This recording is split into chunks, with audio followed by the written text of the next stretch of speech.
Chapter 146. You want to check my Qingquan bag? It's not that easy. How about this? If there is, I'll let you do whatever you want. But if there isn't, I don't need you to apologize to me. Just give me 10 portions of herbs for the red glaze elixir. Qin Feiyang said calmly. But it seemed that his words were blunt and empty. Elder Wan and the others' faces twitched. This little bastard really knew how to take advantage of the situation. Elder He's eyes darkened slightly. He scrutinized Qin Feiyang for a moment and found that Qin Feiyang seemed to be a little guilty. He immediately judged that this boy must be pretending to be calm. He sneered and said, "Today I'm going to check your Qingquan bag. If there really isn't anything, I'll send someone to give you 10 portions of herbs for the red glaze elixir." Are you sure? Qin Feiyang frowned. His guilty conscience was more obvious and he was even a little flustered. I'm sure. Elder He enunciated each word clearly and firmly. Qin Feiyang looked at Elder Wan and Elder Wan. He cupped his hands and said, "Seniors, I hope you can be my witness." Gladly. Elder Wan nodded. In fact, they also wanted to know if this little bastard was the one who planned to rob the Danwang Hall's herb fields.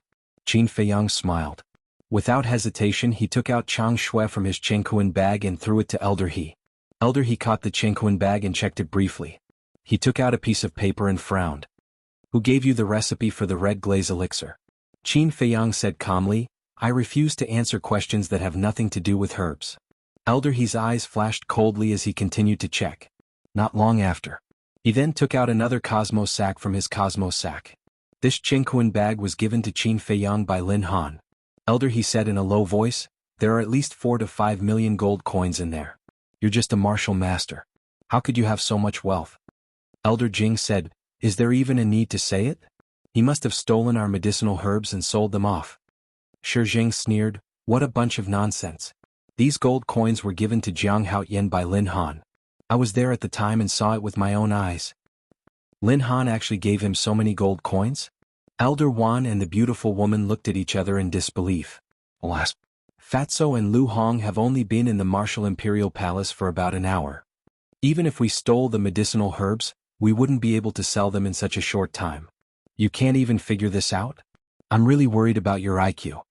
Qin Feiyang sighed deeply and looked at Elder He and Elder He with disdain. Elder He said, don't be arrogant too early. Very soon. He also found many medicinal herbs in the Qingquan bag. He sneered and said, there are at least several 100,000 medicinal herbs in here. How do you explain that? Actually, a portion of these medicinal herbs were obtained by Qin Feiyang when he looted the Black Bear City's City Lord's mansion's treasury. The other portion was the 10,000 healing pills and 10,000 bone replenishing pills that he had bought from the treasure pavilion in the afternoon. And obviously, Elder He thought that these medicinal herbs were looted from the medicinal field. Jia He and Elder Jing could not help but sneer, thinking that they had found something to use against him. However, Qin Feiyang was not nervous at all. He waved his hand and said, come, bring out all those medicinal herbs. Let's see what other tricks you can play. Elder He sneered, took a few steps back and poured out a large pile of medicinal herbs. They were piled up together like a small mountain, glowing with colorful light and emitting a fragrance. Qin Feiyang walked forward, grabbed a stalk of medicinal herb and said indifferently, all of you open your eyes wide and look carefully at the soil of their roots. Does it look like it was just picked from the medicinal field? His words woke the dreamer up. Elder He immediately realized that he had made the lowest level of mistake. Medicinal herbs absorbed the essence of heaven and earth to grow. Whether it was cultivated in the soil or stored in the Qingquan bag, it basically would not wither or rot. In other words, this pile of medicinal herbs looked no different from when they were just pulled out from the medicinal field. But there was one place that could easily be judged when they were pulled out. That was the soil on the roots. The soil of medicinal herbs that had just been pulled out of the soil must be fresh. But the soil on the roots of this pile of medicinal herbs was almost completely fallen off, without the slightest bit of moisture. It was enough to see that these medicinal herbs had been pulled out of the soil for a long time. And the medicinal field of the Danwang Hall was only looted more than 2 hours ago. Obviously, these were not medicinal herbs from the medicinal field. Moreover, the soil could not have been dried by the alchemy fire. Because medicinal herbs would wither once they encountered the alchemy fire. At this moment, the faces of Elder He and the other two were extremely ugly. This was basic knowledge. Even an idiot would be able to think of it, but they had completely ignored it. It was simply too embarrassing. Qin Feiyang said lightly, how is it? Now you still dare to say that these medicinal herbs are yours? The beautiful woman laughed and said, "This is probably the most ridiculous thing in the world." The three of them had never been as embarrassed as they were now. Their old faces were boiling red, and they could not wait to find a hole to hide in. Qin Feiyang said, "Are you done with the inspection?" Elder He's face was gloomy. He carefully inspected it again and with a belly full of unwillingness, he threw the Chenghuan bag to Qin Feiyang. After Qin Feiyang took away all the medicinal herbs, he asked with a smile, "Excuse me, do you still want to search me?" Elder He gritted his teeth and said, "Don't you go too far." "Did I?" Qin Feiyang looked innocent. Elder He gnashed his teeth and said in a deep voice, "If I remember correctly, you still have a place to hide." Qin Feiyang's heart trembled and he nodded and said, "No problem, I'll let you search, but this time it's not just 10 sets of medicinal herbs for the scarlet fire-colored glass pill, but 20 sets. Although he agreed very straightforwardly, he looked a little guilty. Seeing this, Elder He's eyes were gloomy to the extreme. Now he finally understood. Qin Feiyang's previous guilty conscience was simply an act. It was a trap for him. In order to get the medicinal herbs for the scarlet fire-colored glass pill from him. I can't let him succeed again, or I will lose 30 sets of medicinal herbs. He thought that Qin Feiyang was pretending again, so he decisively gave up checking the castle. In fact, those medicinal herbs were in the castle. This was Qin Feiyang's brilliance. Truth and falsehood, falsehood and falsehood, completely messed up his judgment. He also realized that today's trip would definitely not have a result. Because there was no evidence, no matter how much he said, it was useless. On the contrary, he would only become a clown. He didn't want to continue to lose face in the martial imperial hall.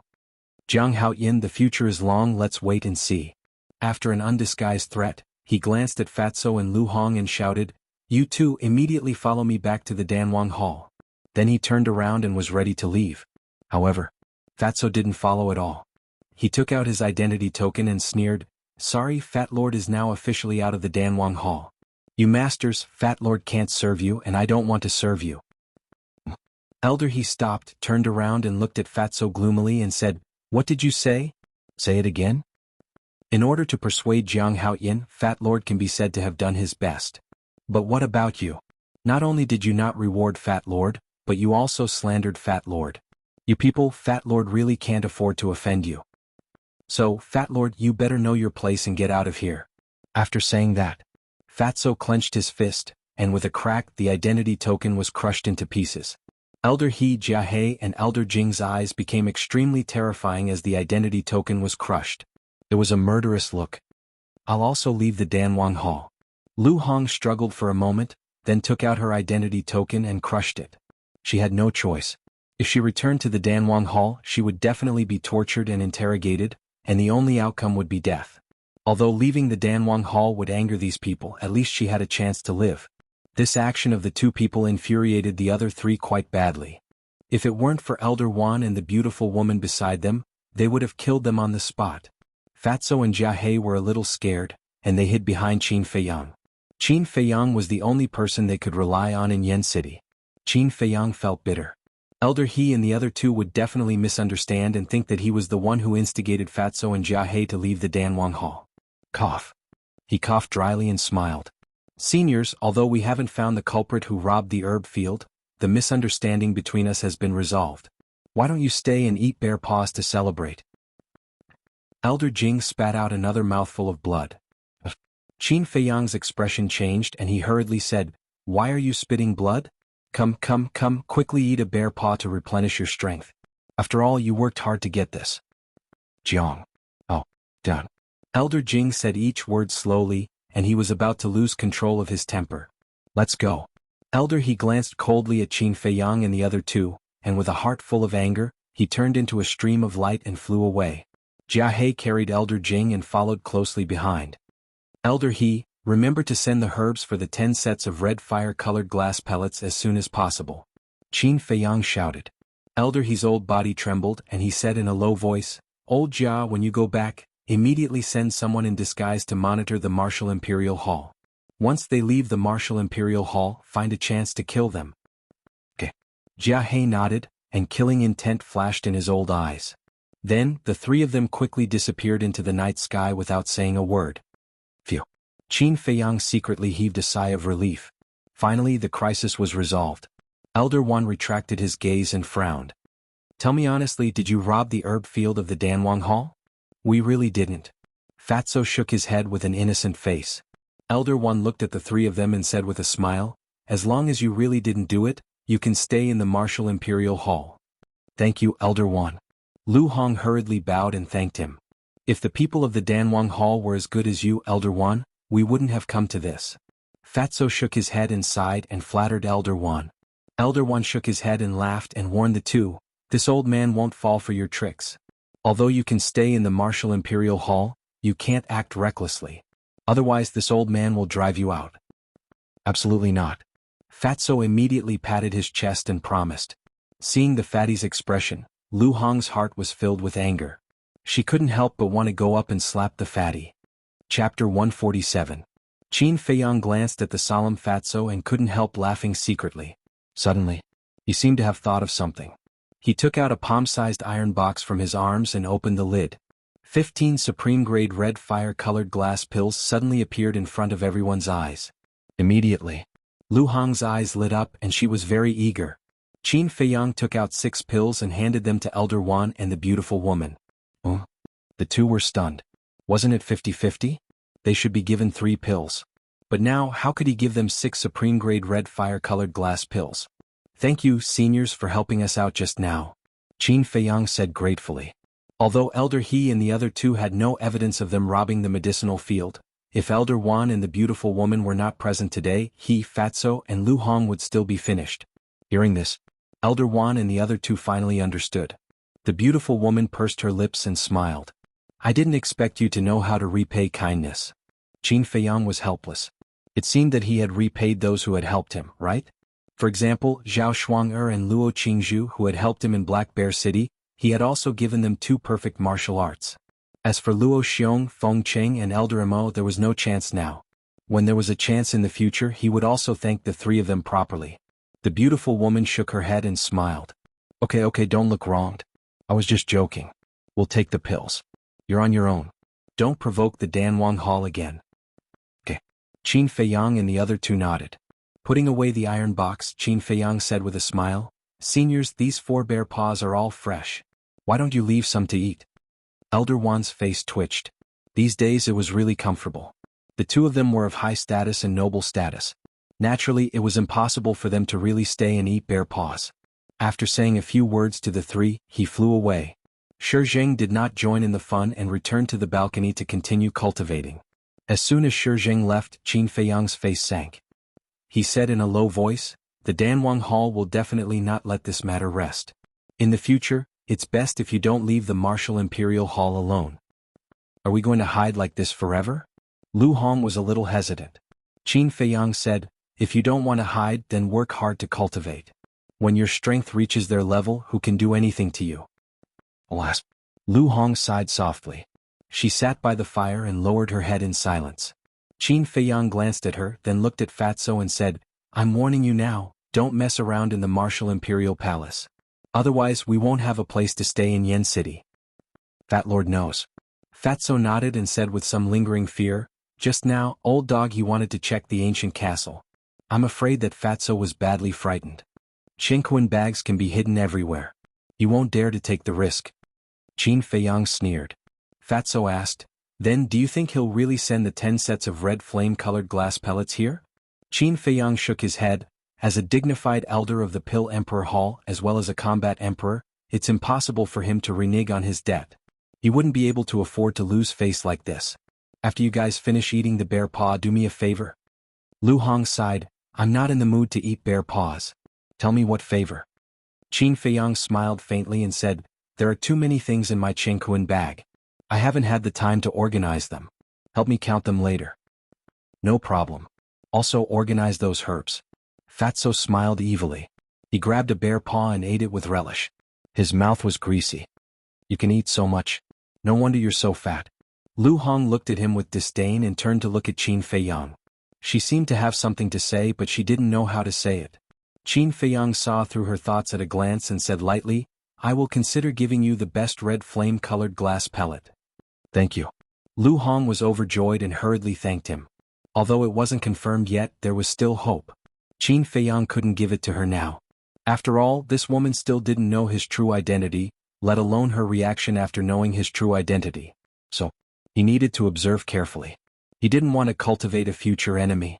After eating a few pieces of bear paw meat, Qin Feiyang took the remaining bear paw and led Fatso into the attic and then into the castle. Wolf King had always been thinking about the bear paw. As soon as Qin Feiyang entered the castle, it got up and held it in its mouth, lying on the side and eating with relish. That morning, Elder he asked someone to send 10 sets of red flame-colored glass pellets medicinal materials. Qin Feiyang also immediately refined the elixir. In this way, plus the 9 that he already had, there were a total of 19. Even if he deducted the 5 from the treasure pavilion, there were still 14. At the same time, Fatso and Lu Hong also tidied up their Chengquan bags. Knowing the result, Qin Feiyang was extremely excited. There were more than 2 million gold coins. All kinds of medicinal materials added together, there were more than 500,000 stalks. Of course, the medicinal materials of the 10,000 sets of healing pills and bone-replenishing pills were not included, otherwise there would be more. As for the weapons, elixirs and so on that were plundered from the treasury under the city lord's mansion, the number was also quite astonishing. Next, Fatso and Lu Hong went outside to cultivate. Qin Feiyang refined 1,000 healing pills, 1,000 bone-replenishing pills, and continued to copy the return formula. In the blink of an eye, 10 days passed. Early in the morning, there was a sea of people in front of the gate of the Martial Imperial Hall. The sound of discussion was overwhelming. They naturally came to line up to receive the elixir. In order to line up at the front, some people came yesterday. There were people from all walks of life. The disciples of the Martial Imperial Hall, the disciples of the Lin family, the people of other families, the people of the palace, the waiters of the restaurant and so on. At first it was very calm. Everyone waited in line. But as the number of people increased, disputes also began. Although due to the rules of Yen City, they did not dare to fight openly, but some dishonest people, relying on their strength, threatened and forced to cut the line. As a last resort, the middle-aged man stationed in the reception hall could only stand up to maintain order. This action puzzled all the tycoons in Swallow City. They did not understand what exactly was Qin Feiyang selling in the gourd. So, the spies of various forces were mixed in the crowd, inquiring about the news. Dozens of meters away, 2 middle-aged men in tattered clothes, with disheveled hair and dirty faces, stood under a big tree, looking at the gate of the Martial Imperial Hall from afar. Their eyes flashed coldly. When the sun rose, a man and a woman walked out of the Martial Imperial Hall. But it was not Qin Feiyang. It was Fatso and Lu Hong. "Greetings, Elder Chu." The two stopped beside the middle-aged man and bowed. "Hurry up and send them away." Elder Chu waved his hand impatiently. The two nodded and turned to look at the crowd. Lu Hong took out a Chengquan bag and handed it to Fatso. The place instantly quieted down. Fatso held the Chengquan bag high, glanced at the crowd one by one and was about to speak.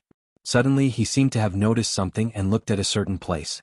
It was the 2 middle-aged men under the big tree. But after a quick glance he looked away, but a flash of light flashed in his eyes. At first, he glanced at them and found that the two were a little strange. Although they were dressed in tattered clothes, they gave people the illusion that they were cranes in a flock of chickens. So he took a special look again. With this look he found something fishy. The two were actually avoiding his eyes. They seemed to have a guilty conscience. And the most obvious point, everyone present was here for the elixir. When they saw Lu Hong take out the Chengquan bag they were very excited. But the two men, let alone being excited, didn't have any expression on their dirty faces. Obviously it didn't make sense. Fatso whispered, "Lu Hong, be careful of the 2 men under the tree." Lu Hong glanced at the 2 men intentionally and said, "You suspect that there's something wrong with them?" "I don't know if there's anything wrong, but it's always good to be cautious." Fatso whispered. Lu Hong nodded imperceptibly and secretly paid attention to it. Although Fatso was a little despicable, his eyesight was quite accurate. Fatso smiled and said, "I believe that Fat Lord doesn't need to say what's in the Chengquan bag. Everyone knows. Now all of you prick up your ears and listen to Fat Lord clearly. Everyone will get one. Don't fight and don't cut in line. Otherwise you won't get anything. Those who get the elixir, remember to thank my Jiang Lauda. Those who didn't get the elixir today, don't be discouraged. There will be another chance next time. It's starting." As soon as Fatso finished speaking, the person standing at the front quickly ran over and said with a flattering smile, "Fat Lord, I want a healing elixir. Come and get the healing elixir from me." Lu Hong took out another Chengkuan bag, took out an elixir, and handed it to the person. There are elixir patterns and it's shining. It's really a supreme-grade elixir.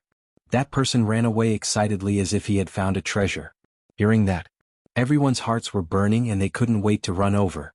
At the same time, the two middle-aged men under the tree blended into the crowd and gradually approached the fatty and the young man. Fatso was paying attention to them at all times. His eyes suddenly widened as he shouted, "What are you two trying to do? Line up at the back." The two of them stopped in their tracks. A sharp light flashed in their eyes as they retreated to the back of the line. There really is a problem. Fatso sneered secretly. Half an hour later, the 2,000 elixirs had finally been distributed. And now it was the two middle-aged men's turn. Fatso shook his Chengkuan bag, grinned at the two of them and said, "You two, I'm sorry, but please come earlier next time." The two of them looked at each other, killing intent surging in their eyes. Boom. Next, they punched towards Fatso and Lu Hong. On their fists, there was actually a layer of battle chi. At such a close distance, they thought that they would be able to capture them easily. However, just as they were about to make their move, Fatso and Lu Hong retreated at the same time. "Your sister, you're actually a war king." Fatso roared, his face pale. After missing their target, the two men's eyes darkened and they quickly pounced again. Elder Chu raised his eyebrows and reacted. He hurriedly stepped in front of Fatso and Lu Hong and clenched his fists. He was too hasty and didn't even have time to activate his battle chi before he fiercely collided with the two men. Bang! Thump! Elder Chu immediately spat out a mouthful of blood and retreated. His face instantly turned pale. "Who are you? You actually dare to come to my martial imperial palace to kill people?" Chapter 148. The situation was bad. The two of them turned around decisively and with a few leaps, they landed at the back of the crowd and fled without looking back. "You want to leave? Not so easy." Elder Chu was furious and chased after them with a torrential aura. Fatso patted his chest and said with lingering fear, "That was close. Thankfully we discovered that they were up to no good and were on our guard. Otherwise we would have been dead this time." Lu Hong was shocked as well. Fatso frowned. "Why isn't Manager Li of Precious Treasure Pavilion here yet?" Lu Hong said, "I don't feel safe staying here. We should hurry back. If Manager Li doesn't see us when he arrives, he'll naturally head to Soothing Lake." "That's good too." Fatso nodded. However, just as they turned around, two men in black suddenly leaped out from the crowd, each holding a 3-foot-long sword that shone coldly as they stabbed towards the backs of the two of them. "There's more." Fatso and Elder Chuer's expressions changed. It was not one group of people, it was two groups of people. The swords pierced their backs. The two of them could not dodge at all. At that critical moment, two resplendent battle chis tore through the air like lightning and entered the back of the heads of the two men in black. Accompanied by a tragic cry, the two of them fell into a pool of blood on the spot. Fatso and Elder Chuer were shocked. They turned around hurriedly and saw a white-haired old man flying over from the void. Looking at the two men in black, they were already dead. The two of them exchanged glances, their eyes filled with fear and their bodies drenched in cold sweat. The fatty walked over and flipped the two people over. They were also middle-aged men, but their faces were very unfamiliar. He had never seen them before. The white-haired old man landed opposite Fatso and Elder Chu, like a divine light. Fatso asked hurriedly, "Senior, are you Manager Li of Precious Treasure Pavilion?" "That's right." Manager Li nodded. Fatso complained, "Why are you only here now? We've been waiting for so long and we were almost killed." "I'm sorry, I've been too busy recently. If it weren't for my subordinate reminding me just now, I would have forgotten about it." Manager Li had an apologetic look on his face. He did not put on any airs of a battle emperor. He was very humble and easygoing. "Forget?" Fatso was speechless. Manager Li lowered his head and glanced at the two men in black. He immediately frowned. Fatso asked, "Senior, do you know him?" "Never seen him before." Manager Li shook his head. "Even you haven't seen him before?" Fatso was surprised. Steward Li shook his head and smiled. "There are millions of people in Swallow City, how can this old man have the time to get to know each and every one of them? Moreover, these two people are only martial arts great masters." At this moment, when Elder Chu returned, his face was filled with anger. When he saw Steward Li, he hurriedly cupped his hands and said, "Greetings, Steward Li," without waiting for Manager Li to respond. He then looked at the two men in black and asked in surprise, "What's going on here?"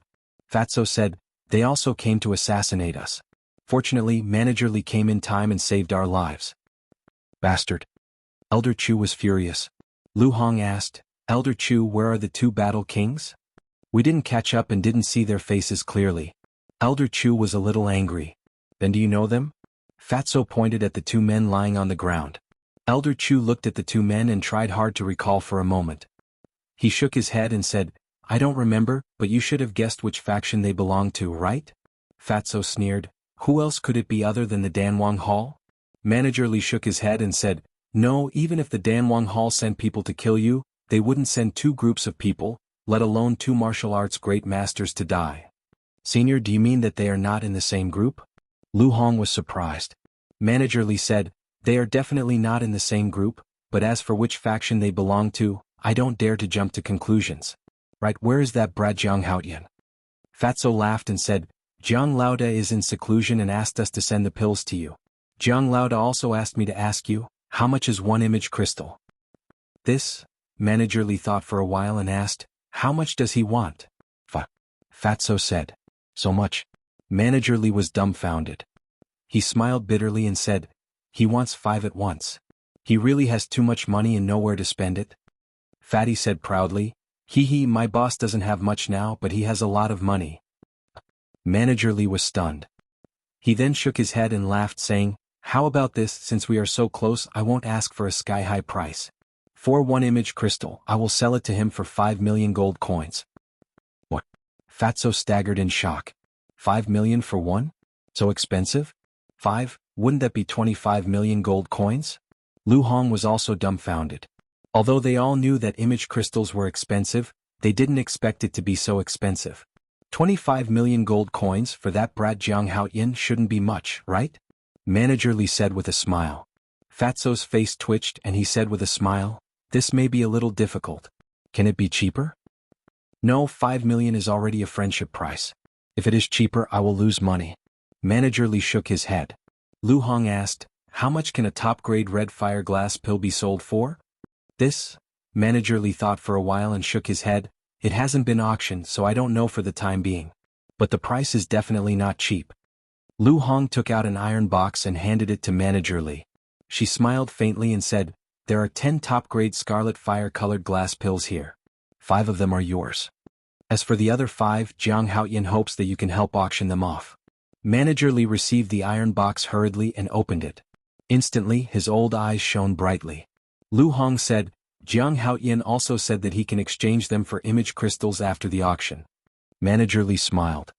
No problem, I'll arrange it in the next couple of days. As they conversed, Elder Chu squatted on the ground and searched the bodies of the two people. All of a sudden, his eyes were filled with shock as he dug out 2 blood-colored badges from the robes of the two people. The front of both badges were engraved with 3 scarlet words. Blood-killing badge. On the back, there was a menacing skull that looked exceptionally terrifying. When Manager Li noticed it, he said hurriedly, hurry, let me take a look. Elder Chu passed it to him hurriedly. Keeping the iron box, Manager Li grabbed the blood-colored badge and looked at it carefully before frowning. Strange, why haven't I heard of this blood-killing badge before? Fatso asked, could there be a mysterious faction hidden in Yen County? That's impossible. The royal family, Precious Treasure Pavilion, Danwang Hall and Martial Imperial Palace are all over every corner of Yen County. If there's truly a mysterious faction, they won't be able to escape our eyes. I'll take this badge with me. I'll help you guys investigate it when I have the time. Manager Li smiled. Thank you, Senior. Fatso and Elder Chu bowed in gratitude. Manager Li soared into the air, turning into a streak of light that sped into the distance. Fatso retracted his gaze and looked at the other badge in Elder Chu's hand, smiling. Elder, can you give me that blood-killing badge? I want to show it to Jiang Laoda. Elder Chu tossed it to him. After you see it, bring it to Elder Wan and Elder Ji. Let them take a look as well. All right. Fatso nodded and took the blood-killing badge. He raised his head and looked at the crowd outside the gate, still in shock. Disperse. We'll come back next month. Fat Lord, can you tell us why Jiang Haoyan is giving us pills for free? Yeah, there's no such thing as a free lunch in the world. Does he have a motive? Someone in the crowd asked. They were the spies of the major factions. The fatty raised his eyebrows and said angrily, you people are really measuring the heart of a gentleman with the yardstick of a villain. Let me tell you, Boss Jiang is purely being kind. If you continue to doubt him, then from now on, we will cancel the distribution of pills. As soon as he said that, those who asked questions immediately became the target of public criticism. The others stared at them angrily. Don't cancel it. We were wrong. We won't doubt him anymore. Those people quickly apologized. What a joke. If they doubted Jiang Haoyan, they would be going against the entire city. Even if they had major factions behind them, they wouldn't dare to go against everyone present. Fatso snorted and turned to leave with Lu Hong. In fact, they didn't know Qin Feiyang's motive. Therefore, the spies of the major factions were destined to return without success. Back at the soothing lake, Lu Hong continued to cultivate. Fatso entered the castle and reported everything to Qin Feiyang. Qin Feiyang was also quite surprised when the blood-killing badge was mentioned. He took the badge from Fatso and looked at it repeatedly for a while. But he couldn't find any information about the blood-killing badge in his memory. Qin Feiyang pondered and asked, "How was Lu Hong's performance?" When she took out the 10 red fire-colored glass pills, Fat Lord didn't see any greed on her face. There should be no problem, Fatso said. Qin Feiyang shook his head and said, "We can't let down our guard. We have to continue to observe." Leave it to Fat Lord. Fatso patted his chest hard, then rubbed his hands and smiled. Jiang Laoda, didn't you say last time that you would give me a perfect martial skill? Qin Feiyang rolled his eyes at him and said, "Go and prepare 2 bamboo slips." Thank you, Jiang Laoda. You are so good to Fat Lord. Fat Lord, give yourself to you. Fatso was overjoyed. Don't. Stay away from me. Qin Feiyang hurriedly pushed him away, goosebumps all over his body. Fatso laughed and took out 2 bamboo slips, pen and ink, and placed them neatly beside the iron book. Qin Feiyang also gave Fatso the martial skills of heart-locking fist and returned to origin steps. After the martial skills, Fatso happily took the blood-killing badge and went to find Elder Wan and the beautiful woman. Blood-killing badge, Danwang Hall? Is there any connection between the two? Qin Feiyang fell into deep thought. Danwang Hall. Meeting hall. 2 middle-aged men stood in front of Jia He, trembling with fear. Jia He stared at the 2 of them angrily, his body full of hostility, and shouted, "You are battle kings and you can't even kill 2 martial masters. Don't you feel ashamed?" The 2 of them trembled and hurriedly said, "Elder, please give us another chance. We will definitely not fail again." Jia He said, "All right, I will give you another chance. If you succeed, you will be the next law enforcement elder. But if you fail, I will kill you. While you are at it, go and investigate the background of the other group of people." He added. Chapter 149. I've finally broken through. In a cultivation room in the Martial Imperial Hall, Ling Yunfei opened his eyes and 2 beams of light shot out. I remember when we first met in Black Bear City, Qin Feiyang and I were both 4-star martial masters. But now he's already an 8-star martial master. However, as long as I take this top-grade red fire-colored glass pill, I can catch up with him. He muttered to himself, took out a jade box, opened the lid, and a fiery red pill appeared. Without any hesitation, he threw the pill into his mouth. A moment later, his aura rose again and again. In the end, it stopped at an 8-star martial master. Thank you, Qin Feiyang. After muttering to himself, he got up and left the cultivation room. When he came to the door of the cultivation hall, a deacon elder smiled and said, "Ling Yunfei, Elder One wants you to go to his place after you come out of seclusion."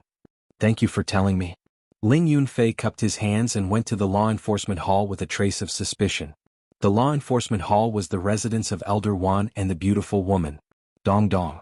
Ling Yunfei stood in front of a door on the 2nd floor and gently knocked on the door. "Come in." Elder Wan's voice came from inside. Ling Yunfei pushed the door open and entered. Elder Wan was sitting at the desk, looking down at a blood-colored token. It was the blood-killing token that Fatso sent to him. Seeing that it was Ling Yunfei, he put down the blood-killing token and said with a smile, "It's you, close the door." After Ling Yunfei closed the door, he walked to the desk, bowed and asked, "Elder, why are you looking for me?" Elder Wan smiled and said, "I want to ask you a question." Question. Ling Yunfei was puzzled. Elder Wan said, "Is your father called Ling Feng?" Ling Yunfei's heart trembled as he asked, "Elder, how did you know?" Elder Wan smiled and said, "This old man saw that you and Ling Feng looked very similar, and both of you are from Black Bear City's Ling family, so I went to ask Linger. Sure enough, she told me that your father is called Ling Feng." "Elder, do you know my father?" Ling Yunfei was bewildered. Elder Wan nodded his head and smiled, Your father was once a disciple of the Martial Imperial Hall. Furthermore, he was as talented as you. Back then, he was rather outstanding amongst the younger generation. I see. Ling Yunfei suddenly understood. However, he didn't seem to be very surprised. It was as if he already knew all of this. Elder Wan sighed. Yunfei Ling, has already told me about your father's death. As the enforcement elder of the Martial King Hall, I am deeply sorry for not being able to protect my disciples. Ling Yunfei said, Elder's words are too serious. If your father didn't die, I'm afraid he would have already become a war king. To tell you the truth, this old man called you here to ask, did your father tell you anything before he died? Elder Wan asked. My father died before I was even born. Ling Yunfei was a little disappointed. Elder Wan frowned and said, what about your mother? Did she say anything to you? Ling Yunfei shook his head. That's impossible. Elder Wan frowned and waved his hand. You can leave first. Cultivate well and don't let your father down. This disciple will take his leave.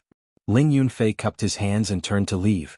After walking out of the door, he turned around to look at the law enforcement hall, and a strange light flashed across his eyes. Then, he went straight to the Calm Heart Lake and saw Fatso and Lu Hong sparring by the lake. He quietly walked over and teased, when did the two of you become so close? The two of them were shocked and turned their heads to look. Fuck, you gave me a fright. Fatso patted his chest and laughed. Ling brat, come practice with Fat Lord. You. Ling Yunfei looked at Fatso and shook his head. I'm not free, where's Jianghu Yin? Oh, you're looking down on Fat Lord? Take this. Fatso let out a strange cry, his 5 fingers bent, but when he got close to Ling Yunfei, his 5 bent fingers suddenly clenched into a fist, and punched towards Ling Yunfei's chest. Heart-lock killing fist. Ling Yunfei's eyes narrowed and hurriedly punched out. And he didn't even use the true chi. Bang. The two of them punched each other and Fatso's body shook as he retreated. How could this be? Fatso's face was filled with disbelief. You've just practiced the heart-lock killing fist and you haven't even crossed the threshold. What are you showing off for? Ling Yunfei despised him. Fatso snorted unhappily and asked, has your cultivation become stronger again? I just broke through to 8-star martial master. Ling Yunfei grinned. 8-star martial master? Fatso was stunned for a long time before he came to his senses and said angrily, bastard, why didn't you say so earlier? You didn't ask. Cut the crap, I'm going to find Jianghu Yin. You two continue to cultivate your relationship. Ling Yunfei smiled evilly and turned to run to the attic. Cultivate relationship? Fatso and Lu Hong were stunned, then looked at each other at the same time and said disdainfully, you? At the same time they looked away, crossed their arms and looked unhappy.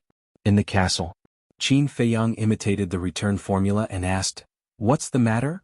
Yes. Ling Yunfei, who was standing behind him, nodded. Qin Feiyang said, speak. Ling Yunfei said in a deep voice, do you still remember that my mother was imprisoned by the Ling family? The reason was that my dead father told my mother something. Qin Feiyang suddenly became interested. He stopped imitating and turned to look at Ling Yunfei. Ling Yunfei said, my father used to be a disciple of the Martial Imperial Hall. Once, he went out alone to train and entered a very strange place. He was seriously injured there and even his cultivation was crippled. So, you were lying to me before? Qin Feiyang raised his eyebrows. He clearly remembered that Ling Yunfei had told him that his father was seriously injured in the Black Bear Mountain. Ling Yunfei hurriedly said, no, at that time I was also kept in the dark. I only knew the truth after my mother escaped. Qin Feiyang said, then what is the truth? Back then, after my father escaped from that place because his cultivation was crippled, he did not return to the Martial Imperial Hall. Instead, he returned to Black Bear City. But on the way back to Black Bear City, because his injuries were too serious, he fainted in front of a village. The people in that village were kind enough to save my father's life. It was when he was recuperating in that village that my father met my mother.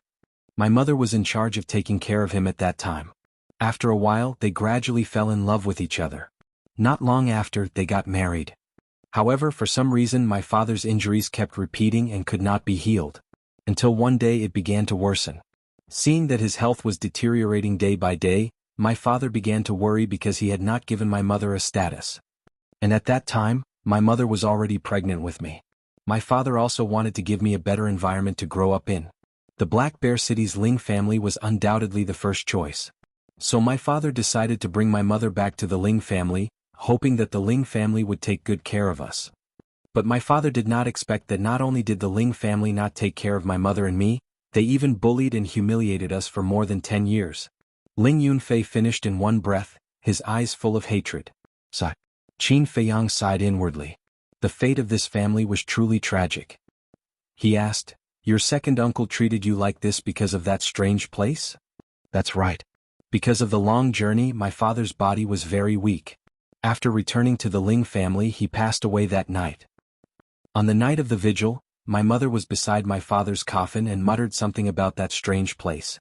My second uncle happened to hear it. My second uncle began to interrogate her. But my mother kept her mouth shut. Second uncle was flustered and exasperated, so he imprisoned my mother and announced to the public that my mother had returned to her parents' home. In the end, my mother's family and the other people in the village were also killed by my second uncle because of this matter." Ling Yunfei clenched his fists tightly, his teeth chattering non-stop. Qin Feiyang was somewhat incredulous. What exactly was in that strange place? So much so that Ling Yunfei's second uncle would use such unscrupulous means to get the information out of Lu Ji's mouth. Ling Yunfei said, "According to my mother, there are large amounts of treasures in that place, but it is extremely dangerous. Once you enter, you will definitely die." Qin Feiyang asked, "Where is that place?" Ling Yunfei said, "In the extreme north of Star Moon City, there is a desolate desert, and that place is at the end of the desert." "Star Moon City?" Qin Feiyang pondered for a moment and said, "You told me this because you want to go there?" "Yes, I want to go and see what the place that killed my father is like. And what treasures are hidden there." Ling Yunfei nodded, a cold light flashing in his eyes. Then he said, "You have this ancient castle in Changshui. I believe that we should be able to get away safely. Moreover, it is best that we set off immediately." "What?" Qin Feiyang frowned. Ling Yunfei said in a low voice, "Because Elder One also asked me about this before. I think he also wants to know the location of that place." Even Elder One was asking about it? Qin Feiyang couldn't help but be tempted. He asked, "That place, other than your father, who else knows about it?" Ling Yunfei shook his head, "Definitely no one else. Otherwise, Elder Wan and the others would have already gone there and wouldn't have come to ask me now." Qin Feiyang gritted his teeth and nodded, "All right, we will set off in 5 days." "Why 5 days?" Ling Yunfei didn't understand. Qin Feiyang said, "I want to refine some healing pills and bone-replenishing pills, and I have already asked Manager Li to help me buy the image crystal. With the image crystal, it will be much more convenient." "That's true." Ling Yunfei nodded. But now, the biggest problem was getting out of the city. The vicinity of the Martial Imperial Hall was constantly being monitored. Once they walked out of the Martial Imperial Hall, it was equivalent to walking into a grave. Moreover, Shi Zheng was following them closely. It would be difficult to sneak out.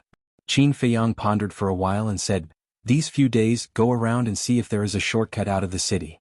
Also, find 2 illusion pills just in case." "Okay." Ling Yunfei nodded. Chapter 150. In the blink of an eye, 5 days had passed. Qin Feiyang grabbed a Chengkuan bag and left the castle, feeling a little tired. For 5 days and nights, he refined pills without stopping. In total, he refined 9,000 healing pills and 9,000 bone-replenishing pills. A total of 18,000 pills. On average, he refined 1 pill every 20 breaths. For him, this was already his limit. He pushed open the door and walked out of the attic. A gust of cold wind swept over, causing him to shiver uncontrollably. The sky was also filled with a layer of dense clouds. It was now the winter solstice. The weather had gradually turned cold. The cold wind was biting cold, blowing on people's faces like sharp blades, causing pain on their skin. Fatso and Lu Hong ran down from the second floor.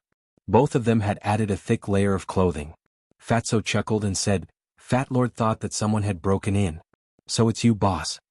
Lu Hong walked out of the attic, looked at the hazy sky and said, "This damn weather. It was quite warm a few days ago, but the temperature suddenly dropped. It will probably start snowing next month." Qin Feiyang smiled. He turned around and entered the room. After closing the door, he handed the Chengkuan bag to Lu Hong and instructed, "During the time I'm not here, distribute medicinal pills to everyone on time." Letting Lu Hong take care of the pills was actually a test for her. "Okay." Lu Hong nodded and said, "Wait, what do you mean? You're leaving?" Fatso also looked at Qin Feiyang in surprise. "Sure."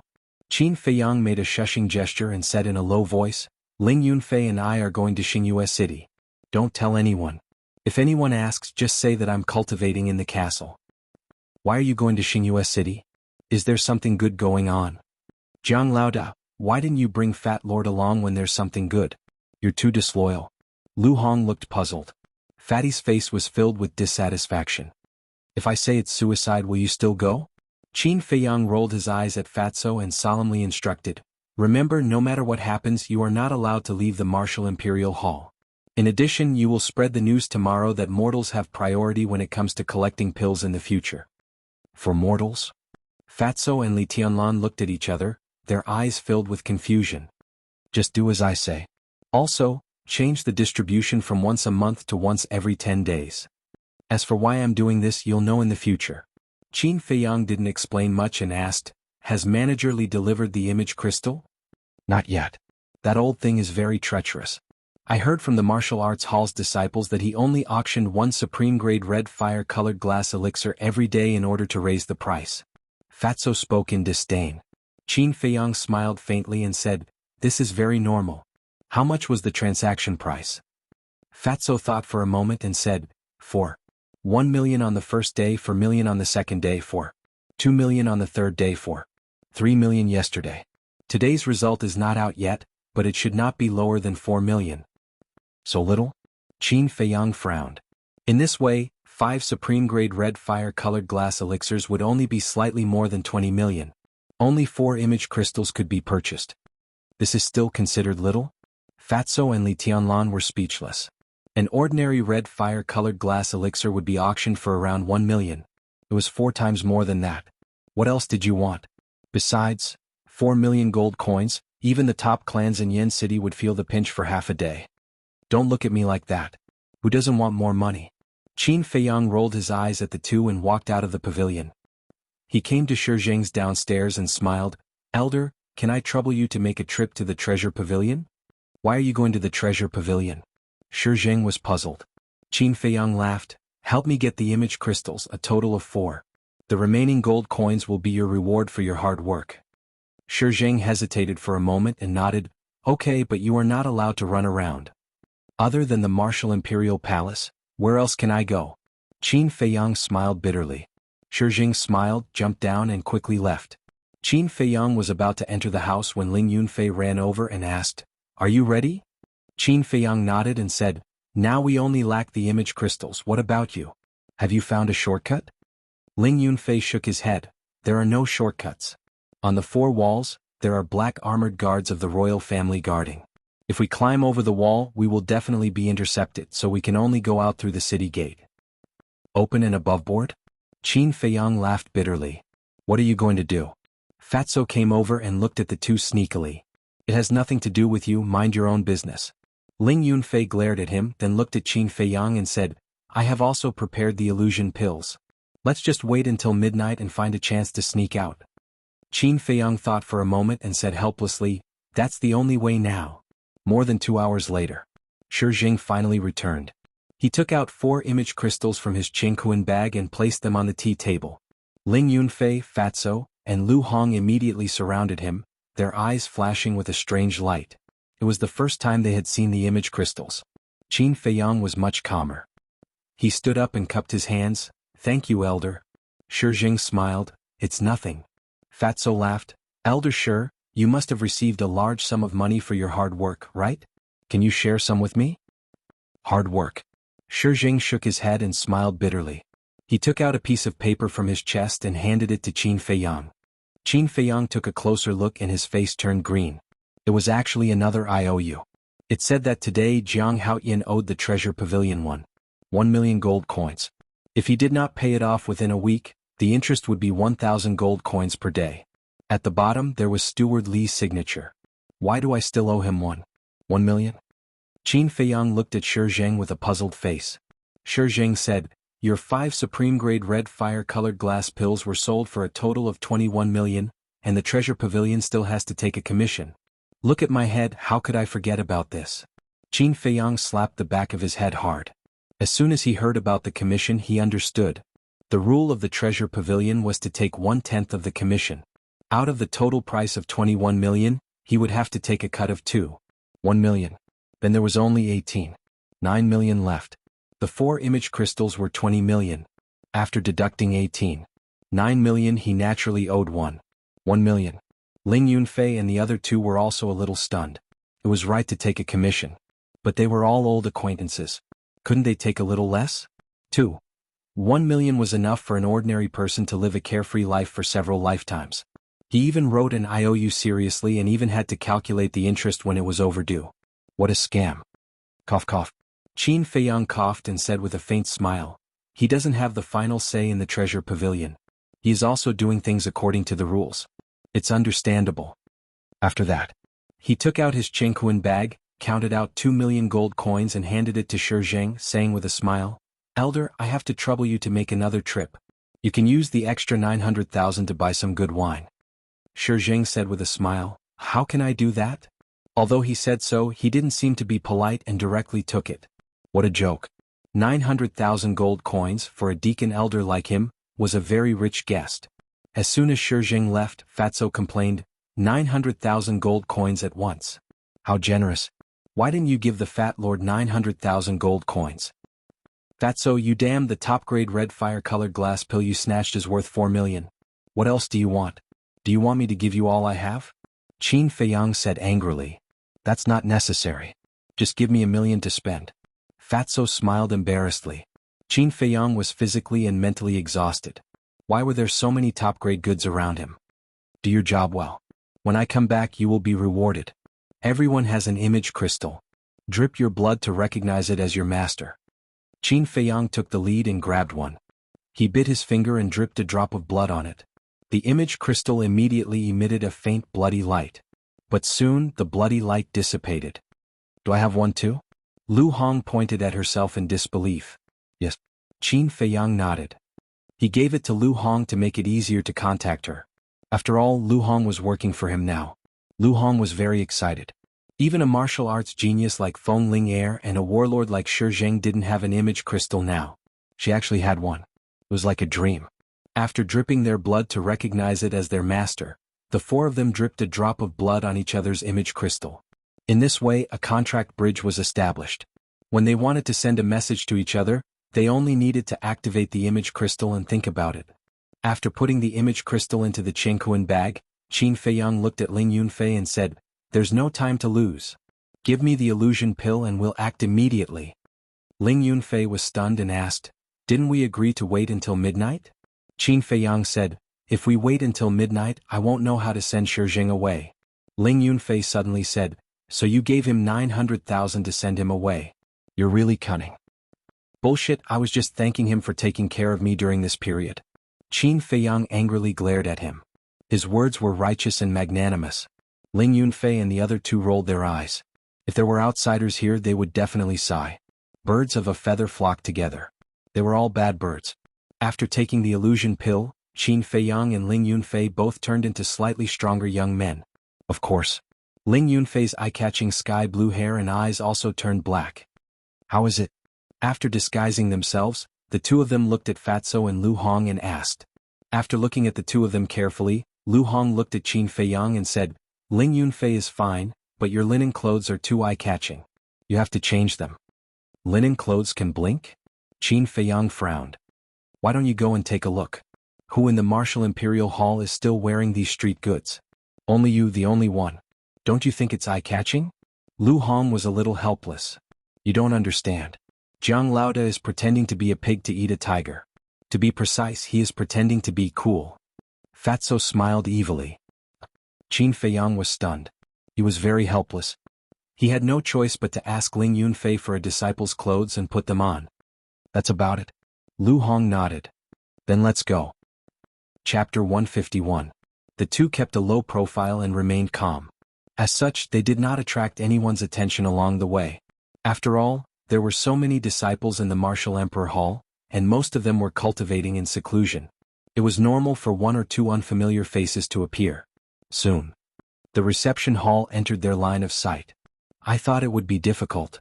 Ling Yunfei mumbled in disdain. We can't be careless before leaving the Martial Emperor Hall. Qin Feiyang said in a low voice. A moment later, the 2 walked out from the reception hall, and the entrance was right in front of them. Once they stepped out of the entrance, It was the same as a fish returning to the ocean. You two stop right there.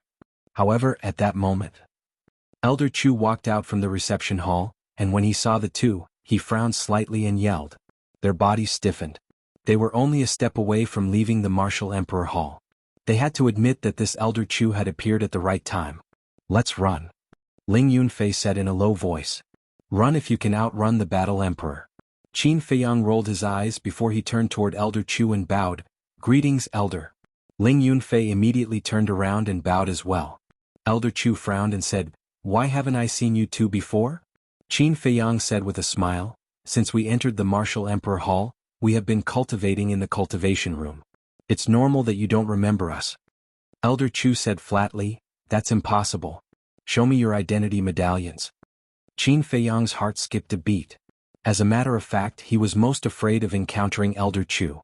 Since everyone who entered the Martial Emperor Hall had to obtain their identity badges from him, Elder Chu had seen all of them before, be it the deacon elders or the disciples.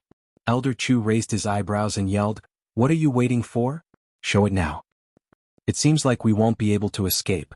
Ling Yunfei's heart was filled with bitterness. Once Elder Chu discovered his and Qin Feiyang's real identities, they would surely be under strict surveillance. Why didn't you wait for me? Just as the two of them were in despair, a heavenly voice sounded from behind Elder Chu. He saw a woman in a tight white suit that showed off her figure to the fullest. She angrily ran towards him. It was Feng Ling'er. She was still wearing her mask and her beautiful eyes were filled with anger. As soon as she came over, she pulled their ears and said angrily, Bastards, we clearly agreed to go to Zhenbao Pavilion together, but you didn't wait for me. Are you asking for a beating? Madam, we were wrong. Big sister, it hurts, let go. The two hurriedly begged for mercy. Although Feng Ling'er was very barbaric now, she was an angel in their eyes. They came at the right time. Elder Chu were leaving. Feng Ling'er turned around and smiled at Elder Chu. Then she grabbed their ears and dragged them outside, scolding them from time to time. What's the situation? Elder Chu was dumbfounded. Looks like I'm really getting old. Even my memory is getting worse. A moment later, he came to his senses, shook his head and sighed. Ling Yunfei said with a bitter face, Senior Sister Ling'er, can you let go of me now? Feng Ling'er snorted coldly. It's not that easy. Tell me, the two of you changed your appearances and sneaked out of the Danwang Hall. What are you trying to do? The two of them were shocked. Could it be that Feng Ling'er knew their real identities? Feng Ling'er let go of her hand and sneered. You can fool others with your little tricks, but you can't fool me. If you don't tell me the truth, I'll take you back. Qin Feiyang rubbed his ears and frowned. How did you know? Ling Yun has been sneaking around for the past few days. I felt that something was wrong. So not long ago, when he left the cultivation hall, I followed him. As expected, the two of you are up to no good. Feng Ling'er said. Qin Feiyang and Elder Chu looked at each other, and a bitter smile appeared on their faces. A woman who was too smart and difficult to deal with was also a kind of trouble. Ling Yunfei said in a low voice, Senior Sister Ling'er, it's like this. We are going to Star Moon City, and we might not be able to return. Star Moon City? Feng Ling'er frowned and said disdainfully, Don't scare me. I grew up being scared. Tell me, why are you going to Star Moon City? Ling Yunfei stammered. Seeing that Feng Ling'er was about to lose her patience, Ling Yunfei's mind flashed and he laughed. I haven't seen Luo Qingzhu and Zhao Shuang for a long time. Qin Feiyang misses them, so we want to go to Star Moon City to see them. Qin Feiyang staggered and almost fell down. This guy was too good at bullshitting, right? Feng Ling'er looked at Qin Feiyang and asked, Is this true? Qin Feiyang's face twitched and he nodded. It's true. As long as he could send this woman away, it didn't matter if he sacrificed a little. Feng Ling'er thought for a while and said, I haven't seen Qingzhu for a long time, so I might as well go with you. Cough cough. Hearing this, Qin Feiyang and Ling Yunfei both choked on their saliva. Feng Ling'er looked at the two of them playfully and said, I haven't told you, but I already knew her when I was 10 years old. At that time she went to the Jianghu family to play and I was still in Black Bear City. The two of them didn't listen at all. It was as if they had eaten fleas and their faces were extremely ugly. There was no other way. Since he had already said it, he couldn't change his mind, right? He could only let Feng Ling'er follow him. When they reached Star Moon City, he would find an opportunity to get rid of her. It was already noon when the three of them entered District XC. Feng Ling'er said, Since we're not in a hurry, Let's go to Flying Phoenix restaurant to eat something first. Qin Feiyang and Ling Yunfei looked at each other, and a glint flashed across their eyes. They might as well get rid of her at Flying Phoenix restaurant. A moment later, the three of them arrived at Flying Phoenix restaurant. It wasn't the first time Feng Ling Er wore a mask, so everyone in Yen City knew about it. The waiter immediately greeted them warmly. Just as he sat down, Qin Feiyang patted his head and said to Feng Ling Er and Ling Yunfei, "I'm going to buy something, you guys eat first, I'll be back in a while." "Are you really going to buy something?" Feng Ling Er looked at him with a smile. "Nonsense, if I'm going to see Jianghu and the others, I definitely have to prepare a decent greeting gift, right?" Qin Feiyang rolled his eyes at her, stood up and walked towards the door. As he turned around he gave Ling Yunfei a look. Ling Yunfei was very distressed. Originally, he also thought of this excuse.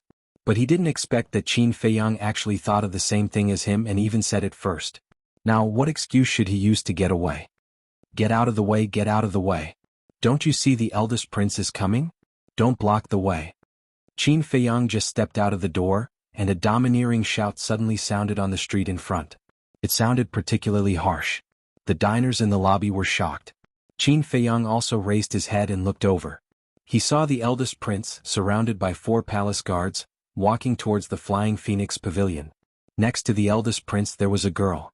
She had an exquisite figure, black hair like a waterfall and a snow-white dress. As she walked, it fluttered like a beautiful angel. It was particularly moving. There was no makeup on her cheeks. Because she was born beautiful, she didn't need anything to decorate her. It was Linny. Why is she walking with the eldest prince? Qin Feiyang frowned slightly. The 2 guards walking in front saw Qin Feiyang blocking the door. They were furious and shouted, "Don't you see the eldest prince is coming? Get out of the way." Qin Feiyang's eyes turned cold. "Oh, you have a bit of a temper. Oh, it turns out to be a disciple of Martial Emperor Hall. But who do you think you are? How dare you block the way of our eldest prince? Do you think you are Jianghu?" The 2 guards glanced at Qin Feiyang's clothes and shouted arrogantly. Hearing this sentence, Qin Feiyang was obviously a little stunned. The eldest prince raised his eyebrows and said impatiently, "Drag him away." The 2 guards were about to make a move. "No need. I can walk by myself."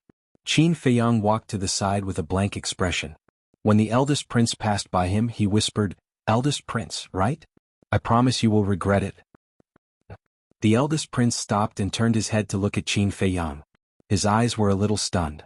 But in the end, he just smiled contemptuously and walked into the Flying Phoenix house with Lin Yi.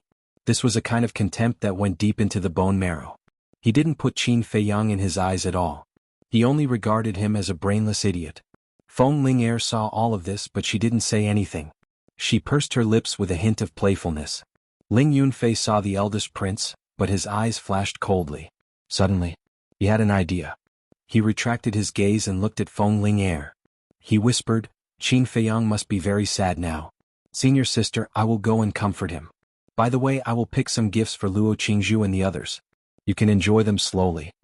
After that he got up and ran toward Qin Feiyang. After meeting up with Qin Feiyang, the 2 quickly jumped into the crowd and rushed toward the city gate. Feng Ling Er was stunned and sneered, "2 bastards, do you think I don't know what you are planning? You want to slip away? No way." She also got up and chased out. The waiter who brought the dishes over was dumbfounded. "Where is she? We finally got rid of her." Ling Yunfei turned his head and looked behind him. He didn't see Feng Ling Er and finally let out a long sigh. But at the same time, Qin Feiyang's body stiffened, and his eyes stared straight ahead. "What are you looking at?" Ling Yunfei was suspicious. He looked along and his body stiffened. More than 10 meters in front of them, a masked woman stood in the crowd with her hands crossed over her chest. She was looking at them playfully. Who else could it be but Feng Ling Er? When did she run to the front? Their minds were in a mess. Alas. Qin Feiyang let out a helpless sigh and walked over with large strides. This woman was definitely not going to get rid of her now. After the 2 walked in, Feng Ling Er asked with a smile, "Aren't you going to choose a gift? Why are you going to the city gate?" Qin Feiyang smiled bitterly and said, "Okay, it's our fault. It's getting late, let's go." Ling Yunfei shook his head and sighed, "Senior sister, you are so beautiful and smart. Which man will dare to marry you in the future? I'm really worried about you." Feng Ling Er said proudly, "The men who want to marry me can line up from here to the Martial Imperial Palace. Why do you need to worry?" So confident? Ling Yunfei was shocked. Chapter 152.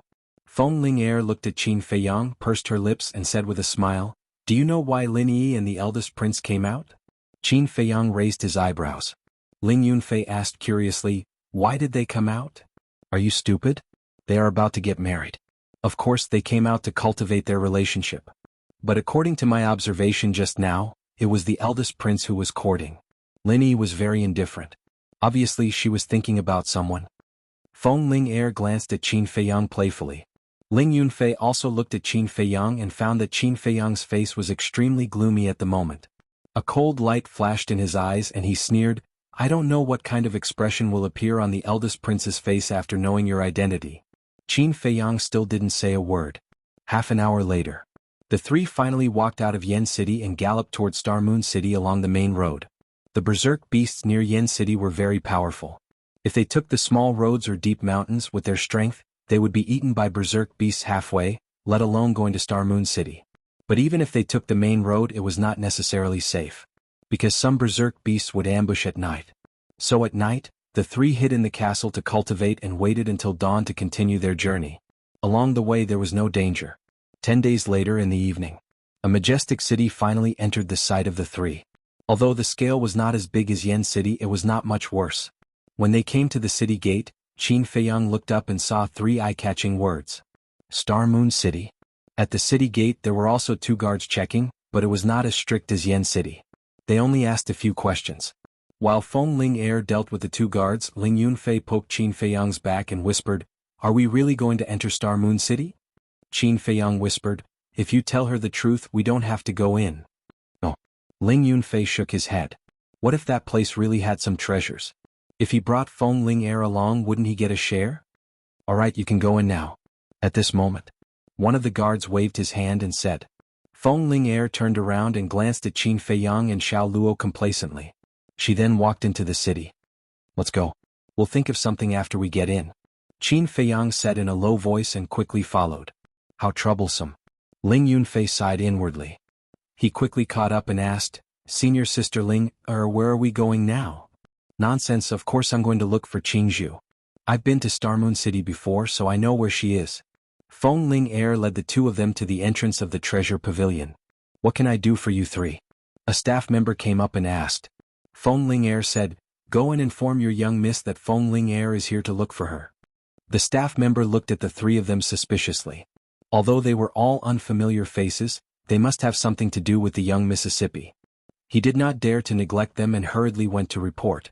In less than 100 breaths, a young girl in a white silk dress walked out quickly. Her figure was slender and her soft skin was like congealed fat, suffused with strands of luster. Her exquisite facial features were like a masterpiece of heaven, without the slightest flaw. Her pair of big black eyes were as clear as a mirror, without the slightest impurity. Her waterfall-like black hair fluttered behind her. She was like a blooming snow lotus, white and flawless, pure as ice and jade. "She's Luo Qingzhu?" Ling Yunfei asked with a trace of surprise in his eyes. Although Luo Qingzhu had been to Black Bear City many times, at that time he was not qualified to come into contact with such a proud daughter of heaven. Qin Feiyang nodded, looking a little embarrassed. Luo Qingzhu swept her eyes across the hall. When she saw Feng Ling'er, she said in surprise, "Sister Ling'er, it's really you." The staff member also tactfully retreated. Feng Ling'er went up and said with a smile, "Little girl, I haven't seen you for a few months. You've grown so beautiful?" Luo Qingzhu blushed and said with a smile, "No matter how beautiful I am, I can't compare to you, Sister Ling'er. Little girl, your little mouth is getting sweeter and sweeter. Come, let sister kiss you." Feng Ling'er stretched out her jade finger and lifted Luo Qingzhu's chin, looking very seductive. "Do you think we don't exist?" Qin Feiyang muttered. These 2 lasses were simply torturing single dogs. Luo Qingzhu's face turned even redder. She grabbed Feng Ling'er's jade hand and rolled her eyes at her. She said with dissatisfaction, "You're only 3 years older than me. Can you not always call me little girl?" "I can't help it. Who told me to be older than you?" Feng Ling'er smiled proudly. 3 years older? Qin Feiyang was shocked. If he remembered correctly, Luo Qingzhu was about the same age as him.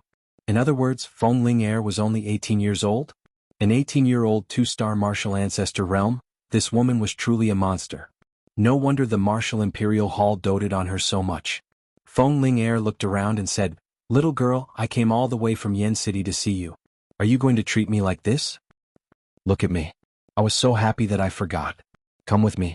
Luo Qingzhu grabbed Feng Ling'er's hand and turned to walk to the second floor. Feng Ling'er didn't greet Qin Feiyang and Luo Qingzhu. She just left with Luo Qingzhu while laughing. It seems that we've been treated like air. Ling Yunfei smiled bitterly. Isn't this the best chance? Qin Feiyang's eyes flashed. He turned and ran outside. Chance? Ling Yunfei was stunned. He immediately reacted and chased after him. On the second floor of the treasure pavilion, Feng Ling'er smiled and said, Qingzhu, I'm not the only one who came. There's an old friend of yours. Old friend? Luo Qingzhu was stunned and asked, Who? Behind you. Feng Ling'er pointed behind her. Luo Qingzhu looked and shook her head. There's no one. No one. Feng Ling'er quickly turned around and was dumbfounded. Where were those two bastards?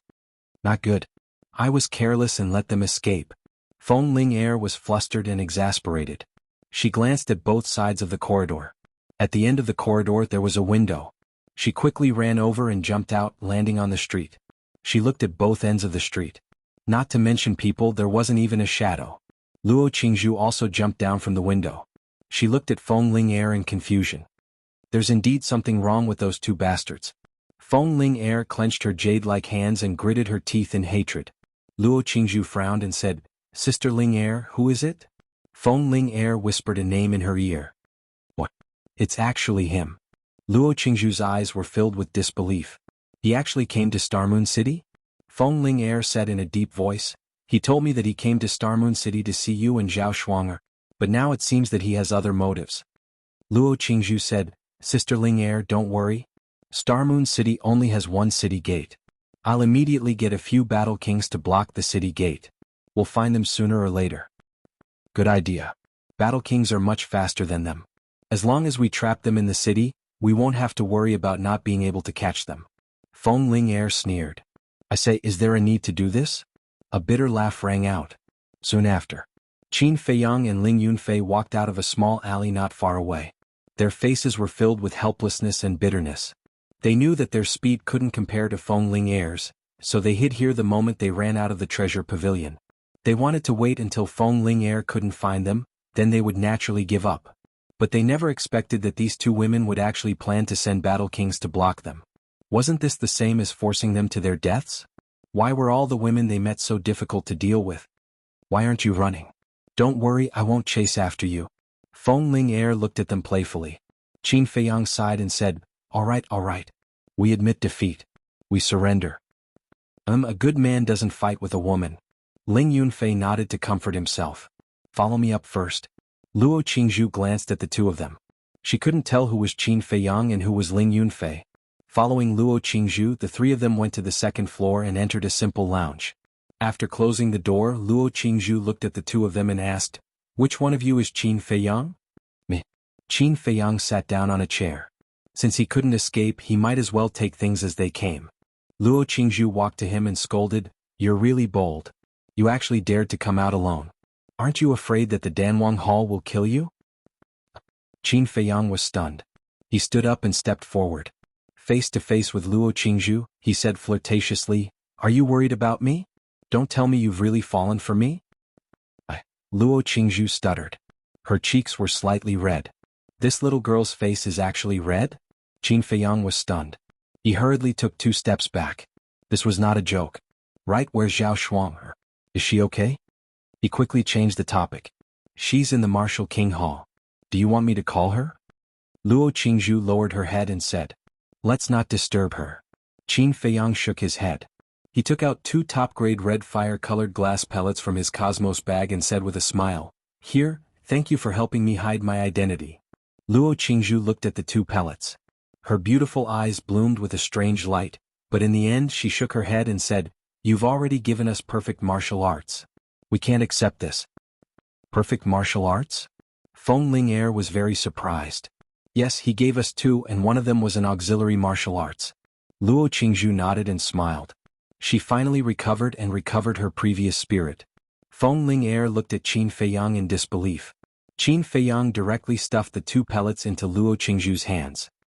He turned to look at Feng Ling'er and said temptingly, If you let us go, I'll also give you an auxiliary martial arts. In your dreams. Feng Ling turned her head and looked away with a look of indifference. Seeing this, Qin Feiyang no longer talked nonsense. He looked at Ling Yunfei and said helplessly, "You see, I don't have a solution now. You do what you want." Ling Yunfei suddenly frowned. Finally he gritted his teeth and said, "Senior Sister Ling, you guessed right. Our destination is not Star Moon City, but the desert in the extreme north." What? Luo Qingzhu's beautiful face turned pale. Qin Feiyang's pupils shrank. He asked, "You know that desert?" "Not only me, everyone in Star Moon City knows." Chapter 153. Qin Feiyang frowned. It seemed that the situation was not good. Sure enough, Luo Qingzhu's next words confirmed this point. She said, "That desert was not only vast and boundless, but also full of danger. No one had ever walked out of it alive. The people of Xingyue City called it the Death Desert and regarded it as a forbidden area." Feng Ling frowned and asked, "What are you two doing in the Death Desert?" Ling Yunfei was silent. Qin Feiyang did not say anything. Feng Ling threatened, "If you don't say it, I'll inform Elder Wan now." "Alright, I'll tell you. I'm going to the Death Desert to find out the cause of my father's death." Ling Yunfei said in a deep voice. "Cause of death?" Feng Ling was shocked. "That's right. Back then my father went to the Death Desert and lost his life." Ling Yunfei nodded with a trace of pain in his eyes. Feng Ling was stunned. She did not expect such a thing to happen. "I'm sorry." Her face was full of apologies. "It's okay." Ling Yunfei smiled reluctantly. "But even so, I won't allow you to go to the Death Desert. Because you're going to die. The cause of your father's death can wait until you become a battle king or even a battle emperor. You don't have to be in a hurry. Don't think that I'm joking with you. I know the two law-enforcing elders of Xingyue City's Martial Imperial Palace. As long as I say the word, you won't be able to escape." Feng Ling said. "Senior sister, I know you're doing this for my own good. But this time I have to go. Because I don't know how long I can live. What if I die one day? After all, the path of cultivation is full of danger. I can lose my life at any time. I don't want to live with regret for the rest of my life." "Senior sister, Elder Feng was kidnapped by Zuen and we don't know whether he's dead or alive. You must be very worried and sad now, so I hope you can understand my feelings." Ling Yunfei pleaded. Feng Ling looked at Ling Yunfei with flickering eyes. "Alas." In the end, she sighed faintly and said, "All right, since you're so pitiful, I won't stop you. But the prerequisite is that I'll go too."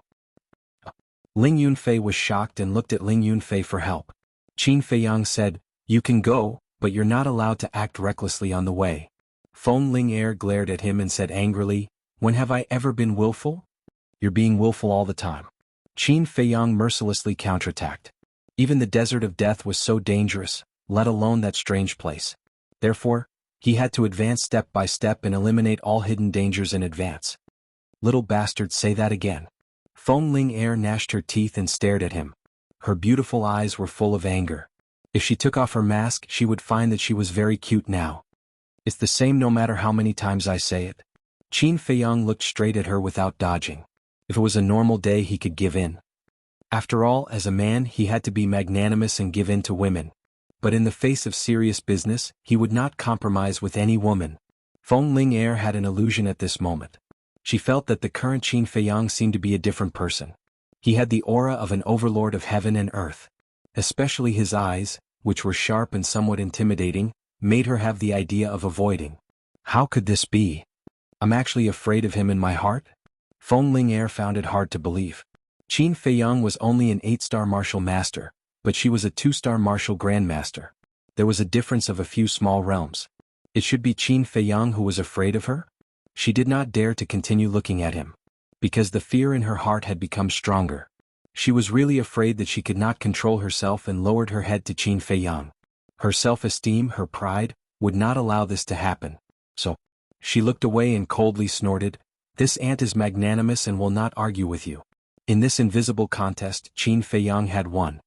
He turned his gaze and looked at Luo Qingzhu asking, "Is there a safer route from Xingyue City to the Desert of Death?" "Yes."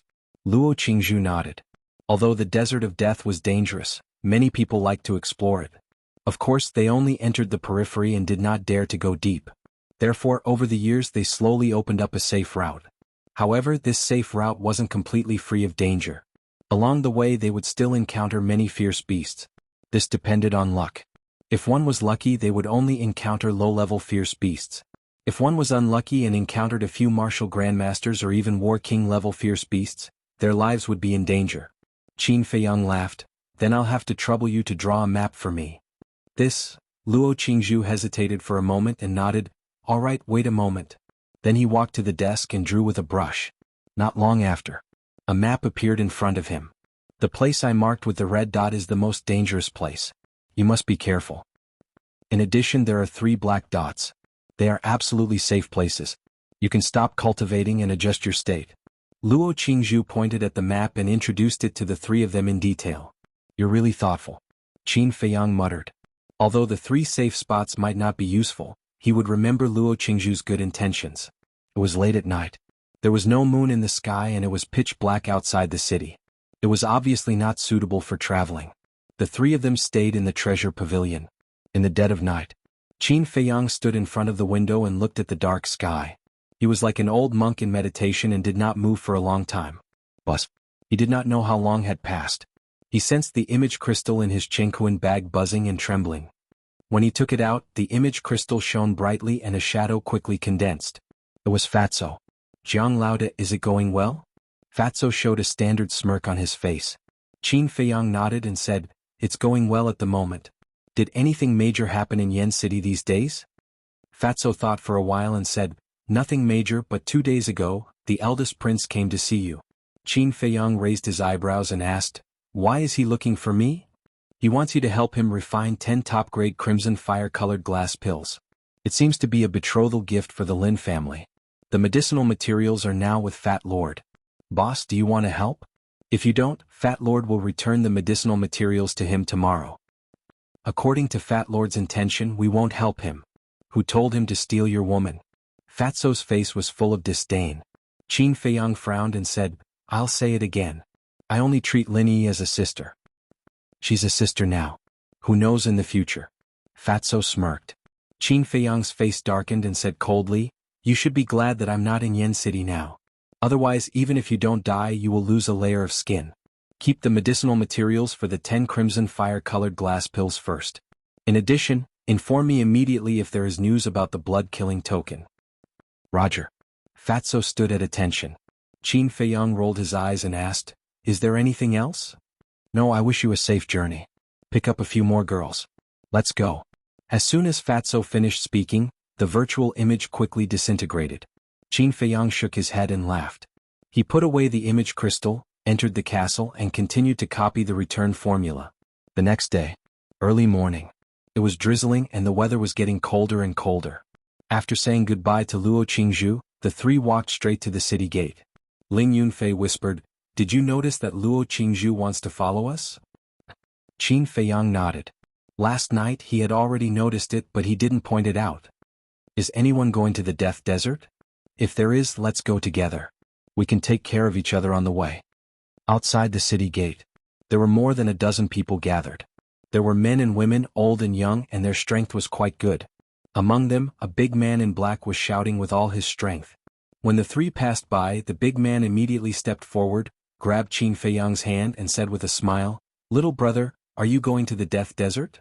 Qin Feiyang raised his eyebrows, reached out and pushed the big man away, shook his head and said, we're not going. I'm sorry. The big man in black smiled apologetically, turned around and continued to shout. But there was a trace of disdain in his eyes. 2 delicate boys and a delicate girl. Not to mention going to the Death Desert, they would probably be scared to death on the way. Feng Ling Er clearly saw this trace of disdain. Her seemingly thin and delicate body emitted a cold aura. Let's go. There's nothing to fuss about. Qin Feiyang said lightly. Ling Yunfei said with a smile, Senior sister, we agreed that we won't be willful. Feng Ling Er snorted coldly and took the lead to walk toward a small path. Isn't the small path they're going to the Death Desert? The big man in black and the group were puzzled. An old man in green said lightly, you're thinking too much. Even if you give them a few guts, they won't dare to go to the Death Desert. The others also nodded, and their faces were full of contempt. I'll bear with it. Feng Ling Er clenched her jade-like hands and her eyes were cold. If it wasn't for the agreement, she would have flipped out.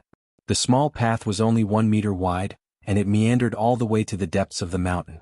There were forests on both sides, covered with withered leaves, and the air was filled with a damp and rotten smell.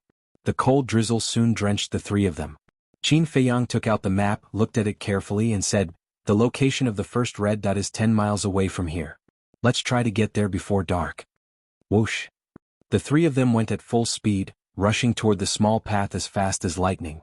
Along the way they encountered many beasts, but they were basically the lowest level beasts. After all, this area was still under the jurisdiction of Xingyue City, and those high-level beasts did not dare to approach. The sky was about to darken. The three of them finally arrived at the location of the first red dot.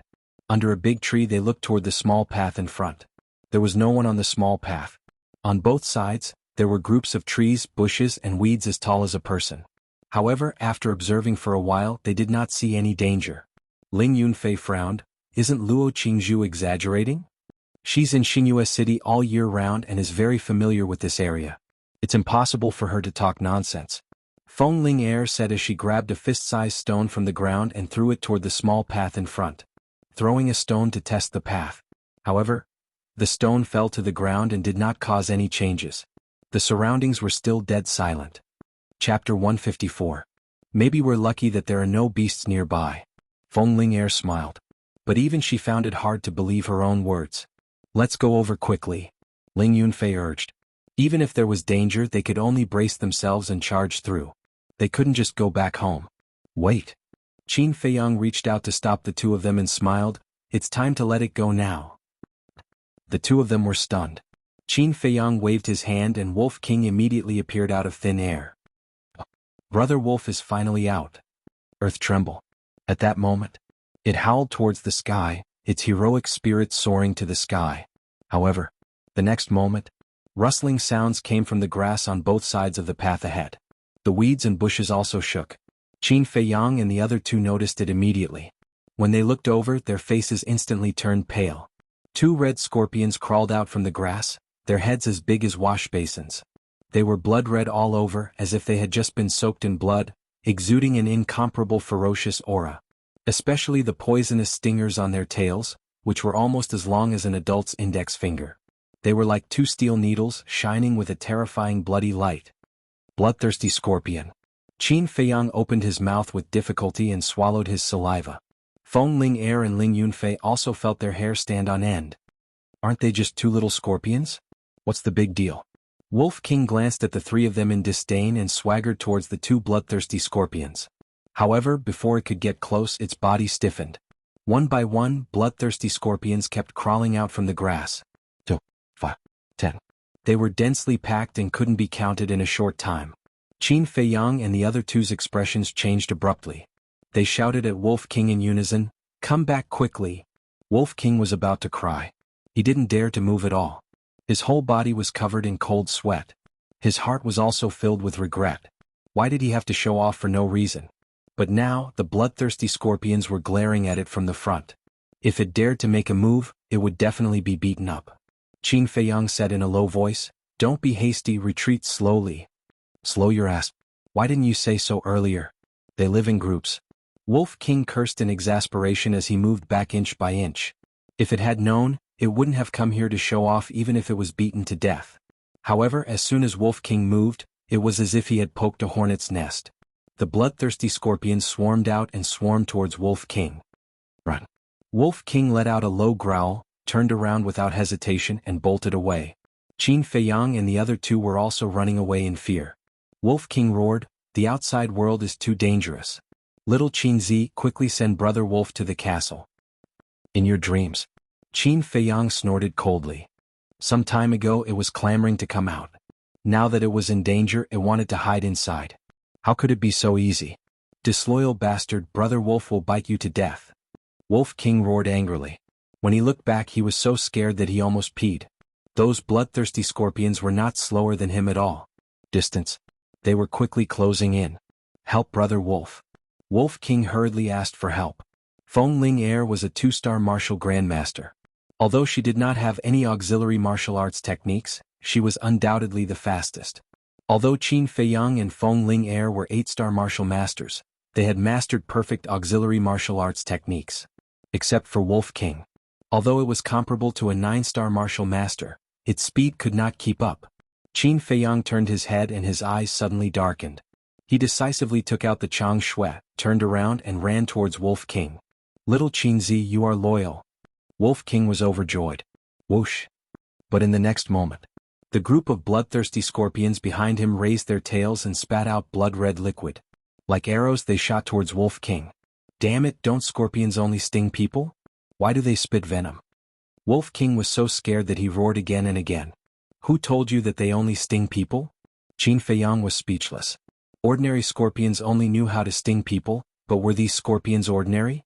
They were more terrifying than ordinary beasts. Whoosh. Wolf King suddenly turned around and jumped into the forest next to him. Qin Feiyang's expression changed drastically and he roared, "Come out quickly!" But as soon as Wolf King jumped into the forest, the venom rushed towards him. Damn it! Qin Feiyang cursed and also jumped into the grass next to him. He had narrowly escaped a calamity, and the venom shot to the ground making a sizzling sound. In the blink of an eye, a face-sized pit appeared. There was also a scarlet blood mist rising from the pit. This blood mist drifted in the air. It actually carried a faint fragrance. However, wherever this blood mist shrouded, whether it was flowers, grass, or trees, they withered and rotted at a speed visible to the naked eye. Obviously, this blood mist also contained a strong poison. Qin Feiyang got up, covered his nose first and looked towards the front of the path. Those bloodthirsty scorpions did not stop. Like a sea of blood, they surged over, making people's hair stand on end. Feng Ling Er, Ling Yunfei, you guys run. When I find Wolf King I will meet you guys. Qin Feiyang roared and went into the forest without looking back, looking for Wolf King. Extremely annoyed. This damn white-eyed wolf, didn't he know that the forest was more dangerous than the path? Hearing Qin Feiyang's roar, Ling Yunfei and Feng Ling Er immediately turned around and fled along the path. And the scorpions did not chase after them. Instead they rushed into the forest and swarmed towards Qin Feiyang. Qin Feiyang's face was gloomy to the extreme. As he ran he scanned the forest. The sky was getting darker and darker. If he did not leave the forest he was afraid that he would not only face the scorpions, but also other birds and beasts.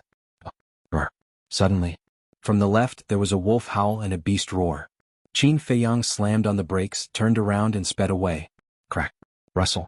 Behind. The bloodthirsty scorpions were like a swarm of locusts. Wherever they passed they were unstoppable.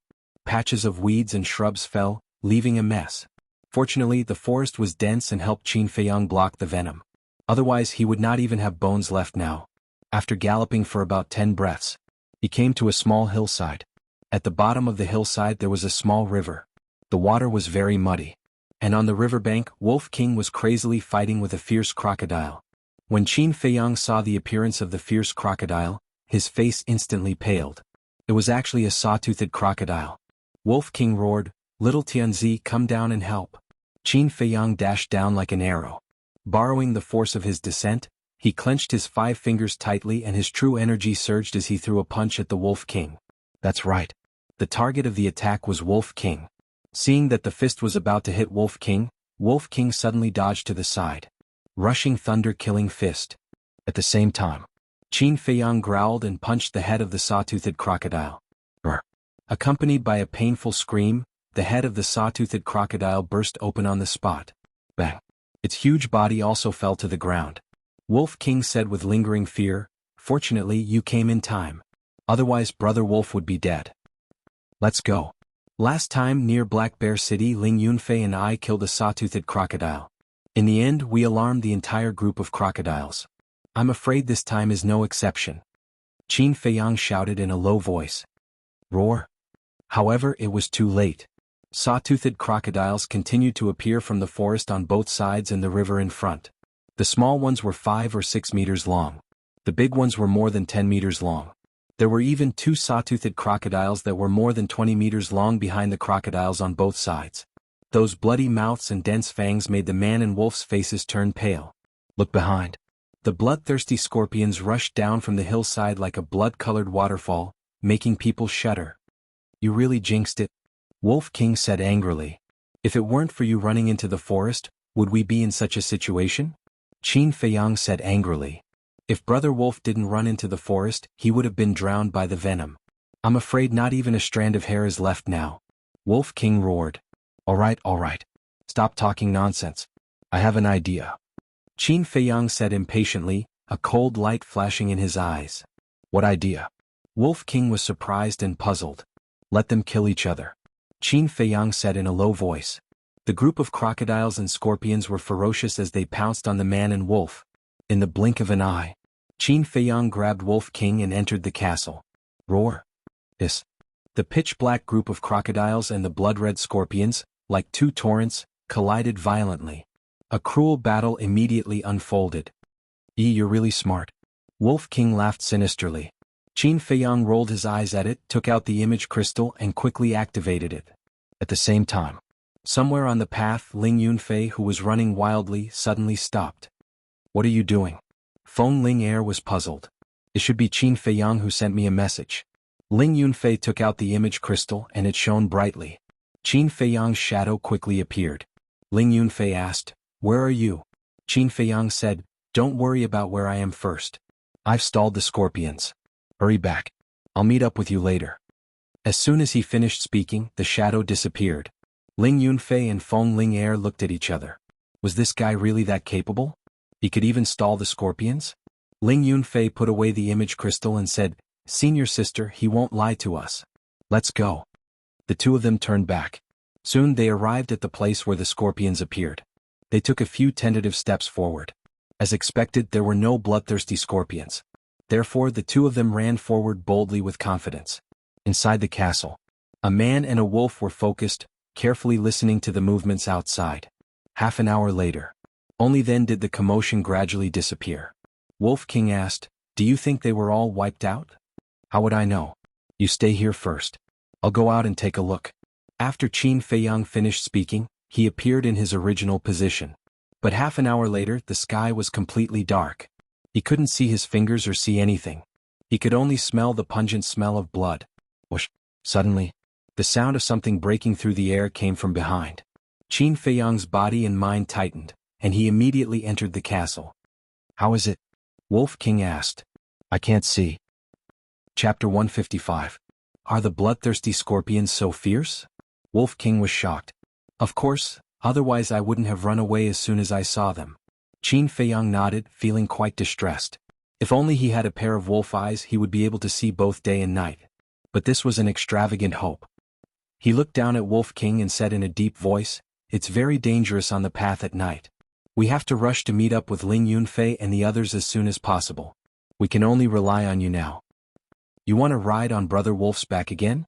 Wolf King looked at him unkindly. Qin Feiyang did not waste any more words and directly sat on it. With a thought, he left the castle. Whoosh!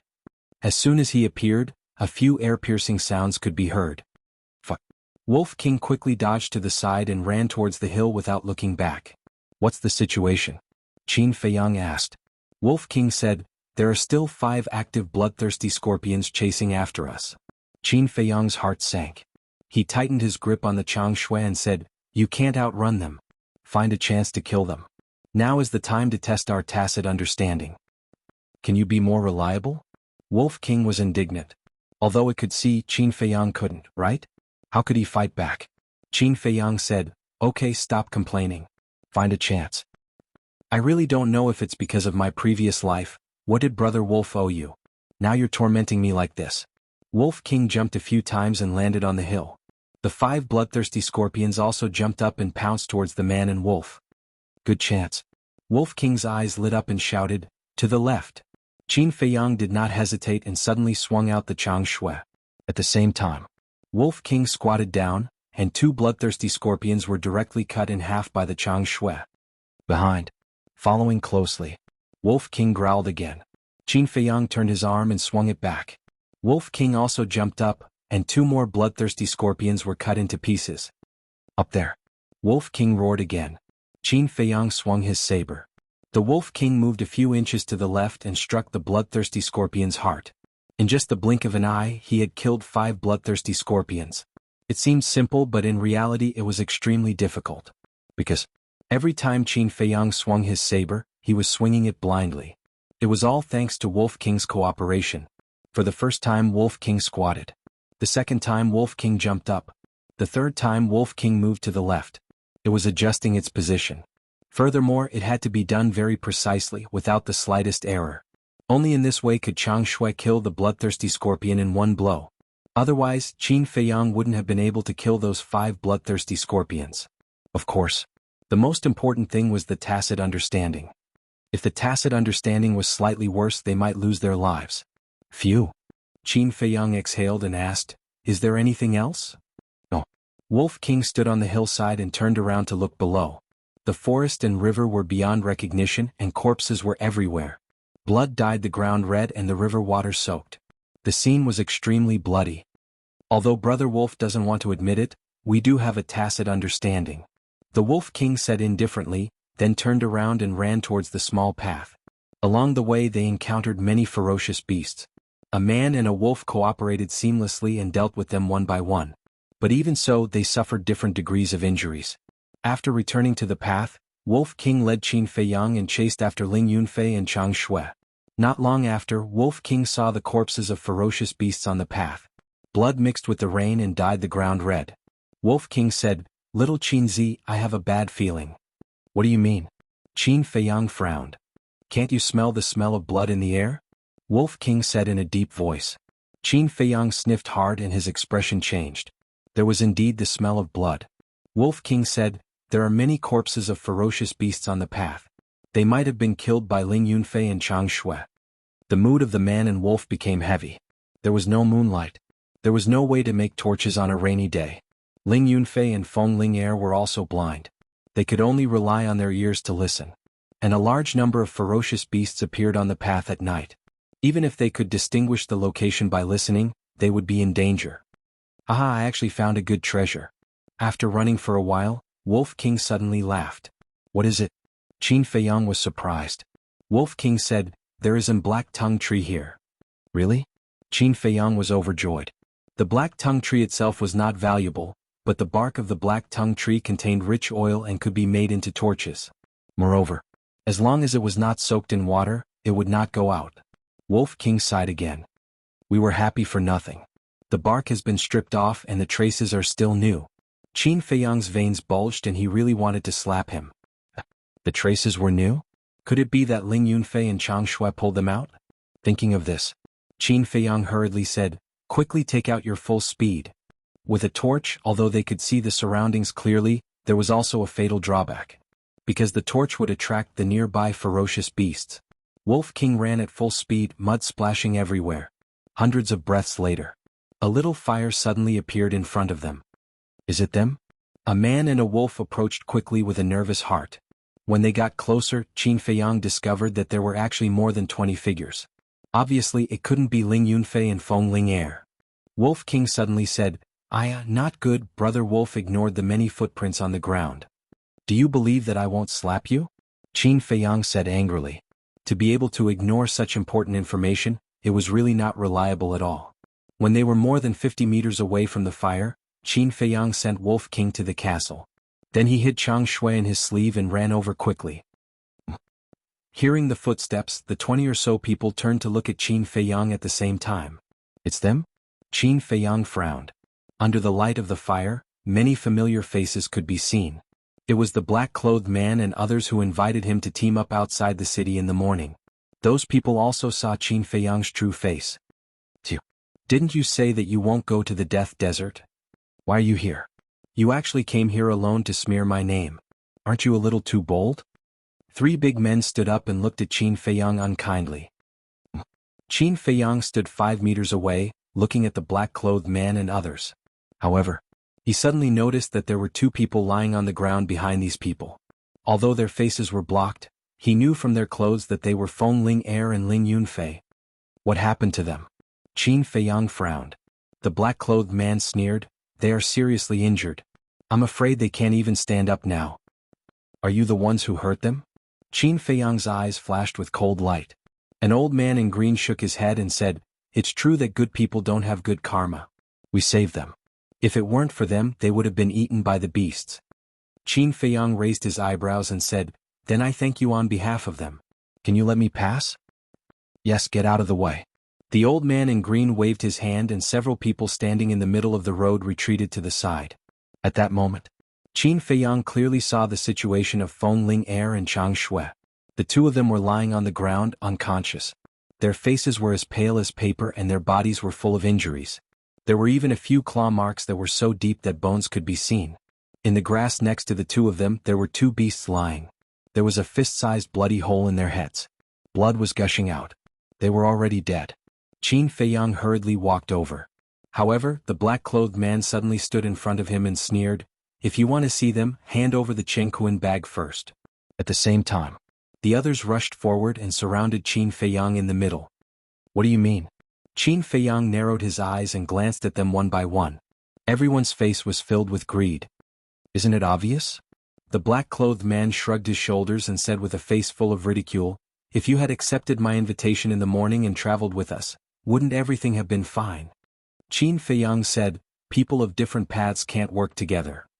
"Are you implying that we are villains?" The black-clothed man's face sank. Qin Feiyang said, "Whether you are a villain or not, you know it in your heart. I advise you to get out of the way immediately. Otherwise, when we return to Xingyue City, it will be your death date." "We already know that the three of you are disciples of the Martial Emperor Hall. But if you die here, I bet the Martial Emperor Hall won't be able to find out who did it. So, you better be smart and hand over the Chengquan bag. If that's the case, we can consider letting you live." The old man in azure clothes sneered. "If I didn't get rid of those bloodthirsty scorpions, would you be able to make it here alive? But now not only did you not say thank you, you even took our Chengquan bag. You're worse than a dog." "At least a dog knows how to repay kindness." Qin Feiyang's face sank. "You. Haha, are you talking in your sleep? You think you can get rid of the bloodthirsty scorpions with your strength?" The group laughed in disdain. The black-clothed man's eyes turned cold as he shouted, "Cut the crap, hand over the Chengquan bag or don't blame me for being impolite." Qin Feiyang nodded, "Sure, I can give you the Chengquan bag, but I have to confirm whether they're dead or not."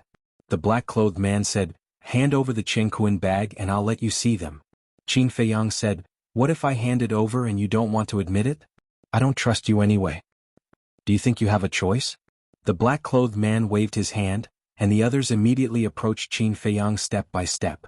Qin Feiyang hurriedly stretched out his hand. Fine, I'll give it to you." "That's a wise choice, hand it over." The black-clothed man smiled, took a step forward, and stretched out his hand in front of Qin Feiyang. Qin Feiyang glanced around. There was only the black-clothed man in front of him. Beside him was the old man in azure clothes and a middle-aged woman. As long as he took the black-clothed man by surprise and tore open a gap, he would be able to quickly rescue Ling Yunfei and Qin Feiyang. However, since these people were taking his Chengquan bag, it meant that Ling Yunfei and Feng Ling-er's Chengquan bags had already been taken by them. Feng Ling-er's Chengquan bag still contained a top-grade red fire-colored glass pill, so he couldn't let these people take advantage of it. Chapter 156. It was drizzling and the cold wind was biting. Qin Feiyang calmly observed everyone. In the end, he set his sights on the black-clothed man and the green-clothed old man, because the look in their eyes said everything. The others all followed their lead. The Cosmos sack would naturally be with one of them. "Hurry up. Let me tell you, you'd better not play any tricks, otherwise." Speaking of which, the black-clothed man turned his head and glanced greedily at Feng Ling-er, saying, "We are all men. We haven't touched a woman for a long time. It just so happens that your friend is so beautiful." Except for a few women, the others also laughed lewdly. Qin Feiyang's eyes flashed coldly and he took out the Cosmos sack from his arms. The other hand firmly grasped Chang Shui and said in a deep voice, "Don't regret it." "Regret?" The black-clothed man raised the corner of his mouth, full of ridicule. The others also sneered. "Let's see how long you can laugh." Qin Feiyang muttered secretly and handed the Cosmos sack over. "Get the Cosmos sack and I'll kill you." The black-clothed man also sneered in his heart and reached out to grab the Cosmos sack. At this moment, Qin Feiyang's eyes flashed coldly and he took a step forward. Chang Shui, who was hidden in the sleeve cage, was like a ferocious viper, streaking across the sky like lightning. The black-clothed man screamed. The hand that was grabbing the Cosmos sack was removed on the spot and fell to the ground. Blood. Like a gushing spring, it spurted out crazily. At the same time, Qin Feiyang brushed past him and pounced towards Ling Yunfei and the other man. "Bastard! Stop him!" The black-clothed man roared. The people present were all caught off guard by this sudden scene. They only reacted when they heard the man's roar. "Little bastard, you're courting death. The green-clothed old man and the middle-aged woman beside him immediately pounced on Qin Feiyang. You're the ones courting death. Very soon, you will know who you have offended. Qin Feiyang smiled coldly. He grabbed Feng Ling with one hand and Ling Yunfei with the other. Then with a thought he went to the castle. Where is he? The green-clothed old man and the middle-aged woman looked at each other, their faces filled with bewilderment. The others were also dumbfounded and filled with disbelief. A moment ago they were still in front of him. How did they disappear without a trace in an instant? Bumping into ghosts in the middle of the night? Or did that person know how to perform magic? Quick, look for him. We must find them. If I don't kill them, I won't rest. The black-clothed man was also stunned. Then he became completely mad and roared like a madman. However, no one moved. That was because the forest at night was basically a graveyard. They didn't want to throw their lives away. The green-clothed old man looked at the black-clothed man and frowned. He advised, Wang Gang, calm down. Too dangerous here. Let's go to a safer place first. The middle-aged woman nodded and said, That's right. They will pass by the safe place sooner or later. We will wait for them at the safe place. All right, let's go.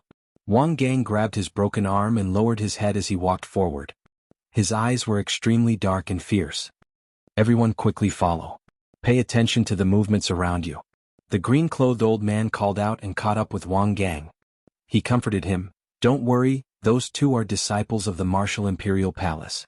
There must be a myriad spirit pill in their Qingkuan bag. Even if there isn't one, I will send someone back to Star Moon City to buy one for you tomorrow morning. Wang Gang nodded. The myriad spirit pill could be used to reconnect broken limbs.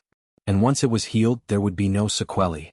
At the same time, inside the castle, Feng Ling and Ling Yunfei were lying quietly on the ground. Qin Feiyang had already given them the best healing pills. Their complexions and injuries were slowly recovering. At this moment, Qin Feiyang and Wolf King stood at the side, listening to the movements outside. Their eyes flashed with strong killing intent. Wolf King said, They have left. What are your plans? Do you still remember how we hunted down the people of the Black Demon stronghold in Iron Bull Town? Qin Feiyang licked his lips and a bloodthirsty smile appeared on his face. Of course I remember. Wolf King nodded. At that time we were still martial artists and didn't have the castle. We could wipe out the Black Demon stronghold, let alone now. Qin Feiyang sneered. It's good to have confidence, but Brother Wolf has to remind you that there was a moon at that time and you could see it. And now you can't see it. This is the first problem.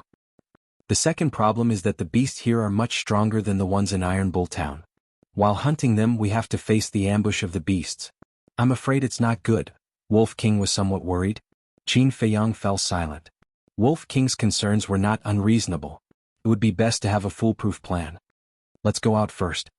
Qin Feiyang waved his hand and left the castle with Wolf King. They followed behind the group of people, maintaining a distance of 40 to 50 meters. Those people would also turn their heads from time to time, looking back vigilantly. But as long as Wolf King closed his eyes in time, those people would not be able to detect them hiding in the darkness.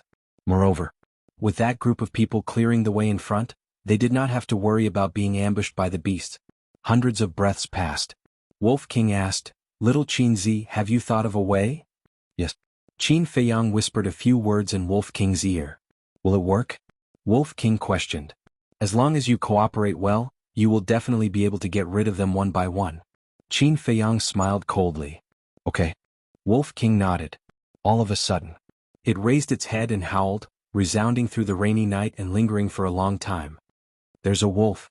The faces of Wang Gang and the others suddenly changed. They hurriedly stopped, turned around and looked back. Immediately they saw a pair of green eyes, like two clusters of ghost fire, which made them shudder with fear. It's really a wolf. They panicked at once. Wolves were cunning and cold-blooded. Once targeted by a wolf, even if they did not die, they would lose a layer of skin. What should we do? Everyone looked at the man in black and the old man in cyan. The old man in cyan whispered, Don't panic. There is only one wolf now. It will definitely not dare to come over when it sees so many of us. Let's go quickly.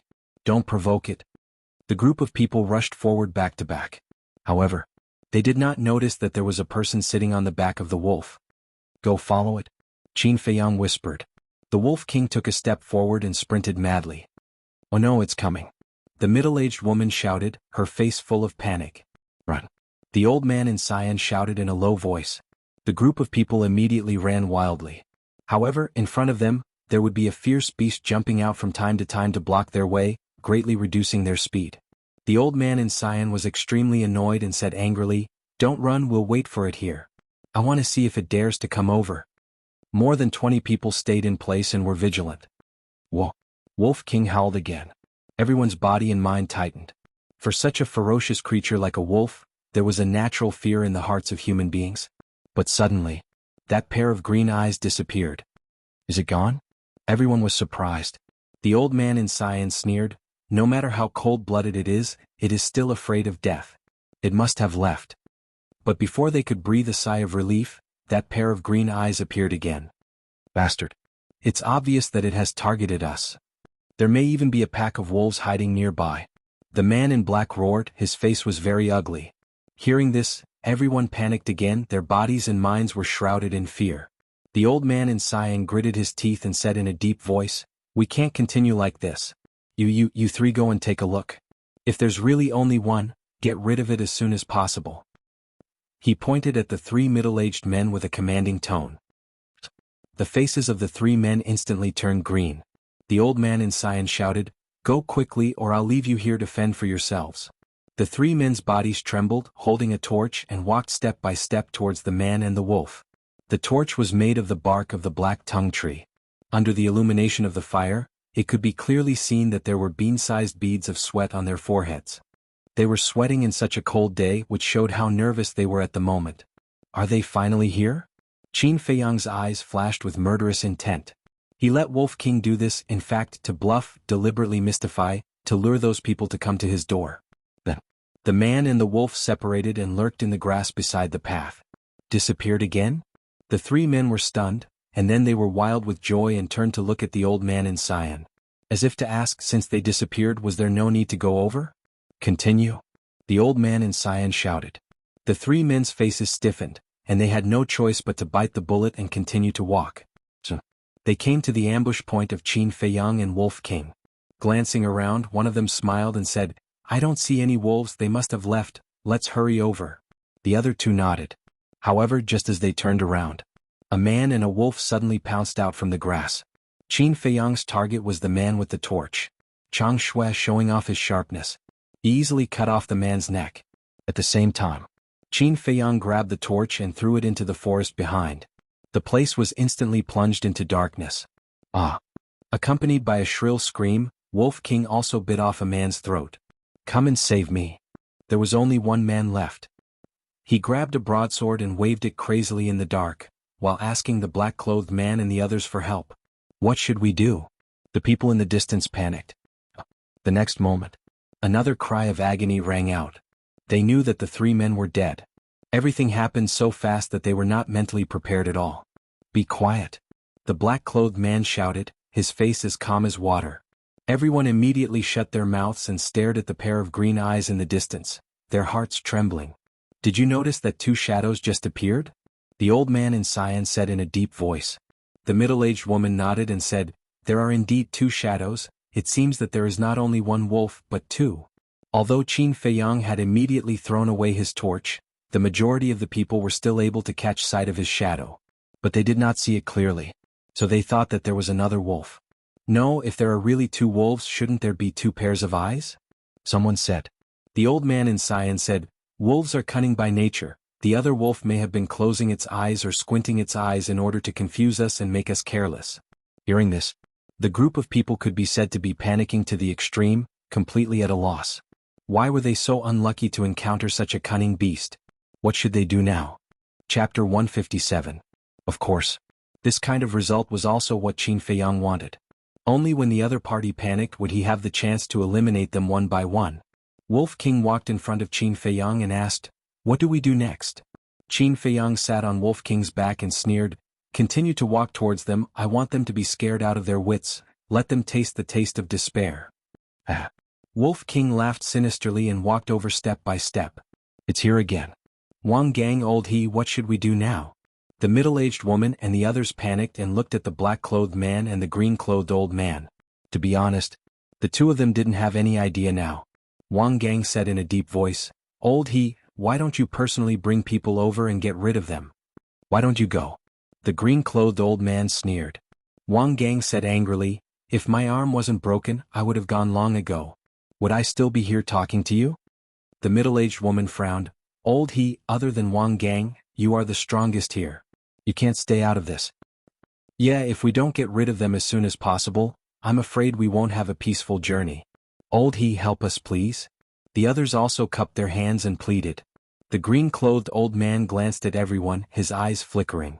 Finally, he gritted his teeth and said in a deep voice, which one of you will go with me? Now he had to go. Because if he didn't go, he would definitely be ostracized by everyone and even be kicked out of the team. Once he was alone in this dangerous forest, even if he was strong, he didn't have the confidence to walk to the desert of death alive. Me. And me. 5 strong men walked out, looking as if they were going to die for justice. The green-clothed old man glanced at the 5 of them, pointed to 3 of them and said, the 3 of you walk in front of me, the 2 of you on the left and the other on the right. The 5 of them frowned. This arrangement was obviously to use them as shields. The green-clothed old man said, if you don't do as I say, I won't go. Everyone will wait for death together. Wang Gang raised his eyebrows and shouted, whatever old he says, you guys do it. The 5 of them exchanged glances. Regret could be clearly seen on his face. However, it was already too late for regrets. He could only brace himself and continue.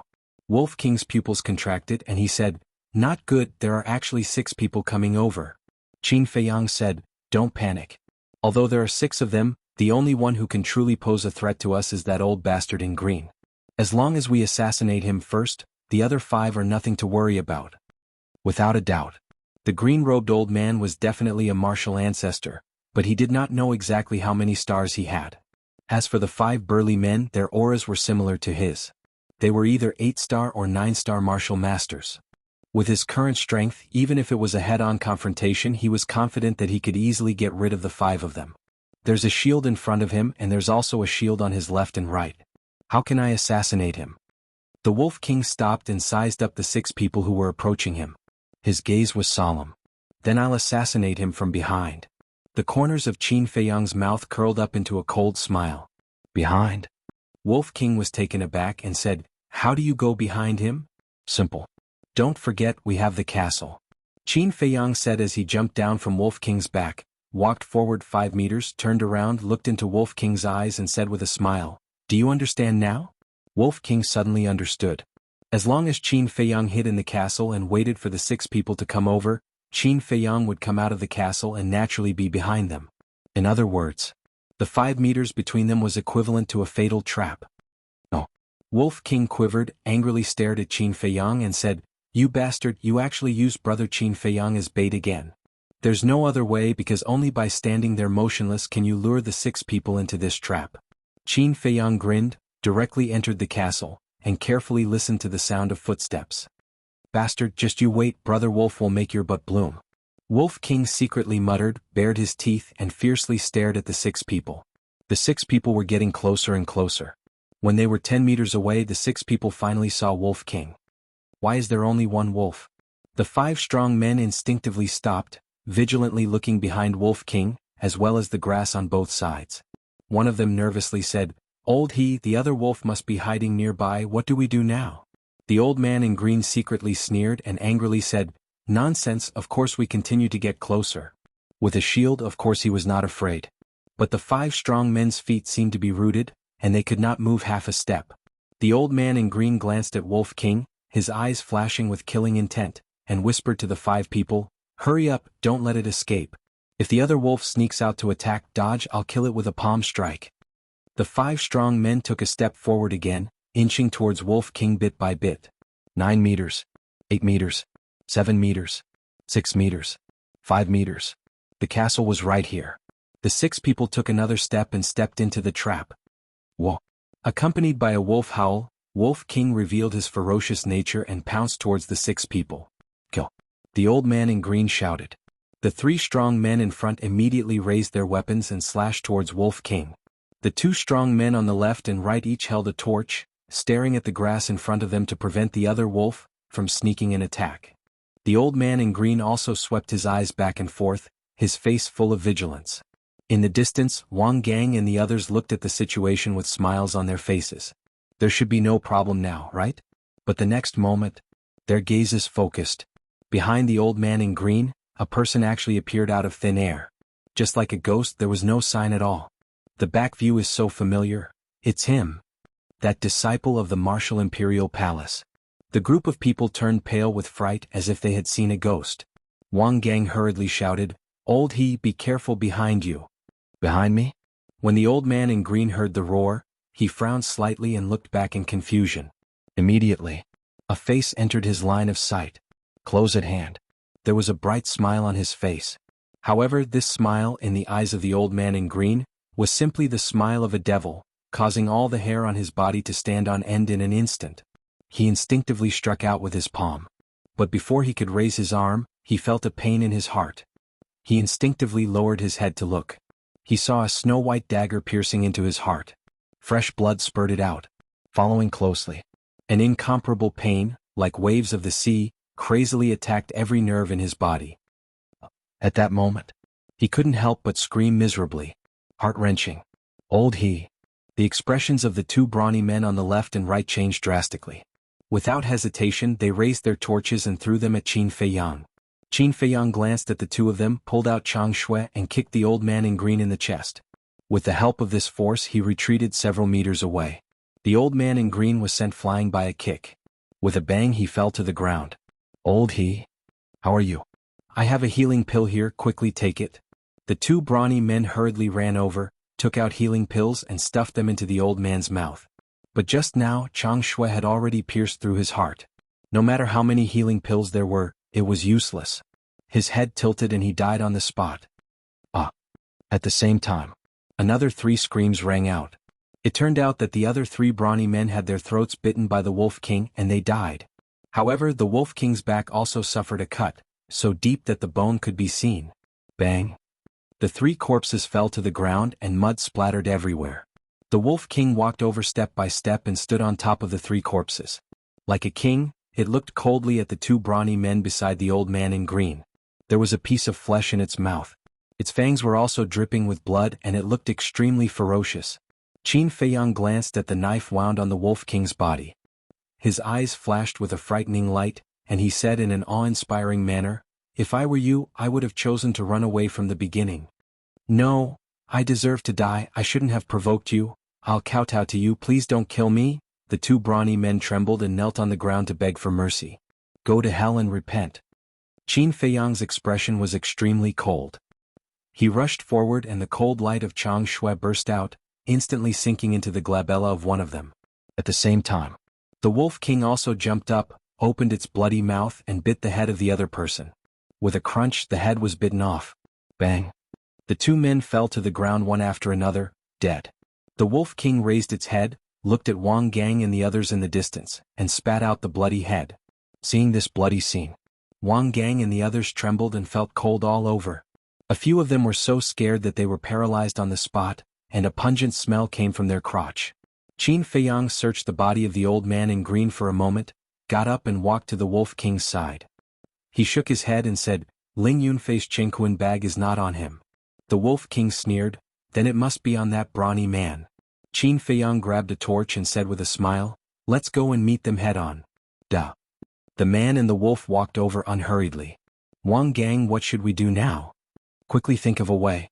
Seeing this, the remaining dozen people looked at Wang Gang, their hearts burning with anxiety. Even old he, who was a martial arts grandmaster, was easily killed by the man and the wolf, let alone them. Wang Gang was their only pillar of support now. But this pillar of support was also terrified at this moment. If it was a head-on fight, he was not afraid at all. But it was obvious that the man and the wolf did not intend to fight him head-on. The man-wolf combination. Could it be them? Suddenly, he thought of a name that everyone in the county of Yan knew, Qin Feiyang. But it was not right. Qin Feiyang's arrest warrant was still posted at the city gate. The portrait and the person in front of him were 2 completely different people. Whether it was Qin Feiyang or not, the best plan was to run. He turned around without hesitation and fled crazily. Now that he had fled, the middle-aged woman and her group had lost their backbone and were at a loss of what to do. "What are you waiting for? Run!" The middle-aged woman shouted anxiously. In an instant. Chapter 158. They ran away? 1 man and 1 wolf were stunned. They thought that those people would stay and have a good fight with them. After all, there were more than a dozen of them. What was there to be afraid of? But the result was that they ran away without a fight. Were they that scary? Wolf King said proudly, "Brother Wolf is so awesome. I didn't even make a move and they were scared witless." "It's not that you're awesome, it's that you're too shameless." Qin Feiyang rolled his eyes. He had never seen such a narcissistic guy. Wolf King said disdainfully, "Brother Wolf knows that you're jealous, so I'm not angry at all." "I'm jealous?" Qin Feiyang was really speechless. He was too lazy to talk nonsense and directly sent Wolf King into the castle. Then he used the smoke-gathering steps and chased after the middle-aged woman and the others. "He's chasing us. So fast. Almost 4 times faster than me." More than a dozen people's faces turned pale. Fear and despair drowned them like a tide. "I can't run anymore." A young man in black collapsed on the ground, his body trembling and at a loss. The others didn't care about him. This team was temporarily formed. Everyone had their own little thoughts. Unity was simply a joke. In the face of a disaster, everyone flew away. The young man in black turned his head with difficulty and looked at Qin Feiyang, who was rushing over. He begged, "This brother, no, this lord, I was also forced, please spare my life." "Okay." Qin Feiyang nodded. "So easy to talk to?" The young man in black was stunned and wild with joy. However, the next moment, Qin Feiyang swept past him. Chang Shui flashed and the head of the young man in black was directly removed. A bowl-sized wound and blood spurted several meters high. "He's a devil. He kills people without blinking. Quick, run." The middle-aged woman and the others in front were scared out of their wits. "Do you remember what I said at that time? Soon you will know who you have offended. I want all of you to be in complete despair." Qin Feiyang's ferocious nature erupted. Using the shifting smoke steps, he rapidly chased after them like a shooting star. With a wave of his saber, he chopped off another person's head. "My lord, we were blind. I'll be your slave, I'll serve you tea. I beg you to be magnanimous and let me live. I don't want to die." The dozen or so people begged as they fled. Qin Feiyang turned a deaf ear to him. With the Chang Shui in his hand, he crazily harvested heads one after another. The remaining people were scared out of their wits. 2 of them fled into the forest in a panic. But not long after, screams could be heard. Obviously they were killed by the ferocious beasts in the forest. Fresh blood dyed the small path red. The smell of blood was pungent. Heads rolled in the mud one after another. Their eyes were wide open, filled with fear and despair before death. "Little bastard, don't go too far." The middle-aged woman roared. Other than Wang Gang, she was the only one who was still alive. "I'm going too far? At that time, I clearly advised you not to provoke me, but you didn't believe me. But now you can't blame me for being ruthless." Qin Feiyang was covered in blood. He was like a blood man, emitting an incomparable murderous aura. Yes, this was his most terrifying side. He would not let go of anyone who dared to touch him. "I'll fight it out with you." Seeing Qin Feiyang getting closer and closer, the middle-aged woman suddenly turned around and slapped at Qin Feiyang. True Qi surged in her palm. This was a kind of martial skill. But it was only a mid-tier martial skill. Qin Feiyang's eyes were full of disdain. He also slapped out with a palm, accompanied by the sound of wind and thunder, and sent the middle-aged woman flying. Bang! Off. The middle-aged woman crashed to the ground and spat out a mouthful of blood. In an instant, her face was full of despair. "Who are you?" She looked at Qin Feiyang in horror. Perfect killing martial skill. Perfect auxiliary martial skill. There was also a white wolf beside him. And his whereabouts were strange. He came and went without a trace. How could there be such a perverted person in the world? "You want to know so much? Well, I'll tell you. I'm Qin Feiyang that you're all looking for." Qin Feiyang said. "What?" The middle-aged woman's body trembled violently. Qin Feiyang stepped in front of her. Chang Shui spun and suddenly blood burst out. A head fell to the ground. "There's only one left."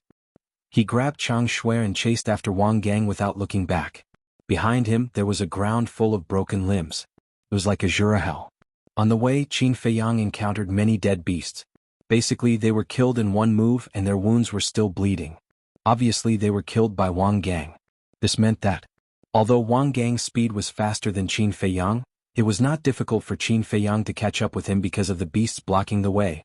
However, occasionally there would be beasts jumping out and blocking in front of Qin Feiyang. Qin Feiyang called out Wolf King.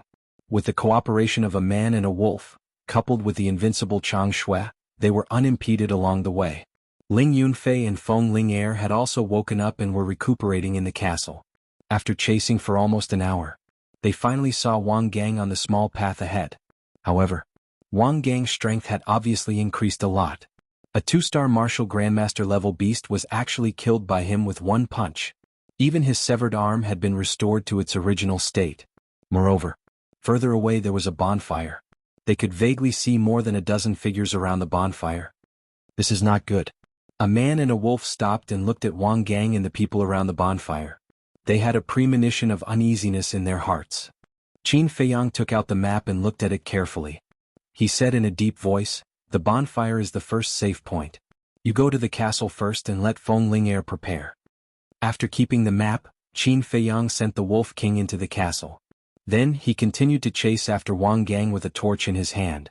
At the same time, Wang Gang also sensed Qin Feiyang behind him. He turned his head to look and a sneer appeared on his face. Qin Feiyang ran closer and stopped more than 10 meters away. He frowned and said, "You took the best red fire glaze elixir? You also know?" "Yes, you are their companion. It's not surprising that you know." "Yes, not long ago I checked their Qingquan bag. In the woman's Qingquan bag I found an elixir with elixir patterns. Looking carefully, it turned out to be the best red fire glaze elixir. I've heard about the best red fire glaze elixir. I heard that it was made by Jianghu Yin of Yen City. It can help people break through 2 small realms at once. I didn't believe it at first, but after I took it, I really broke through from a 1-star martial ancestor to a 3-star martial ancestor. What surprised me more was that the woman's Qingquan bag really had a panacea elixir. My arm has been fixed. Now it's my turn to hunt you down." Wang Gang laughed and rushed toward Qin Feiyang without any scruples. 4-star martial ancestor. Qin Feiyang was shocked. What he was worried about finally happened. A 4-star martial ancestor was not someone he and Wolf King could compete with.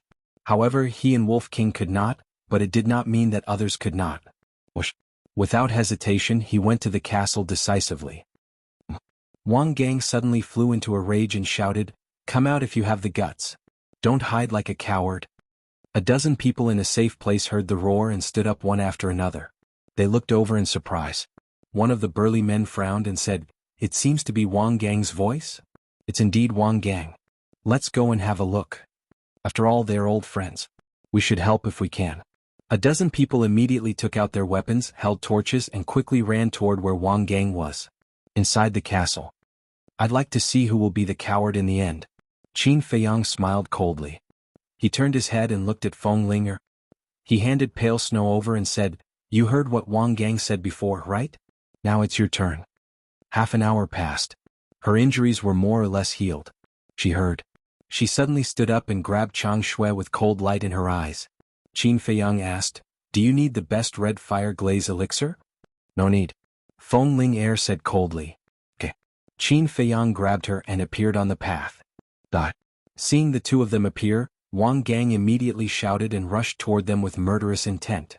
"You don't have the ability." Barbarian Elephant Fist. Feng Ling killing intent surged. Her seemingly delicate body went up to meet the attack without dodging. She clenched her jade-like hand and punched out. "Bitch, see how I'll play you to death later." Quicksand Palm. Wang Gang laughed lewdly as he waved his palm, sweeping up the rain that filled the sky as he slapped towards Feng Ling. The fist and the palm collided. The two of them retreated at the same time, with a trace of blood at the corner of their mouths. How is it possible? Wang Gang's face changed. Wasn't this bitch a 2-star martial grandmaster? How could her strength be on par with his? Right. It must be because the barbarian elephant fist was a perfect martial skill. His quicksand palm was only a superior martial skill, which made up for the gap in cultivation. If it wasn't for the fact that I was seriously injured from fighting with the fierce beasts, if it wasn't for you sneak attacking me, do you think you can knock me out with your mediocre skills? You think you can steal my Qingquan bag? Bastard, you actually dared to take the supreme grade red fire-colored glass pill. Today I'll dig out your eyeballs, chop off your hands and feed the beasts. Feng Ling was furious. She grabbed Chang Shui with her left hand and punched with her right hand. 9 afterimages of her palms carried a terrifying pressure and rushed toward Wang Gang. The Martial Imperial Hall's exclusive perfect martial skill, Illusion Palm. You're a core disciple of the Martial Imperial Hall. Wang Gang's face turned pale. because only core disciples were qualified to practice the perfect martial skill, Illusion Palm. The rest of the disciples could only practice the superior martial skill, Illusion Palm. In his heart, he had the intention to retreat. He punched with his palm and the palm wind was bitingly cold, but what he hit was only an afterimage. Feng Ling took the opportunity to slap him in the chest. With a crisp crack, the bones in Wang Gang's chest broke on the spot. Bang! At the same time, his body flew out horizontally and smashed into the ground a few meters away, creating a deep pit. Feng Ling chased after him, her whole body was cold. Wang Gang spat out a mouthful of blood. Enduring the pain, he hurriedly climbed out of the deep pit and turned around to escape. But at this time, Feng Ling had already caught up, bent down and waved Chang Shui, instantly cutting the tendons of his feet. Bang! At this moment, Wang Gang fell to the ground like a dog eating shit and stuffed his mouth with mud. At the same time, more than a dozen people in the safe area also rushed over. Chapter 159. Feng Ling raised her head and raised her eyebrows before she said with a cold smile, "What is it? Trying to be a busybody?" Qin Feiyang's eyes narrowed slightly, and he also walked to Feng Ling's side ready to go. The bulky man glanced at the two before he glanced at Wang Gang and asked, "Brother Wang, what's going on here?" Wang Gang placed his hands on the ground and raised his head toward the group of people before he begged, "Brother Meng, please help me kill these two little bastards. I'll definitely repay your kindness." "How dare you speak so rudely?" Feng Ling became enraged and stomped her foot on Wang Gang's head. Wang Gang's entire face sank into the mud, causing him to have difficulty breathing. He struggled frantically and cried for help. Seeing this, the group of people immediately glared at each other. The bulky man yelled, "Let go of Brother Wang at once or else none of you will live." Feng Ling let out a disdainful laugh and said in a cold tone, "Come at me if you're not afraid of death. Stubborn." The bulky man became enraged and threw a punch in Feng Ling's direction. Feng Ling harumphed and waved her hand, causing 9 blurry figures to rush toward the bulky man like a storm. Illusionary palm. The bulky man's expression changed greatly as he immediately backed off. The rest of the people were terrified too. This woman was a core disciple of the Martial Emperor Palace. Feng Ling said in a disdainful tone, "Aren't you being cocky? Why are you so scared now?" Wang Gang exerted force and raised his head before he yelled, "Brother Meng, don't be afraid of them. Let's kill them here.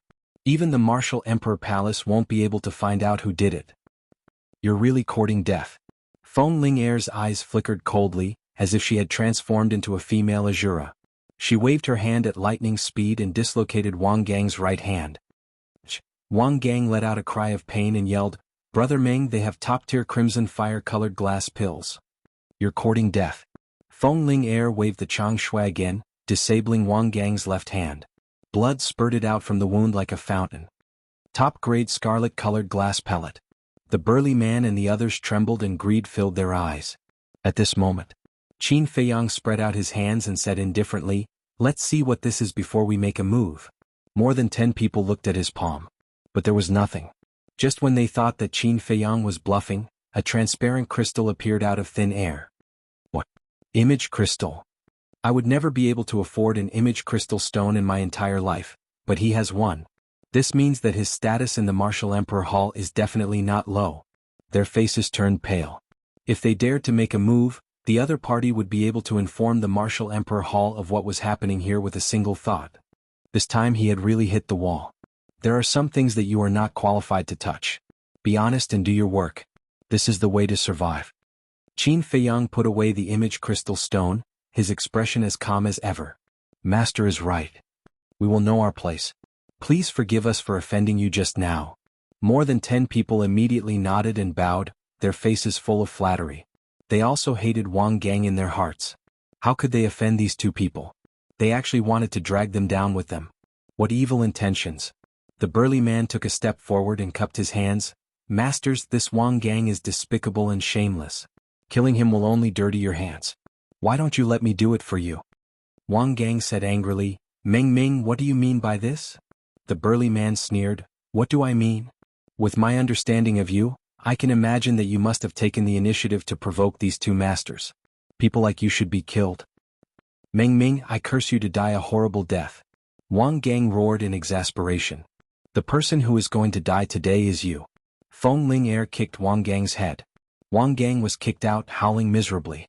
His head felt like it was about to split open, and he was in so much pain that he wished he was dead. If it wasn't for Feng Ling Air showing mercy, his head would have already split open. I deserve to die. I have eyes but fail to recognize Mount Tai. I will kowtow to you, please give me a way out. He endured the pain and kept begging. Scum like you deserve to die. Living is a waste of air. Feng Ling Air walked up and Chang Shui descended like lightning, digging out Wang Gang's eyeballs. Immediately, Wang Gang let out a scream like a pig being slaughtered, rolling in the mud. His entire body was covered in blood, looking extremely terrifying. Qin Feiyang watched with trepidation. If a woman was angered, she was much more terrifying than a tiger. In the future, try not to provoke women if you have nothing to do. The burly man and the others also broke out in cold sweat. It was the first time they had seen such a ferocious woman. Feng Ling Air raised her head and glanced at them, instinctively taking a few steps back.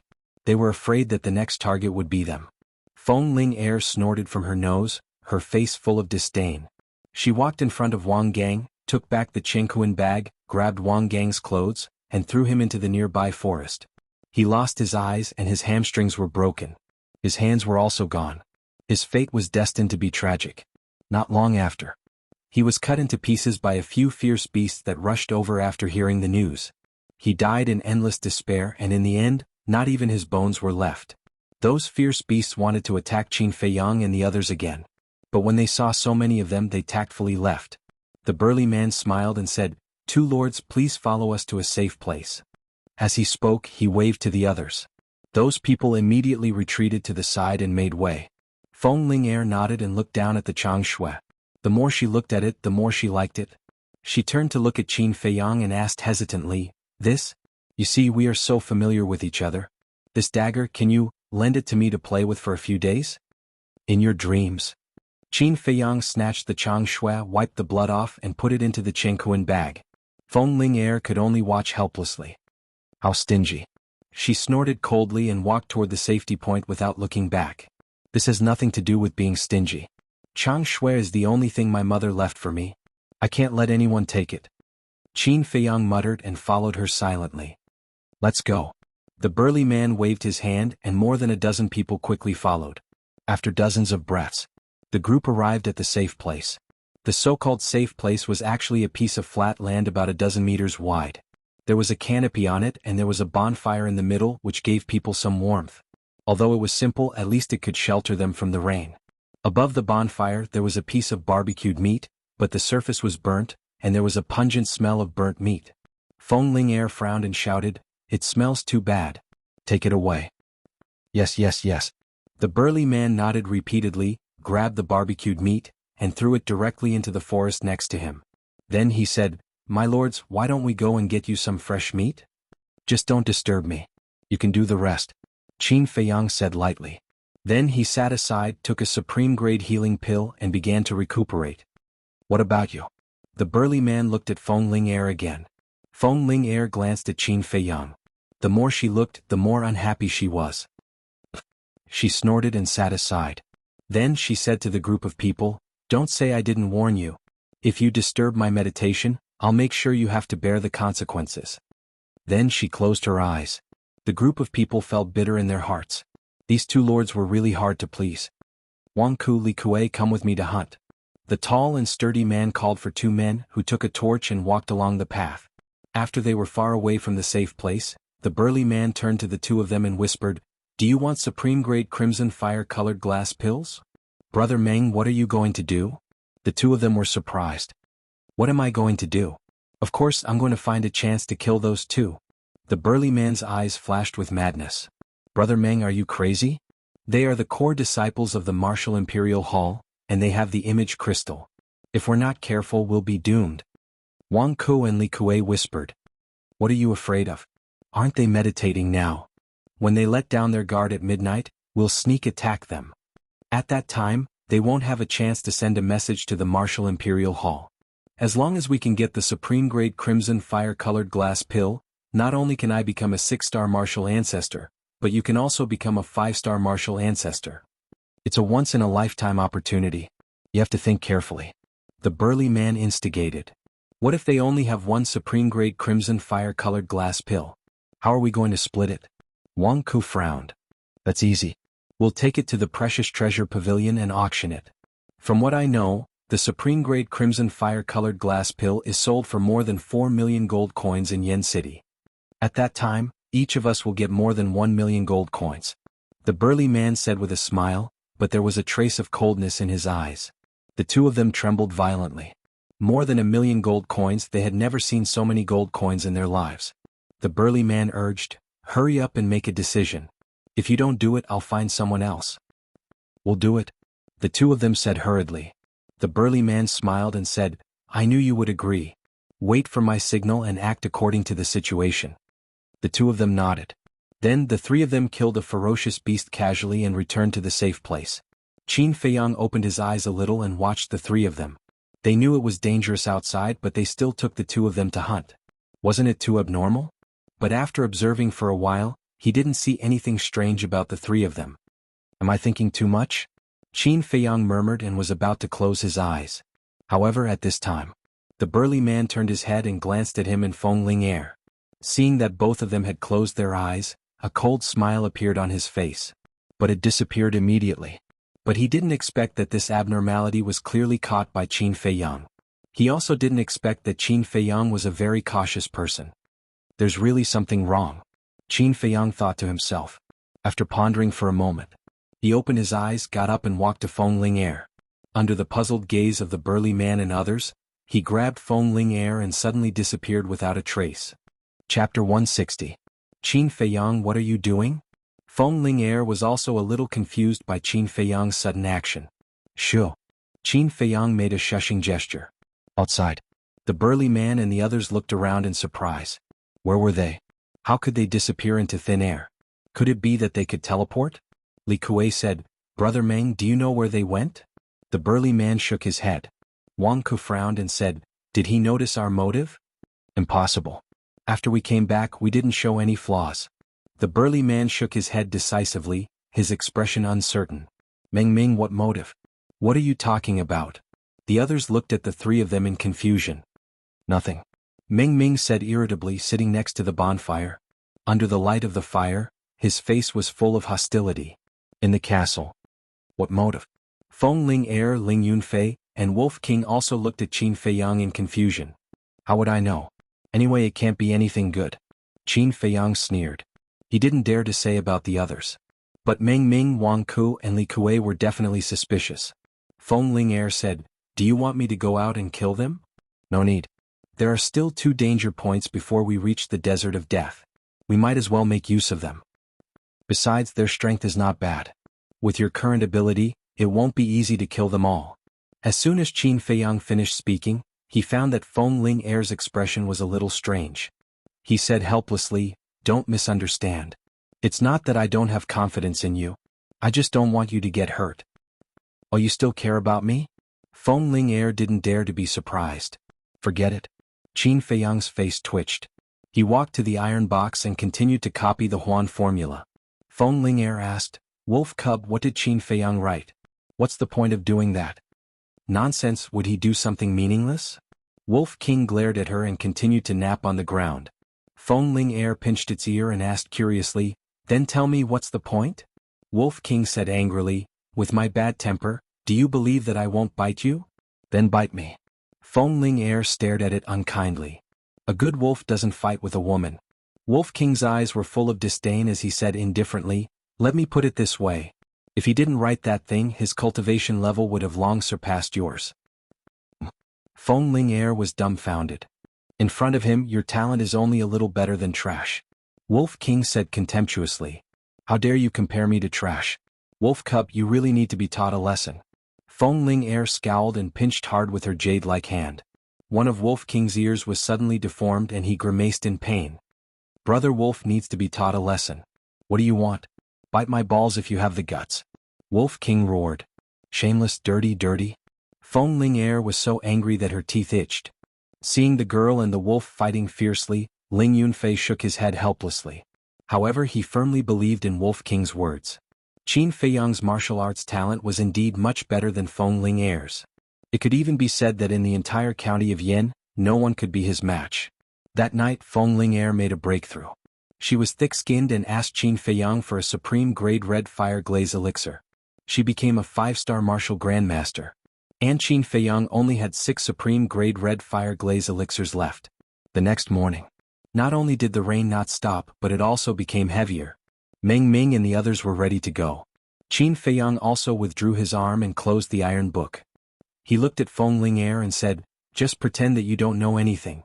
Feng Ling'er, don't expose your current strength too early." "I know what to do." Feng Ling'er rolled her eyes as if she was blaming him for being a busybody. Ling Yunfei shrugged and said with a smile, "We don't know anything." Qin Feiyang smiled and did not talk nonsense with Feng Ling'er. He led the two to the safe place. They appeared out of thin air again? Meng Ming and the others were about to set off. When they saw the three of them, their eyes almost popped out. Ghosts were nothing more than this. Cough. Wang Ku coughed and pulled Meng Ming's sleeve. Meng Ming suddenly came back to his senses. He quickly walked to the three of them and bowed. He looked at Ling Yunfei in confusion and asked, "Lords, who is this?" Qin Feiyang smiled and said, "He is also a core disciple of the Martial Imperial Palace." "Greetings, Lord." The group immediately bowed. Ling Yunfei nodded faintly. Meng Ming smiled flatteringly and said, "Lords, you see that danger is everywhere. Why don't we travel together so that we can take care of each other?" "Okay." Qin Feiyang thought for a while and nodded in agreement. Meng Ming was overjoyed and asked, "When shall we set off?" Qin Feiyang looked at the sky and saw layers of dark clouds. He did not know when the rain would stop, so he might as well set off now. Therefore the group of people rushed through the rain. There were 5 people clearing the way in front, 5 at the back and 3 at the left and right. Qin Feiyang and the other 2 walking in the middle had nothing to do. Meng Ming killed a beast with a slash. He looked back at Qin Feiyang and asked with a smile, "Lord, where did you go last night? We were worried to death when we saw you suddenly disappear." "Thank you for your concern." Qin Feiyang smiled and said. He avoided Meng Ming's question. Meng Ming turned his head and frowned. He asked without looking back, "Lords, is this your first time in the desert of death?" Qin Feiyang nodded. "Then it's easy." Meng Ming sneered inwardly and shouted, "All of you stay alert. Let's try to reach the second safe point before it gets dark." "Okay." Wang Ku and the others shouted. The path during the day was much safer. It took a long time to encounter a beast blocking the way. The strength of the people present was not bad, so they could easily deal with it. When it was almost evening, Meng Ming, who was walking in front, suddenly raised his hand and shouted, "Everyone stop." "What's wrong?" someone asked. "Nothing, I'm just thirsty and want to drink some water." Meng Ming took out a water bag and drank a mouthful. He turned to look at the others and smiled, "Does anyone want to drink?" However, as he spoke, he secretly winked at Wang Ku and Li Kuei. The 2 of them nodded without leaving a trace. "Brother Meng, thank you. It's raining. We've drunk enough rain. How can we be thirsty? Let's continue our journey." The others laughed. Qin Feiyang's pupils shrank. "That's right. We've drunk enough rain. How can Meng Ming be thirsty? Something's wrong." He raised his head and looked at the path ahead. There was still a dense jungle on both sides of the path. But it was surprisingly quiet. Along the way, although there were few ferocious beasts, the roar of beasts and the sound of insects never stopped in the jungle. But here, not to mention the roar of beasts, there was not even the sound of insects. It could even be described as dead silence. He carefully observed the terrain around him and suddenly realized that this was the second danger point. Since it was a dangerous point, why didn't Meng Ming say it? Meng Ming had already put away the water bag and smiled. "Everyone, there's still an hour's journey to the safe point. We should be able to reach it before dark. Let's go." The group continued to set off.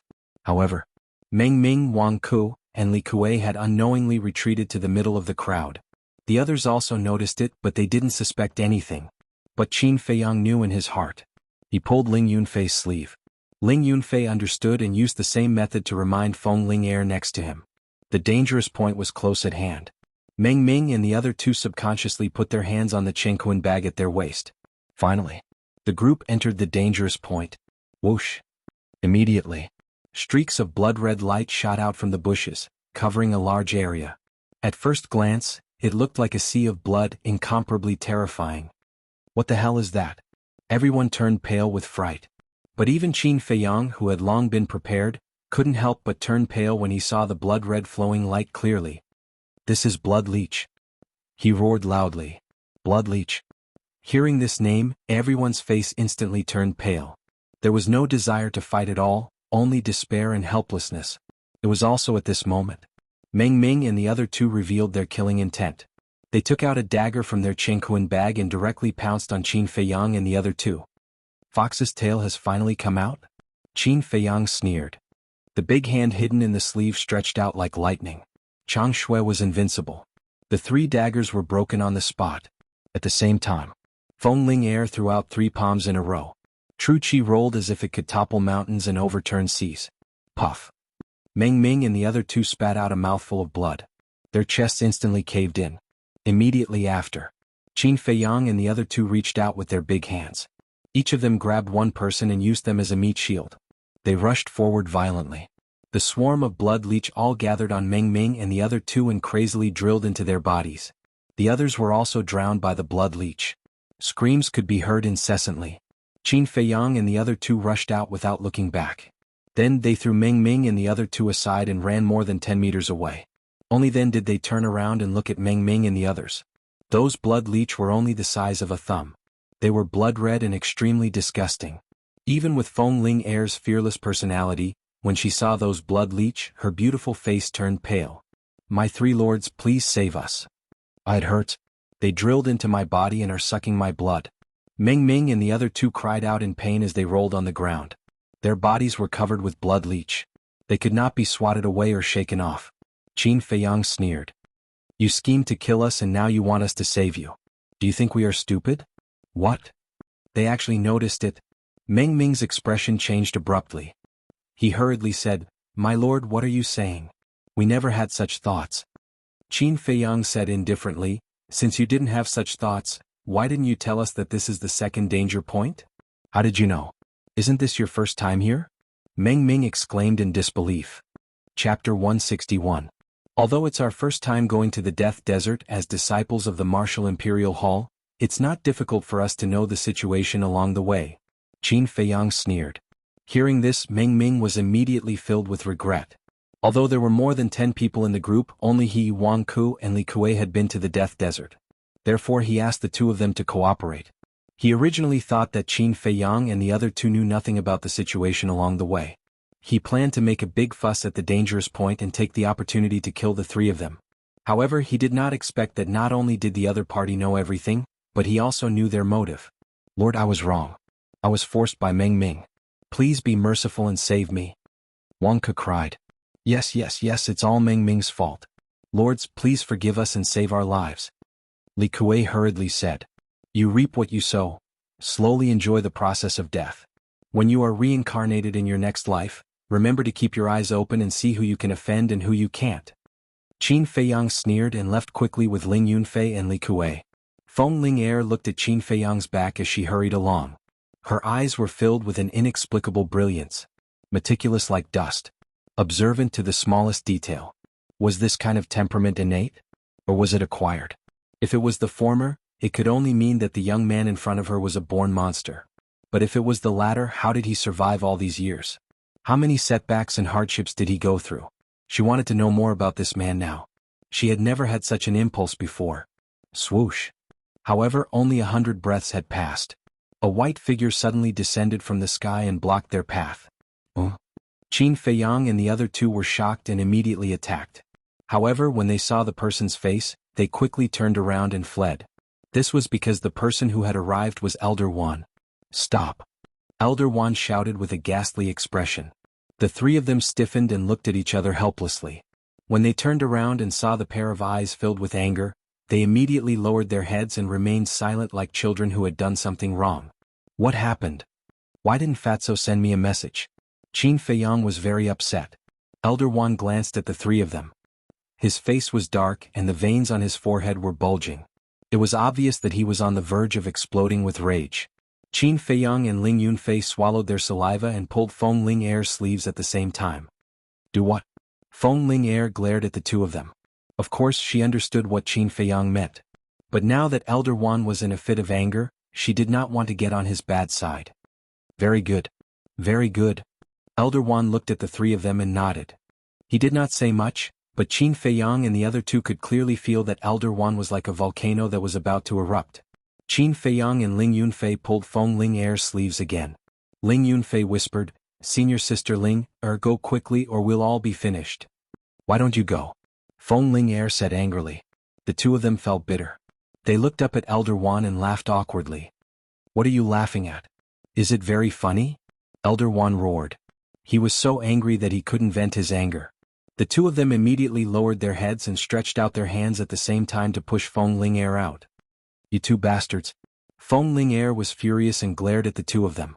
But now that things had come to this, she could only bite the bullet. She raised her head and walked to Elder Wan's side. She lowered her head and said, "Grandpa Wan, we were wrong." "You know you were wrong? How rare. Then tell me, where did you go wrong?" Elder Wan was so angry that he laughed. "I shouldn't have hidden it from you. I shouldn't have gone to the desert of death without permission. It's all my fault. I was too willful. I shouldn't have listened to Jiang Haoyin and Ling Yunfei's slanderous words." Qin Feiyang and Ling Yunfei were initially grateful to Feng Ling Er for taking the blame alone. But when they heard the fifth sentence, they were dumbfounded. Did they think too much? This woman was simply shirking the responsibility. "Grandpa Wan, I shouldn't have been instigated by them. I should have stopped them from the beginning and reported them. Grandpa Wan, I'm sorry for your nurturing. I feel guilty." Feng Ling Er looked very wronged. She was about to cry. "Pretend. Keep pretending." Qin Feiyang and Ling Yunfei looked at her with disdain. It would be a pity if she didn't become an actress. Feng Ling Er secretly glanced at the two of them. She looked a little smug, as if saying, "Who told you to push me? This is the consequence of offending me." She looked at Elder Wan pitifully and said, "Grandpa Wan, although I was instigated by them, I don't deny my fault. Please punish me." "You shouldn't be so shameless." Qin Feiyang sighed. He couldn't count on this woman. If he continued to let her speak, it would only add fuel to the fire. He looked at Elder Wan and consciously admitted his mistake. "Elder, it's our fault for sneaking out of the Martial Imperial Hall, but I was also forced. It was Ling Yunfei who instigated me." "What?" Ling Yunfei stared at Qin Feiyang in disbelief. Feng Ling Er was also dumbfounded. Elder Wan's face was twitching uncontrollably. After Ling Yunfei came back to his senses, he hurriedly shouted, "Elder Wan, I don't know anything. They asked me to follow you." Qin Feiyang and Feng Ling Er were stunned. This was the rhythm of refusing to admit defeat no matter what. Elder Wan glanced at the three of them. He was angry and amused. "Humph, don't think that this matter will be over just because you don't admit it. I'm not afraid to tell you that before I left, I asked Elder Ji to imitate the Danwang Hall and make a pig cage. I'm afraid it's already ready. If you don't tell the truth, you'll live in a pig cage for a while when you go back. I believe that you'll be very satisfied." Elder Wan said expressionlessly. "Pig cage." Feng Ling Er's face turned pale. "Is there a need to be so cruel?" Qin Feiyang smiled embarrassedly. "Humph, to deal with disobedient people like you, I have to use extreme means." Elder Wan snorted. Qin Feiyang's face stiffened. He said helplessly, "Elder Wan, in fact this is what happened. Some time ago, I heard that the Death Desert is a very suitable place for training, so I encouraged Ling Yunfei and Feng Ling Er to go and have a look. Someone had to bear this responsibility. Since Feng Ling Er and Ling Yunfei were unwilling, he would bear it." "Is that really the case?" Elder Wan frowned. Qin Feiyang nodded. During this period, Ling Yunfei was struggling. In the end, he made up his mind. He couldn't let Qin Feiyang take the blame. He shook his head and said, "No, it's all my fault. I wanted to find out the cause of my father's death, so I asked Jiang Haoyin and Senior Sister Ling to help. Elder, if you want to punish someone, punish me alone. I'm willing to go to the pig cage." Feng Ling stared blankly at Qin Feiyang and Qin Feiyang. She gritted her teeth and said, "Grandpa Wan, they originally planned to wait until they became stronger before coming. It was I who couldn't wait and forced them to come now. You can punish me, but can you not go to the pig cage? Have you found your conscience?" Qin Feiyang and Elder Wan were a little stunned. "The three of you are really reckless. With your little strength, let alone going to the Death Desert, it's your luck to be able to come here. I say, can you guys save us some trouble? Do you know how worried Elder Ji and I were when we found out that you sneaked out of the Martial Imperial Hall? Do you want to worry us old guys to death?" Elder Wan glared at the three of them, his heart filled with hatred and love. "We're sorry." The three lowered their heads with an apologetic look. Elder Wan continued, "Especially you, Ling Yunfei. When I asked about your father's situation, you acted dumb. Am I that untrustworthy?" Ling Yunfei wanted to say something but he did not know what to say. Actually, when I found out that you guys sneaked out, I already guessed that it might be related to your father. I won't deny that I did ask about your father's situation because I wanted to know the location of that place, but I didn't mean any harm. I'm just trying to find out what kind of treasure is in that place, which caused the death of a genius of the Martial Emperor Hall. Elder One let out a sigh. So you've already guessed it? Qin Feiyang's heart shuddered. Luckily he did not continue to hide it. Otherwise it would only make things worse. I'm sorry. Ling Yunfei bowed and said. He initially thought that Elder One had some ulterior motives, but in the end, it was just a misunderstanding. Elder One waved his hand and said, "That's enough, I'll let it go. Since I have nothing else to do during this period, I'll bring you guys to the Desert of Death." The three were overjoyed. This old man was a real battle dominator. It would save them a lot of trouble if he were to tag along. Elder One shook his head and let out a smile, before he waved his hand and unleashed his battle chi, bringing the three into the sky and sprinting toward the Desert of Death. That's incredible speed. Qin Feiyang mumbled and asked in a confused tone, "Elder, how did you know we snuck out? And how did you find this place?" Feng Ling Er and Qin Feiyang glanced at him in confusion too. "Yesterday I went to look for Ling Er, but there was no one in the cultivation room. I went to look for Ling Yunfei but there was no one there either. I thought it was strange so I went to look for you again. Fatso and Lu Hong both told me that you guys were cultivating in that ancient castle. I almost believed it. Luckily, Elder Chu told me that Ling Er had left the Martial Imperial Palace before." Elder Wan said. After knowing this he went to look for Fatso and Lu Hong to settle the score. However, the two of them were very stubborn and refused to say anything even if they were beaten to death.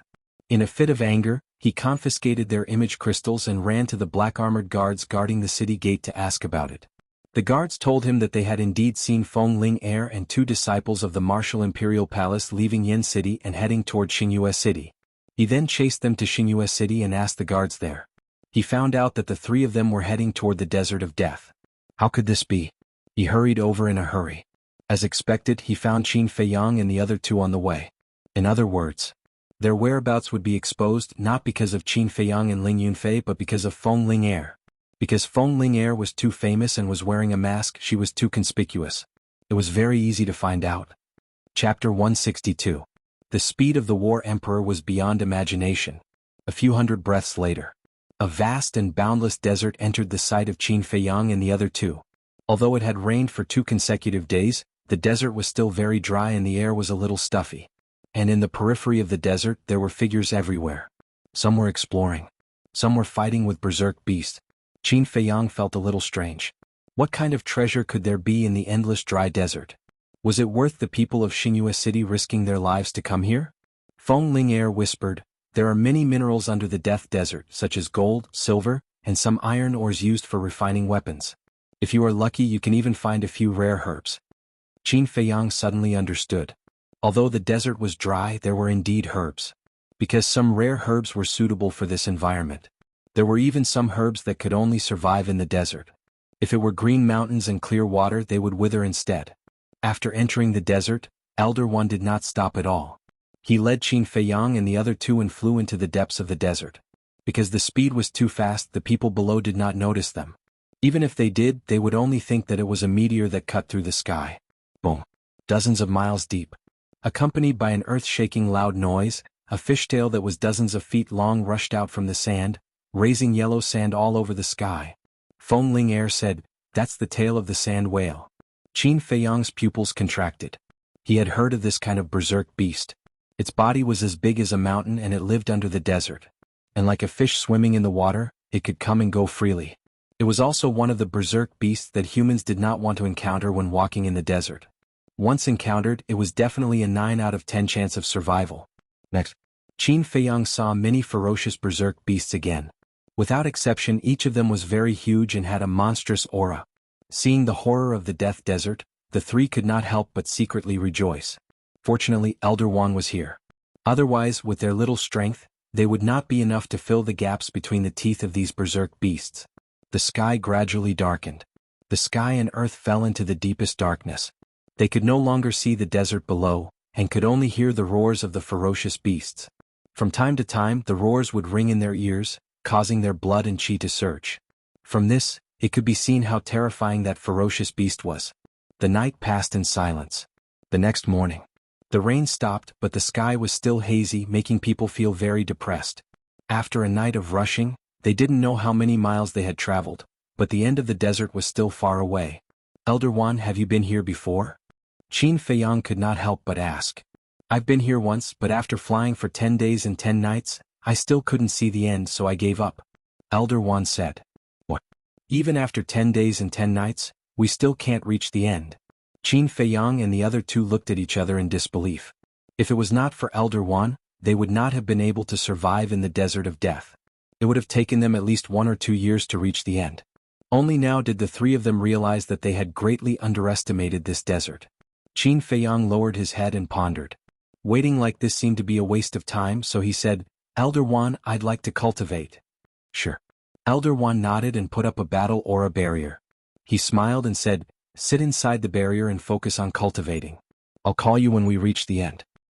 Is that okay? Ling Yunfei was surprised.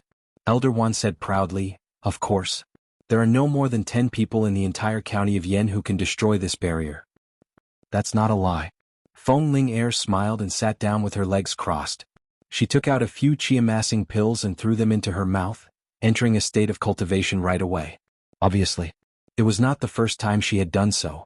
Ling Yunfei watched in amazement and imitated him. Seeing Qin Feiyang standing still, Elder Wan was puzzled. Aren't you going to cultivate? Qin Feiyang shook his head and said, I'm not going to cultivate here. Then where are you going? Elder Wan was puzzled. Suddenly he seemed to think of something and asked, is it that castle? Qin Feiyang nodded. Is there any difference between cultivating in the castle and cultivating outside? Elder Wan was puzzled. This? Qin Feiyang stammered and couldn't think of an answer for a long time. Seeing this, Elder Wan shook his head and smiled. He waved his hand and said, go ahead. I'll take care of the outside. Don't worry. Thank you, Elder. Qin Feiyang cupped his hands and expressed his thanks. Then he entered the ancient castle with a thought. What a mysterious boy. Elder Wan muttered. But the next moment, Qin Feiyang appeared out of thin air again. Seeing that he was still in the battle aura barrier, he finally entered the castle again and began to copy the Huan formula. Now he was already an 8-star martial master. When he finished copying the Huan formula, he would become a 9-star martial master and return to his former peak. In less than a year, he broke through from a 1-star martial artist to a 9-star martial master. Even in the entire Great Qin Empire, no one could match this speed. But in Qin Feiyang's view, it was still too slow. He couldn't wait to return to the imperial capital and turn it upside down. He was looking forward to the expressions of those who had heard him when they saw him return to the capital. 10 days passed in the blink of an eye. Sure enough, he couldn't see the end of the desert. Elder Wan was also a little tired. He rested for a night and continued on his way. In the blink of an eye, another 10 days passed. This morning, a small valley came into Elder Wan's sight. The valley covered an area of about 10,000 feet. It was surrounded by the desert like a small oasis.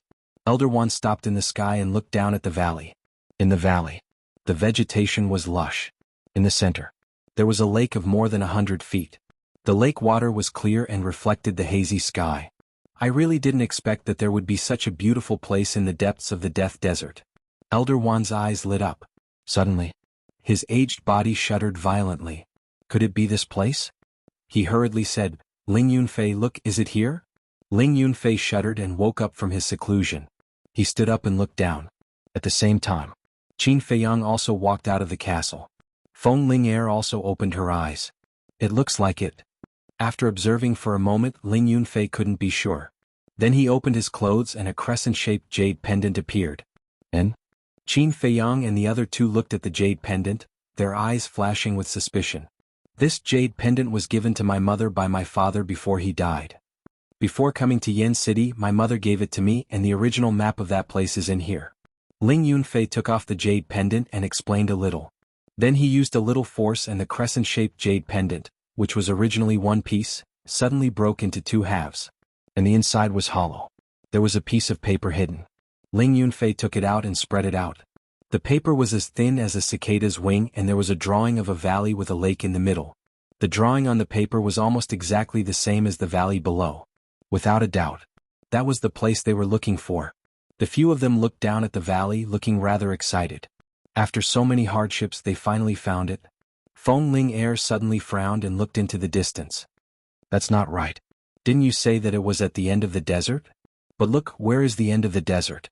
Ling Yunfei put away the map and said sadly, perhaps in my father's eyes, this is the end of the desert. Qin Feiyang patted him on the shoulder and said with a smile, the dead are already gone. As a living person, you still have to continue to work hard to live. I believe that your father in the underworld would also wish for you to live happily every day. Thank you. Ling Yunfei looked at him gratefully and said, before my father died, he left a sentence. He said that he left his name on a stone wall beside the valley. Let's go and find it. If there is a name, it must be here. Okay. Elder Wan led the three of them and swooped down. Roar. However, the four of them had not gone down yet. The desert around the valley trembled violently. Then, accompanied by a series of roars, huge tails broke out of the sand and set off a sandstorm. Elder Wan's face changed and hurriedly led the three of them to the sky. Standing high in the sky, he looked down with his brows tightly knitted together. As for Qin Feiyang and the other two, their faces and eyes were full of horror. Those were the tails of the sand whales. But each tail was as big as a house and was fierce. One could only imagine how shocking the body hidden in the sand was. And there were a lot of them. There were at least 30 to 40 of them wandering around the valley in the sand. Elder Wan observed for a moment and his face suddenly darkened. He said, the strength of these sand whales is comparable to a one-star combat emperor. What? The three of them turned pale with fright. What kind of concept was this? One had to know that there were no more than 20 combat emperors in the entire Yen County. However, there were at least 30 to 40 battle emperor level beasts in this place alone. How could they enter the valley? Feng Ling Er said in surprise, have you noticed that the behavior of these sand whales is very strange? It gives people the feeling that they are protecting the valley? That's right. They are protecting the valley. As long as we don't barge into the valley, they won't attack us. Elder Wan said in a deep voice. Although the sand whales were blocking the way, their hearts were burning with passion. 30 to 40 combat emperor level sand whales were guarding this place. There must be some kind of peerless treasure in this valley. Qin Feiyang asked, Ling Yunfei, how did your father get in?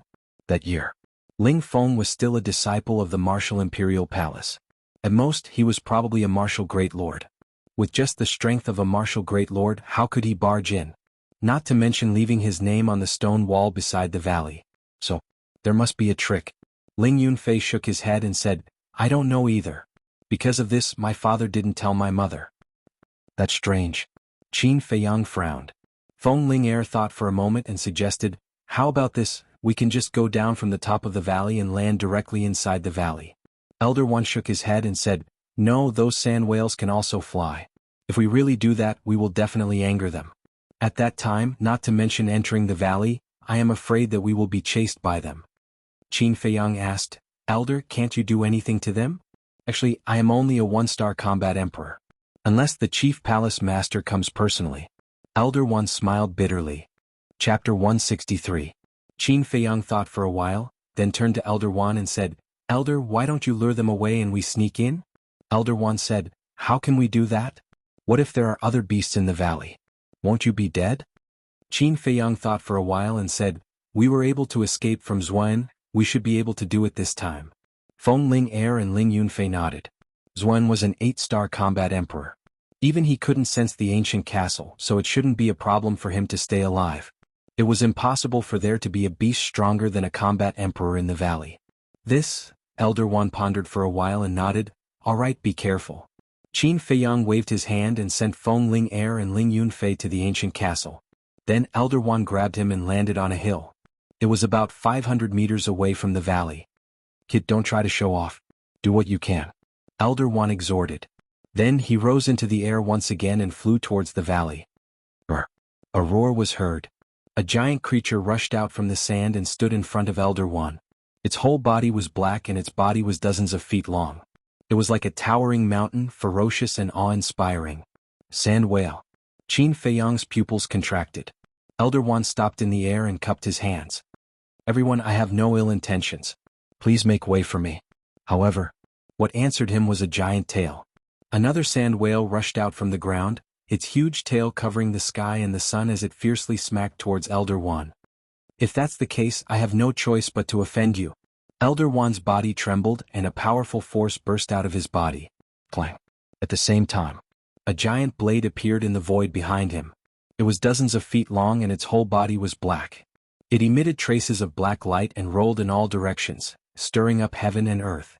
Seeing this scene, Qin Feiyang's eyes lit up. That giant blade was not a real giant blade. It was Elder Wan's fighting soul. The fighting soul was his trump card. Normally, it wouldn't be activated unless it was a matter of life and death. But now, Elder Wan had activated his fighting soul right from the start. This showed how cautious he was. As he roared, the giant blade tore through the sky, and the sharp edge tore the sky and split the earth. It actually split the two sand whales in half. Wah! Blood poured down like a waterfall, dyeing the void red. This move angered the entire group of whales. One by one, the sand whales rushed out of the ground and pounced toward Elder Wan with a ferocious might. Several battle spirits appeared behind them. The fighting souls were the same. They were both pitch-black eyes as if they were formed by demonic qi. They could absorb people's minds. Jianghu, those eyes can confuse a person's mind. You're too weak to resist them. Don't look. Elder Wan shouted. The old hand reached out, and battle qi gushed out like a torrent, turning into iron chains with arms. They tore through the air and tied up all the sand whales. At the same time he shouted, I can't hold on for long. Take the opportunity to go in. Qin Feiyang immediately used the smoke-gathering steps. Like a sharp arrow he shot out from the sand dune. 400 meters. 300 meters. 200 meters. He pushed his speed to the limit, leaving behind a series of afterimages. However, at this moment, Elder Wan spat out a mouthful of blood. A sand whale broke free from its restraints and pounced toward Qin Feiyang with a terrifying ferocious might. Evil beast, die. Elder Wan shouted angrily. The giant blade on his back tore through the sky like lightning and cut the sand whale in half. Roar. The other sand whales were even more irritable. The iron chains condensed from battle aura broke one after another, making loud clanging sounds. Elder Wan also spat out mouthfuls of blood. At this moment, Qin Feiyang was only 50 meters away from the valley. At most, 5 breaths. No, he only needed 3 breaths to enter the valley. However, the sand in front of him suddenly surged. Qin Feiyang's expression changed and he hurriedly took a step forward. Whoosh! A white light flashed past his original position. It was so fast that even Qin Feiyang could not catch its true appearance. Following closely, the blood-red light turned in the air and attacked his back again. Qin Feiyang felt cold all over and entered the castle without hesitation. What is it? It's so fast? He was extremely surprised. However, in the current situation it was a race against time. He could not continue to hide. Taking out the Chang Shui, he left the castle without hesitation. Immediately, he saw a small snow-white snake on the ground in front of him. The small snake was only the length of a chopstick. Its whole body was like jade. Its pair of long and narrow eyes were emitting a soul-stirring cold light. White Jade Devil Snake. Qin Feiyang could not help but exclaim. The White Jade Devil Snake was very beautiful. It was even more beautiful than jade. However, its toxicity made one's scalp tingle. Once bitten, even an antidote pill could not completely eradicate it. Moreover, its toxin could destroy one's cultivation. One's body would be good and bad until one finally died. That's right. Ling Yunfei's father must have been poisoned by the White Jade Devil Snake, which was why his injuries kept repeating. When the White Jade Devil Snake saw Qin Feiyang, it immediately turned into a ray of light and shot towards the space between Qin Feiyang's eyebrows. Jianghu, hurry up. Elder Wan's voice came from the sky. At this moment his entire body was dripping with blood. The war spirit was about to collapse. Qin Feiyang was burning with anxiety. Although this White Jade Devil Snake was not a War Emperor level beast, its speed was extremely fast.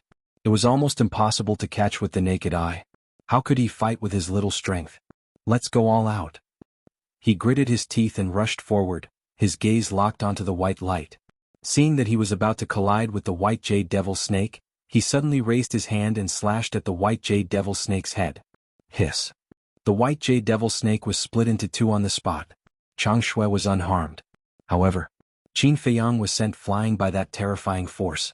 Chang Shui also flew out of his hands.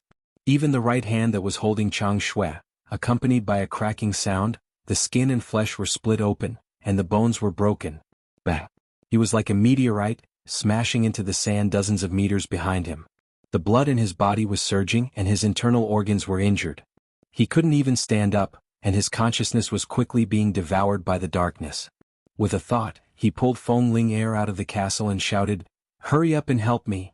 Although Feng Ling-er was petite and exquisite, she was extremely strong. She bent down and picked up Qin Feiyang, then ran over to pick up Chang Shui. When she saw the white jade devil snake beside her, she couldn't help but feel a chill in her body and mind, and quickly ran towards the valley. So fragrant, so soft. Qin Feiyang's consciousness was muddled as he muttered softly. The smell of Feng Ling-er's body was very pleasant to smell. It was a unique fragrance of a virgin. Somewhere it was also very soft and springy. But hearing these words, a row of black lines suddenly appeared on Feng Ling-er's forehead. What kind of time was it, and he still had such evil thoughts? Little bastard, he was really a pervert. If it weren't for the crisis now, she would definitely throw Qin Feiyang on the ground and then kick him a few times. Finally, Feng Ling-er ran into the valley. When she ran in, she glanced at the stone wall next to her. Sure enough, she found a name somewhere. Ling Feng. This proved that it was this valley. Under the name there was a line of big words engraved. "Those who enter the valley, please kneel down." What does it mean? Feng Ling-er held Ling Yunfei with a head full of doubts, and ran towards the lake without looking back. At the same time, listen to the 8 directions, observe the 4 directions. Unexpectedly, they didn't find the shadow of a beast. "Those who enter the valley, please kneel down." This sentence should be left by Ling Feng. It might mean that if you want to enter the valley, you must first kneel down and worship, and those sand whales may not block the way. Qin Feiyang's weak voice reached Feng Ling-er's ears. Feng Ling-er stopped and asked suspiciously, "Is that what it means? Inform Elder Wan and let him try." Before Qin Feiyang could finish, he fainted. Feng Ling-er turned to look at the sky and shouted, "Elder Wan, quickly kneel down and worship." Kneel down? Elder Wan raised his eyebrows. He was the War Emperor, a powerhouse who stood at the top of the pyramid in the county of Yen. His pride didn't allow him to do such a thing. He shouted, "Is the valley dangerous?" "Not for now." Feng Ling-er shook her head. "Well then I'll retreat first. When you come out I'll come to pick you up," Elder Wan said, and then let go of the battle chi chain. Dragging his severely injured body, he turned around and flew away. Some of the sand whales immediately roared and chased after him. The other group of sand whales surrounded the valley and blocked the entrance, staring coldly at Feng Ling-er. Feng Ling-er's face was a little pale. But seeing that those sand whales didn't intend to rush into the valley, she was slightly relieved. She took out a healing pill and a bone-replenishing pill and fed them to Qin Feiyang. "Little bastard, wake up," she mumbled to herself, looking very anxious. Although the sand whales didn't come in, she felt a little scared to be stared at by so many powerful beasts. Dozens of breaths passed. Qin Feiyang's closed eyelids finally moved. He slowly opened them and whispered, "Am I dead?" "Not dead." Feng Ling-er was overjoyed. Finally there was someone who could talk. Qin Feiyang also breathed a sigh of relief. "No, my injuries are too serious. I have to recuperate first," he muttered to himself.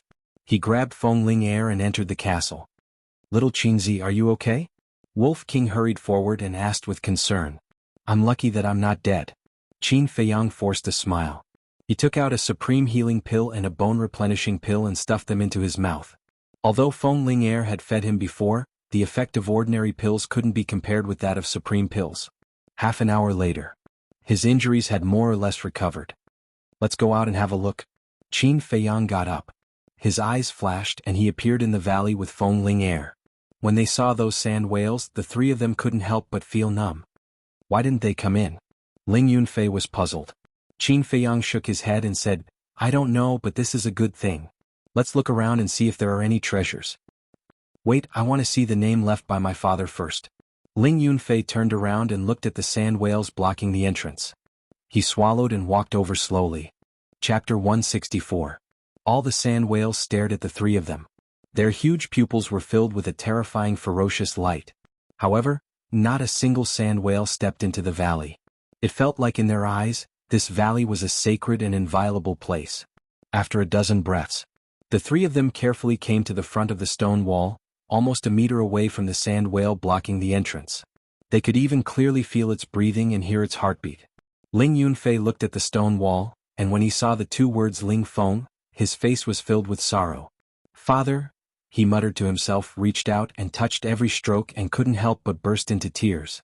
Qin Feiyang said, "The cause of your father's death should be related to the white jade magic snake, but I have already killed it. It can be considered as revenge for your father." Feng Ling glanced at the yellow sand outside the exit and asked, "Is there only one white jade magic snake?" Qin Feiyang shook his head and said, "White jade magic snake is rare. To be able to meet one, our luck is already very good." "Very good luck?" Feng Ling was stunned, turned around and rolled her eyes at Qin Feiyang, encountering such a ferocious creature, and said that it was good luck? She really didn't know if there was a hole in this guy's head. "Why is your IQ so pitiful? Can't you see that I'm being sarcastic?" Qin Feiyang despised. "You?" Feng Ling immediately gnashed her teeth. "All right, stop talking nonsense." Qin Feiyang impatiently scolded. Ling Yunfei was still feeling sad. How could they be fooling around here? However, when he thought of the white jade magic snake, he couldn't help but feel scared. If he had been accidentally bitten at that time, he would have followed in Ling Feng's footsteps. Moreover, that white jade magic snake was not weak, at least the strength of the War King. If not for Chang Shui, it would be as difficult as ascending to heaven to enter the valley. A moment passed. Ling Yunfei wiped away his tears and smiled. "All right, let's go." In the valley, silence reigned. Along the way, the three of them did not see a single ferocious beast. Not to mention ferocious beasts, there wasn't even a bug. Strange. Is a place like this worth the protection of so many sand whales? Feng Linger frowned, her face full of puzzlement. After searching for half a day, he still couldn't find a single medicinal herb, let alone a peerless treasure. Ling Yunfei said, "There doesn't seem to be any danger at the moment. Why don't we split up?" "I agree. This will save a lot of time." Feng Ling raised her hand. "I don't agree." Qin Feiyang shook his head. What if he encountered danger? He was not afraid. He could just hide in the castle. However, Feng Ling and Ling Yunfei had nowhere to hide. Until evening. They almost turned the entire valley upside down, but still couldn't find anything of value. The three of them sat on a rock by the lake and lowered their heads. They were very frustrated. They spent a lot of effort to break in, but in the end there was nothing. Wasn't it obvious that they were playing tricks on them? Qin Feiyang turned his head and looked at Ling Yunfei. "Think about it again. What else did Auntie say to you?" Ling Yunfei shook his head. Qin Feiyang frowned and said, "Show me the map your father left." Ling Yunfei took out the map and handed it to Qin Feiyang. Spreading out the map, Qin Feiyang looked at it carefully. He didn't miss any small detail. After a while, a trace of disappointment crept into his eyes. This was a very pure map of the entire valley, and there were no hidden mysteries. He was going to return it to Ling Yunfei. But suddenly, he sniffed with force and a trace of suspicion crept into his eyes. Then he put the map on the tip of his nose and sniffed it. There was a faint fragrance that went into his nostrils. "Did you find something?" Ling Yunfei and the other two looked at him in surprise. Qin Feiyang remained silent, his brows tightly knitted. "I understand." After a while, a bright smile crept onto his face. "Understand what?" Ling Yunfei were puzzled. What was this guy up to? "Look carefully." Qin Feiyang smiled mysteriously, walked to the lake, put the map in the water and soaked it. "What are you doing?" Ling Yunfei's face changed greatly and hurriedly rushed up. Although the map was no longer useful, it was left to him by his father. It had the meaning of treasuring. "Don't worry. This paper has been waterproof. It won't rot." Qin Feiyang reached out to stop him and said with a smile. He took the map out of the water and opened it again. The map didn't change at all, but there was a red arrow symbol on the lake. Qin Feiyang, what's going on?" Feng Ling and Ling Yunfei were very surprised. "There's a special kind of ink.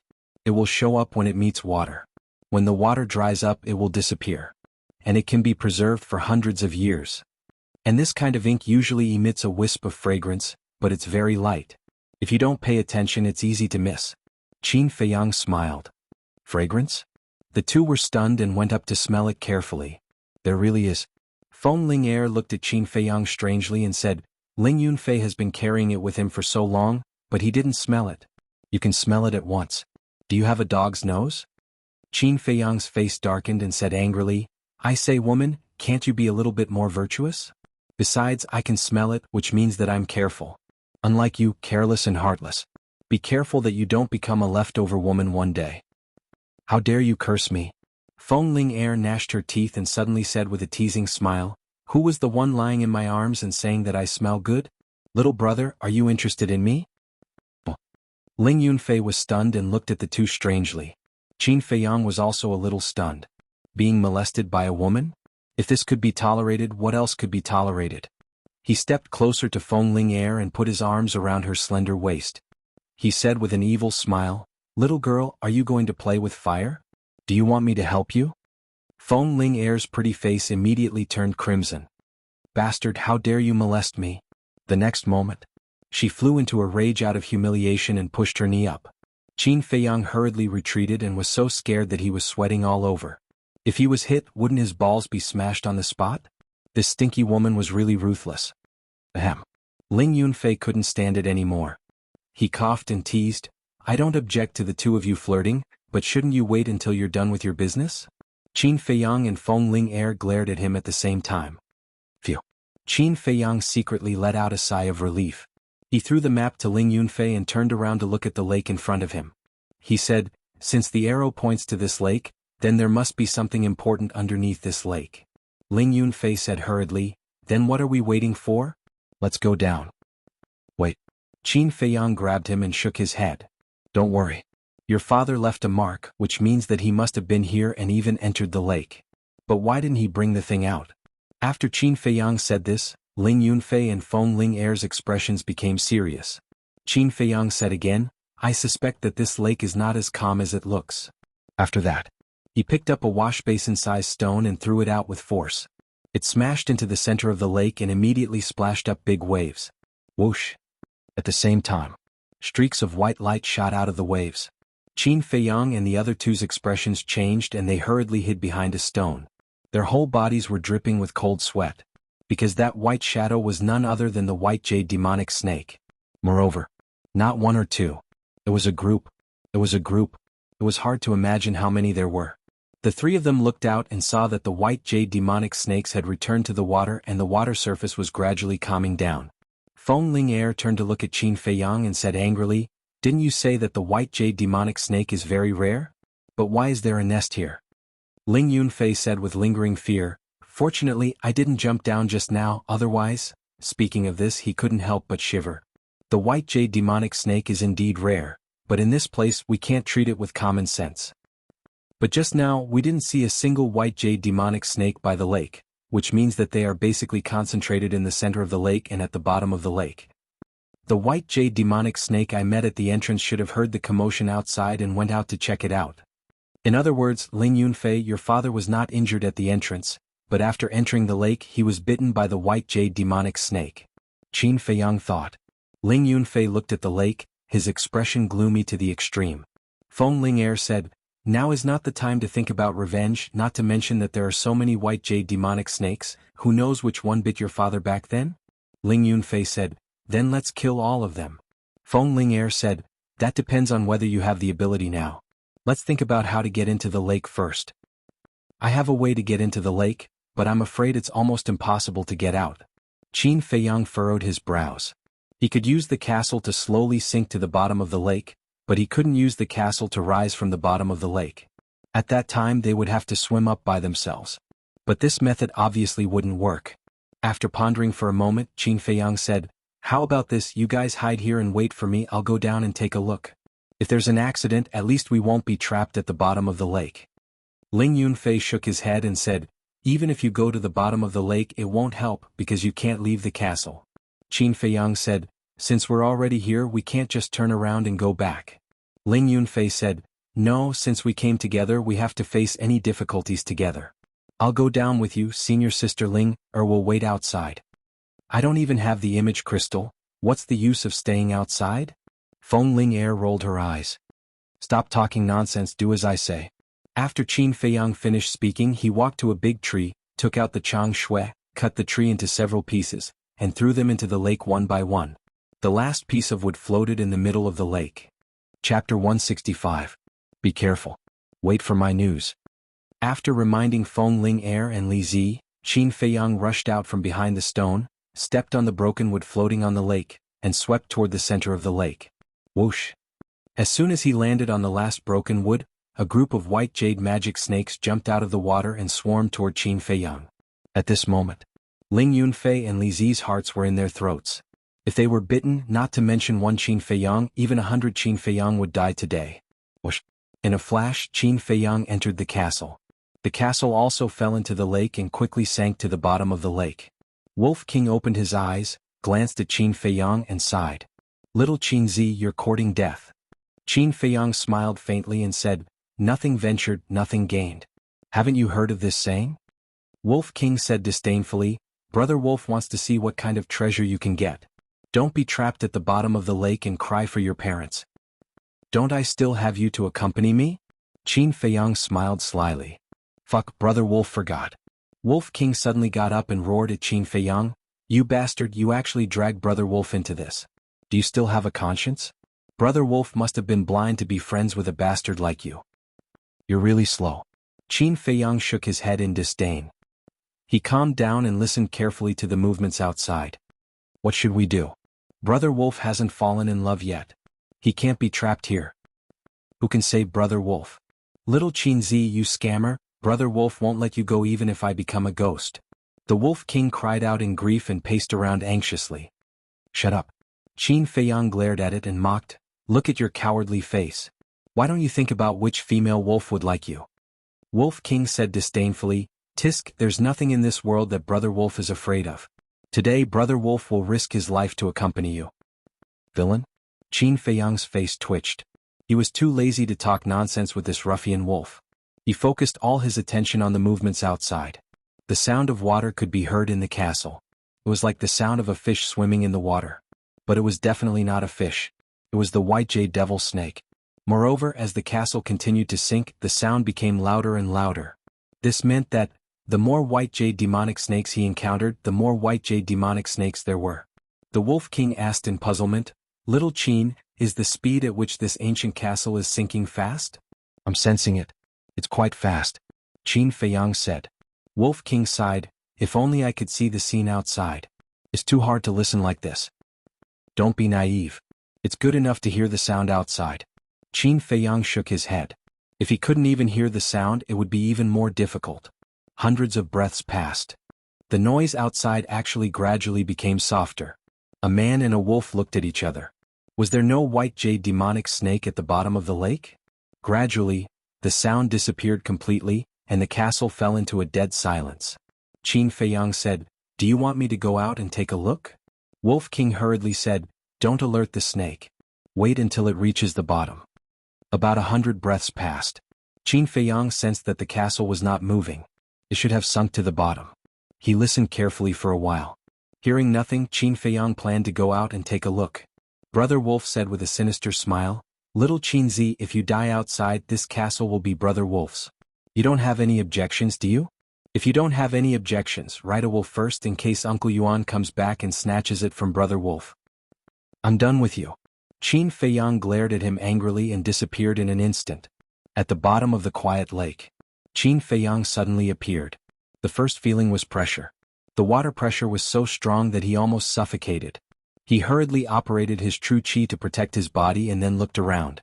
The lake water was very clear, like a mirror. He could clearly see the surrounding scenery. And within his line of sight, there was not a single white jade demonic snake, which made him breathe a sigh of relief. He looked up again. In the water layer dozens of meters above, there was a group of white jade demonic snakes playing happily. He had to hurry up.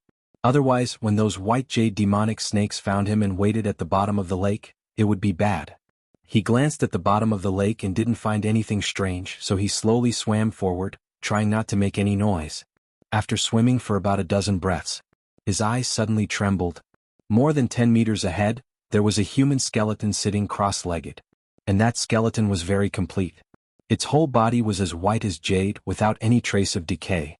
Even on the surface, there was a layer of hazy treasure light, like a peerless divine skeleton. At the bottom of the lake there was a skeleton. This gave Qin Feiyang a very, very big impact. Could it be that the sand whale outside and the white jade demonic snakes in the lake were guarding this divine skeleton? He temporarily suppressed the doubts in his heart and carefully observed the skeleton's surroundings. He didn't find any white jade demonic snakes, so he swam over. Looking closer, he found a jade box next to the skeleton's feet.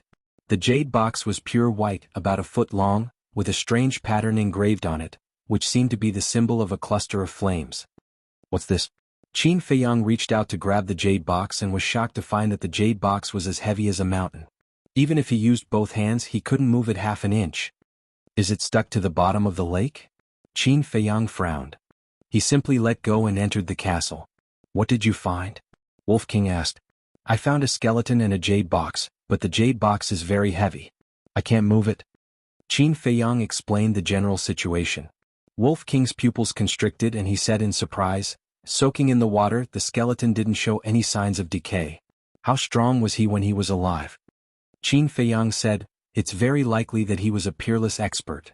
Wolf King's spirit was lifted, and he said with rapid breathing, there must be some incredible treasure in the jade box left behind by such a person. Hurry up and get it in. Okay. Qin Feiyang nodded, took a few deep breaths, and appeared next to the skeleton again. Looking up, he saw that the white jade demonic snakes didn't notice anything unusual at the bottom of the lake, so he held the jade box with both hands and used all his strength. Finally, the jade box moved. At the same time, Qin Feiyang thought, and the next moment he appeared in the castle with the jade box. Bang! As soon as the jade box landed on the ground of the castle, it hit with a deafening sound. So heavy. Wolf King's eyes were shining, lying next to the jade box, drooling. Qin Feiyang said, try and see if you can open it. I'll go outside and look for other things. Wolf King said, go look carefully. Qin Feiyang appeared at the bottom of the lake again and looked around the skeleton, but he didn't find anything else. He went to other places to look. After searching the entire bottom of the lake, he didn't find a second treasure. So, he returned to the skeleton and looked at it curiously. Immortal bones? According to the quality, it can definitely be sold for a high price. But who would sell a skeleton? He was quite conflicted. If someone was here, they would definitely roll their eyes on the spot and despise him. He was already thinking about money. Let's just move to the castle first. When we go back, I'll ask Manager Li if I can sell it for money. Qin Feiyang grabbed the skeleton's arm and exerted a little force. His eyes suddenly revealed a strange light. It was actually very heavy. It was also very strong and hard. Next, he used 120% of his strength but still couldn't move the skeleton. He even felt that it was heavier than the jade box. Qin Feiyang was not depressed, but his eyes were shining.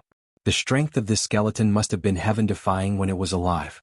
Every single bone could be forged into a divine weapon. He grabbed one of the skeleton's ribs and pulled with all his strength. Although he couldn't move all of it, it would be good if he could get a rib. However, dreams were beautiful but reality was cruel. No matter how hard he tried, he couldn't break the rib. Instead, his arm was cut by the bone spur next to him and blood was gushing out. I don't believe it. Qin Feiyang looked at the wound and his stubbornness came up. He took out the chang shui and cut it lightly, cutting off a rib. Ah, it's actually so easy? Qin Feiyang was surprised. Whoosh. At this moment, there was movement above. Qin Feiyang looked up and saw a group of white jade demonic snakes swooping down crazily. Not good, it must be the blood flowing out of my wound that alarmed them. His face changed and he hurriedly cut off 5 more ribs, grabbed 6 ribs and entered the castle. However, Qin Feiyang didn't notice. The blood flowing out of his wound was actually all absorbed by the skeleton. As for the skeleton, it seemed to have moved slightly. In the castle, Qin Feiyang sat on the ground. His entire body was drenched and he was gasping for breath. Wolf King glanced at him and locked his eyes on the 6 ribs. Suddenly, his eyes lit up and he pounced on it. Qin Feiyang was stunned and his veins were bulging. He roared, "Bastard, you even want to snatch the bones? Are you a dog? Brother Wolf is willing." The Wolf King smiled proudly and bit down on one of the ribs. Immediately, a crunching sound could be heard. It's broken? Qin Feiyang was dumbfounded. He used all his strength and couldn't break it, but it was actually bitten off by Wolf King? Wolf King immediately howled and blood flowed out of his mouth. As for the rib bone, it fell to the ground with a clang. It's not broken? Qin Feiyang looked down and his expression froze. The ribs were intact. Then what was with the sound from before? Could it be? He raised his head and looked at the Wolf King. When he saw the Wolf King jumping up and down in pain, he couldn't help but laugh out loud. It turned out, it wasn't Wolf King who broke the ribs. It was the ribs that broke 2 of Wolf King's teeth. Wolf King said angrily, "You can still laugh? Don't you have any sympathy? Serves you right, this is Retribution who told you to snatch it." Qin Feiyang got up, crossed his arms and did not hide the gloating on his face. This was called eating one's own medicine. Umph. The Wolf King snorted coldly and looked at the 6 ribs again. Although there was still greed in its huge eyes, there was also a trace of fear. Qin Feiyang bent down and picked up a rib. Looking at the broken part, it was as flat as a mirror. Although the bones were hard, the changshui seemed to be sharper. Uncle Yuan said that the changshui was given to him by his mother. But why didn't he remember that his mother had such a sharp dagger? Chapter 166. Qin Feiyang now felt that changshui's origin was even more mysterious than Uncle Yuan's. After taking a healing pill, Wolf King urged, "Little Qin Zi, think of a way to open the jade box." "Didn't I ask you to think of a way?" Qin Feiyang frowned. "Brother Wolf has tried everything but I can't open it. I really want to pee to quench its thirst." Wolf King was indignant. Qin Feiyang rolled his eyes and looked down at the jade box. Since changshui could even break the ribs of skeletons, this jade box should be able to be opened, right? "Let's do it." He walked to the jade box, grabbed changshui and gently scratched the jade box. At that moment, a hole appeared. "So awesome." Wolf King's eyes glowed green and he drooled. It turned out that this dagger was the real treasure. Qin Feiyang was also very excited and quickly broke the jade box in half. After opening the jade box, the man and the wolf were stunned. There was only a piece of iron inside. The iron was rectangular and dark. It was about the size of the cover of a book and had a strong ancient aura. Qin Feiyang looked at it curiously for a while and suddenly said with surprise, "White-eyed wolf, did you find that the material of this iron seems to be similar to the material of the 6-word divine formula?" Wolf King nodded and said, "It does seem to be similar. Let's compare it." Qin Feiyang put changshui on the ground and was about to take out the iron. However, he found that the iron was heavier than he imagined and he couldn't pick it up at all. What's going on? He was stunned. After pondering for a while, he finally understood, and the corners of his mouth pursed into a trace of a bitter smile. It turned out that the real heavy thing was not the jade box but the iron. "White-eyed wolf, move aside." Qin Feiyang got up, pulled up his sleeves and clasped the edge of the jade box with both hands. He exerted all his strength, causing the veins and blood vessels all over his body to bulge. Large beads of sweat also appeared on his forehead. After using all of his strength, he finally poured the iron block out of the jade box. With a loud bang, it smashed into the ground. The iron block was very thin, only about 4 or 5 centimeters. There were no patterns or words on it. However, the more Qin Feiyang looked at it, the more confused he became. "No, it's not a piece of metal. It's a book." His eyes trembled and he spent a tremendous amount of effort to flip the iron block over. As expected, 2 ancient and majestic characters entered his line of sight. The pill scripture. In other words, the side just now was the reverse side. This was the true face. When he saw the 2 words pill scripture, Qin Feiyang's head buzzed as if it was about to explode.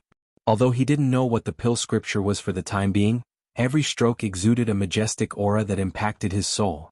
It was hard to imagine how great the person who wrote these 2 words was. Wolf King was also attracted by the pill scripture. His eyes were burning.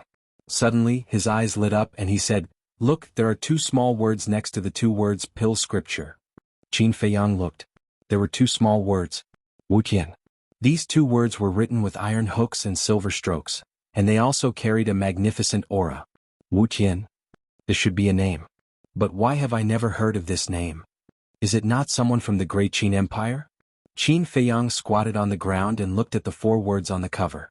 To be able to write such words, his cultivation must have reached the realm of heaven and earth. He couldn't help but feel excited. Perhaps this was really a supreme treasure. Wolf King urged, "Open it and take a look." Qin Feiyang swallowed his saliva and tried his best to open the cover. The first page appeared. The pages of the book were the same as the pages of the 6-word divine formula. They were made of an unknown divine iron and were as thin as a cicada's wings. On top of it, there were lines of small words that were densely packed together. Qin Feiyang simply sat on the ground and read carefully one by one. Gradually, his eyes emitted a fanatical light. This pill scripture recorded all pill formulas and refining methods. Just the first page recorded more than 30 pill formulas. The most basic healing pill, bone replenishing pill, body tempering pill, qi gathering pill, face retaining pill, illusion pill, bliss pill, myriad spirit pill, and so on. There were even beast spirit pills, calamity spirit pills, marrow cleansing pills, scarlet colored glass pills. All the pills that Qin Feiyang had heard of were written on it. There were also some pills that he had never even heard of. On the first page there was a pill called Potential Pill that he had never heard of. White-eyed wolf, this time we've really found a treasure. No, no, no. This can no longer be described as a treasure. This is a treasure trove. We're going to be rich. Qin Feiyang was so excited that his hands were trembling, and he couldn't even speak properly. What did he lack the most right now? Without a doubt it was pill formulas. And this pill scripture contained a myriad of things, enough for him to enjoy for a lifetime. From now on he would no longer have to worry about pill formulas. Wolf King said anxiously, "Then take a look, is there any pill that can make Brother Wolf speak?" Telepathy was not very convenient after all. For example, after Wolf King and Qin Feiyang separated, it could not use the image crystal to talk to Qin Feiyang. It could only gesture. Who knew what it was gesturing? It was all guesswork. Wait a minute, let me take a look. Qin Feiyang searched carefully for a moment, and suddenly saw the 3 words Calamity Pill. His eyes immediately surged with bone-piercing killing intent. Calamity Pill. He would never forget it. Back then, it was because he was forced to take the Calamity Pill that he lost all his cultivation and became a cripple. What's wrong? Is there something wrong? Wolf King looked at him in surprise. Nothing. Qin Feiyang shook his head, the killing intent in his eyes receding like the tide. Just you wait. Sooner or later I will let you guys have a taste of the Calamity Pill. Muttering to himself, he continued to read. Finally, he shook his head and said, "There's nothing on the first page. Let me look at the second page." However, when he turned to the second page he realized that he couldn't turn it. Could it be that my cultivation is not enough again? Qin Feiyang was stunned and looked at the bottom of the page. Sure enough, there were a few small words written on it. Only when you step into the War Chief realm can you turn to the second page. Wolf King immediately lost interest, his gaze shifted to Chang Shui, and began to have ideas about Chang Shui. When Qin Feiyang noticed Wolf King's gaze, he frowned and asked, "What are you looking at?" "Nothing, nothing." Wolf King hurriedly shook his head as if he had a guilty conscience. After getting along with him for so long, Qin Feiyang had long known this ruffian wolf like the back of his hand. He could see through its thoughts with a single glance. His expression became serious and he said in a deep voice, "White-eyed wolf, let me tell you, you can snatch anything except for Chang Shui." "What?" Wolf King looked at him suspiciously. "Chang Shui was given to me by my mother." Qin Feiyang grabbed Chang Shui and lowered his head to size it up. There was a melancholy between his brows that could not be removed. Wolf King fell silent. It knew about Qin Feiyang's background. Therefore it was very clear how much Chang Shui meant to Qin Feiyang. Wolf King raised its paw and patted Qin Feiyang's shoulder, and said seriously, "Don't worry, Brother Wolf promises that I won't have any ideas about Chang Shui in the future, and will protect it with you." "So serious?" Qin Feiyang was stunned. To be honest, he was still not used to it. However, in his heart he was quite grateful to Wolf King. After putting Chang Shui into his cosmos bag, Qin Feiyang stood up and used half an hour to move the pill scripture to the altar and placed it beside the iron box. At that moment, he collapsed from exhaustion and lay on the ground. His whole body was covered in sweat and water could be wrung out of his clothes. "Wuxian, who the hell is this person? How precious the elixir recipe is, and it's all recorded in the pill scripture." He looked at the top of the castle, his eyes full of doubts. A moment later, he finally recovered. He got up and walked to the altar, opened the 6-word divine formula and compared the two. The materials were actually the same. Wolf King said, "Do you think the 6-word divine formula was also written by this person called Wuxian?" "No. Although the materials are the same, the font is different. The font of the pill scripture is very beautiful and complete. But the font of the 6-word divine formula is a bit sloppy and not standard. It's obvious that it's not from the same person." Qin Feiyang said. "Hee, if Ling Yunfei and the others knew that we had such a treasure, what kind of expression would they have?" The Wolf King snickered. Qin Feiyang frowned and said, "Ling Yunfei we must tell him, but Feng Ling Heir and Elder One, we must hide it from them first. After all, the pill scripture is too important. If there is a slight mistake it will lead to a fatal disaster." "That's right. No matter if they have evil intentions or not, it's always right to take precautions." Wolf King nodded. "Well, it's time to inform Ling Yunfei and the others." Qin Feiyang took out the image crystal and infused it with true qi, quickly recovering. Not long after, the shadows of Ling Yunfei and Feng Ling Heir appeared. "How is it?" Ling Yunfei asked anxiously. "I didn't find anything," Qin Feiyang said helplessly. "With so many sand whales and white jade demonic snakes guarding, How could there be nothing? Feng Ling Er frowned. There is, but it's a skeleton. I got a few ribs. Qin Feiyang picked up 6 ribs and waved them at the image crystal. Feng Ling Er's face darkened and said speechlessly, "You won't even let go of the bones of the dead? Aren't you afraid of being punished by the heavens? Then what else can we do? We can't go back empty-handed, right? Also, don't underestimate these bones of the dead. These are all divine weapons. After I get out, I'll let you guys slowly appreciate them." Qin Feiyang laughed. Diske. Feng Ling Er looked disdainful and asked, "Do you have a way to get out? There are white jade demonic snakes everywhere in the water. How can I get out? Help me think of a way." Qin Feiyang was very distressed. If they were trapped here, sooner or later they would run out of ammunition and food. He and Wolf King would only have a dead end. However, seeing Qin Feiyang's distressed look, Feng Ling Er was very happy. She laughed gloatingly, "Anyway, you and that wolf cub are not good things. It's good to be trapped down there so that you won't come out and bring disaster to the country and the people." The stinking woman. Wolf King was burning with anger and roared, "Little Qin Zi, when we get out, find a chance to force her down and give birth to a nest of little Qin Zi. Let's see how she can be so awesome in the future." A nest? Qin Feiyang's face darkened, and he directly gave it a slap on the head and said angrily, "Do you think I'm a pig? A nest? If you don't know how to speak, don't say it." Feng Ling Er frowned and said unkindly, "Are you two talking bad about me? Who dares to talk bad about you, a tigress?" Chapter 167. Although there were many white jade demonic snakes at the bottom of the lake, they shouldn't be able to stop Elder Wan. However, the premise was that Elder Wan could enter the valley. "Okay, don't worry. We'll go find him right away." Ling Yunfei responded, turned off the image crystal, and ran toward the entrance of the valley with Feng Ling Er. Wolf King asked, "Little Qin Zi, how long do we have to wait before Brother Wolf can openly be presumptuous in Yen City?" Qin Feiyang smiled and said, "Don't worry, it'll be soon." Wolf King said angrily, "Nonsense, how can I not be anxious? Since leaving Iron Ox Town, Brother Wolf has been hiding in this godforsaken place every day. I'm almost depressed." Qin Feiyang rubbed its head and said with a smile, "Okay, I know you've been working hard. Let me tell you something. On the day Yi and the first prince get married, I'll announce my true identity." "On the day of the wedding?" Wolf King was slightly stunned and said in surprise, "Are you playing a big game of chess?" "It's not a big game. It's just a small game." Qin Feiyang's eyes flashed and he turned to look at the pill scripture. After a quick glance, his eyes were fixed on the 3 words, "potential pill." Outside, at the entrance of the valley, Ling Yunfei and Feng Ling Er stood on a steep rock and scanned the front. As far as the eye could see, other than the group of sand whales, there was nothing else. Ling Yunfei said, "All the sand whales that were chasing Elder One have returned. He should be hiding somewhere to recuperate now." "Grandpa Wan, where are you?" Feng Ling Er shouted into the void. "Elder Wan, answer us if you hear us." Ling Yunfei also shouted. His voice was loud and reverberated in all directions. Whoosh! Soon, a figure of light broke through the air. It was Elder Wan.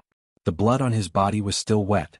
At the same time, those sand whales turned around and looked at Elder Wan, their eyes full of ferocity. Elder Wan didn't dare to get close. He stood in the sky far away and looked down at the two of them. He asked, "Are you coming out?" Ling Yunfei shook his head and said, "There's no way out yet because Jianghu Yin is trapped at the bottom of the lake by the white jade demonic snake. Elder, quickly come in and help him." "Trapped at the bottom of the lake?" Elder Wan frowned. He glanced at the group of ferocious sand whales and said helplessly, "They are blocking the entrance. How can I get in?" Feng Ling Er said, "Grandpa Wan, please condescend for a moment." "Kneel?" Elder Wan asked. Ling Yunfei nodded. "This?" Elder Wan hesitated. Ling Yunfei hurriedly said, "Elder Wan, this disciple knows that it is too difficult for you to kneel, but Jianghu Yin is this disciple's only friend. Please help him." Elder Wan remained silent, his brows tightly knitted. "Senior sister, what should we do?" Ling Yunfei turned to look at Feng Ling Er anxiously. Feng Ling Er said, "Go down and prove it to Elder Wan." "Prove?" Ling Yunfei was stunned, then suddenly realized. He jumped a few times and landed at the entrance. Without hesitation, he knelt on the ground with a face full of sincerity. All the sand whales immediately turned to look at him. When Ling Yunfei bowed 3 times and kowtowed 9 times, the sand whales actually retreated to the side and made a path for him. "So magical?" Elder Wan was dumbfounded. Feng Ling Er and Ling Yunfei were also in disbelief. Ling Yunfei stood up and carefully took a step forward. The sand whale next to him was motionless. Seeing this, Ling Yunfei let out a long breath and walked out step by step. The sand whales just looked at him and didn't hurt him. After walking out, he looked up at Elder Wan and said with a smile, "Elder, did you see? This is the only way to get in and out of the valley." Whoosh. Elder Wan landed next to Ling Yunfei and looked at the sand whales. Roar. However, as soon as he landed, a group of sand whales rushed toward him with a murderous aura. Ling Yunfei's expression changed and he urged, "Elder, hurry up." "Damn it." Elder Wan cursed. He bent his legs and knelt on the ground. However, those sand whales didn't stop because of his kneeling. How could this be? Ling Yunfei was very surprised and doubtful. "Bastards, do you think I'm really afraid of you?" Elder Wan suddenly stood up and a terrifying aura roared from his body. It wasn't easy for him to put down his self-esteem and kneel down to worship, but this was still the case. He couldn't take it anymore. Ling Yunfei said hurriedly, "Elder, please don't do anything. Leave quickly." He could roughly guess. It must be because Elder Wan had killed a few sand whales earlier. Therefore these sand whales wouldn't let him in no matter what. If they continued to fight, he was afraid that even he, Feng Ling'er and Qin Feiyang would be in danger. Elder Wan frowned. Looking at Ling Yunfei's anxious face, he really couldn't bear to refuse. He nodded and said, "Okay, be careful. I'll wait for you in the distance." After saying that, he rose into the air, turned into a stream of light and quickly disappeared. Those sand whales also stopped. Ling Yunfei turned around and cupped his hands. "Seniors, can you let me in again?" The leading sand whale shook its head. Ling Yunfei's expression suddenly changed. He hurriedly said, "Why?" The sand whale didn't answer him. "What should we do now?" Ling Yunfei panicked. "Right. Quickly informed Qin Feiyang." He took out the image crystal and quickly became excited. When Qin Feiyang learned of the situation, his heart suddenly sank to the bottom. If he couldn't get out, what was the use of getting the alchemy scripture? The Wolf King was so anxious that he stomped his feet. "Don't panic." Qin Feiyang took a few deep breaths and quickly calmed down. He lowered his head and pondered. There was always a way out. It was impossible for there to be no way. Suddenly, his gaze was fixed on the 6 ribs. Sand whale and white jade demonic snake were obviously guarding the skeleton. Then they should be in awe of the skeleton. If he put the skeleton's bones on his body, would the white jade demonic snake not dare to approach? When he told this idea to Wolf King firmly opposed it. Because this was just a guess. What if something happened? Forget it. If we don't try, we will be trapped here forever. What's more, even if it doesn't work, I can just hide in here. They can't hurt me. Qin Feiyang said. "Alright, be careful." Wolf King warned, feeling very worried. Qin Feiyang nodded, holding 3 ribs in each hand. With a thought, he appeared next to the skeleton. Immediately, he couldn't help but feel his scalp explode. The skeleton was surrounded by white jade demonic snakes. It was so densely packed that even wind couldn't get through. If it was another person seeing this scene, he would definitely be scared to death. Qin Feiyang was also ready to return to the castle immediately. But he found that those white jade demonic snakes, although fierce, did not approach and surrounded 2 meters away. They did not attack him.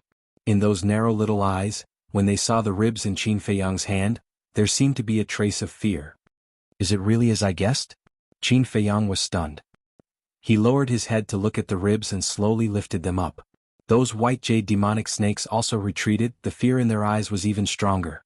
Seeing this, Qin Feiyang was ecstatic. Without wasting any time, he swam towards the lake. The white jade demonic snakes in front of him also retreated. So, he found another abnormality. In the eyes of the white jade demonic snakes, in addition to all, there was also a trace of anxiety. Are they afraid that I will take these bones out? Qin Feiyang was puzzled. But now he was not in the mood to care. As long as he could leave the lake, nothing else mattered. Dozens of breaths passed. Qin Feiyang finally came out of the water and saw the sun again, making him feel as if a lifetime had passed. Whoosh. Dong. The group of white jade demonic snakes was always around him, jumping up and down anxiously. Qin Feiyang ignored them and quickly swam towards the shore. When he climbed ashore, the white jade demonic snakes also followed. Never ending? Qin Feiyang frowned and said, "If you don't hurt me, why would I do this? Don't pester me anymore." However, those white jade demonic snakes did not listen at all. Who is this person? Is he worthy of these fierce beasts' protection? Qin Feiyang looked back at the lake, full of doubts, and ran towards the entrance. Feng Ling was still standing in front of the entrance, racking her brains to think of a way. Hey, why are you still here? Suddenly, a puzzled voice came into her ears. Qin Feiyang. She was refreshed and hurriedly looked up. Her face suddenly turned pale and she shouted, "Stop!" Qin Feiyang stopped and looked at her in confusion. The distance between the two was only a dozen meters. First, tell me clearly, what is this situation? Feng Ling was very surprised. Thousands of white jade demonic snakes surrounded him but did not hurt him. This was simply a strange story in the world.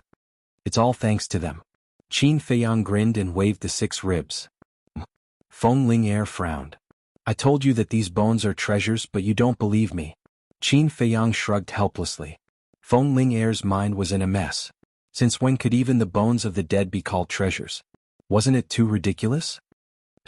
At this moment, a white jade demonic snake with a harsh hiss rushed towards Feng Ling. The other white jade demonic snakes also seemed to have received orders and rushed towards Feng Ling. Damn it, what's this situation? Feng Ling's face was pale. These little things are quite smart. Qin Feiyang murmured. Obviously, the white jade demonic snake wanted to threaten him with Feng Ling. Clang. He quickly took out Chang Shui and shouted, "Whoever dares to move again, I will destroy these bones." The white jade devilish snakes stopped in unison and turned their heads to look at Qin Feiyang.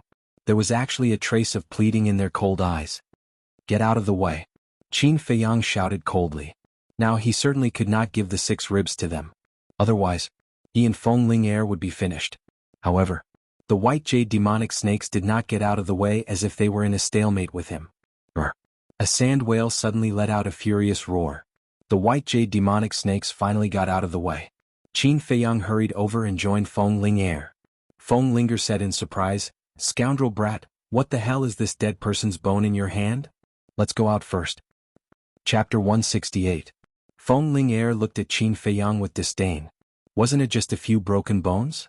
Was there a need to act like, with the bone in hand, I have the world? Besides, these sand whales were not something that the white jade magic snake could compare to. They were all existences at the War Emperor level. Would they buy this? However, the next moment, she was dumbfounded. The sand whales that were blocking the entrance all retreated, making a wide path. Qin Feiyang frowned. What are you standing there for? Hurry up and leave. Oh. Feng Ling nodded her head, took a step forward and ran towards Ling Yunfei. Qin Feiyang followed closely behind. The white jade magic snake and the sand whale also followed behind them. The scene was extremely vast.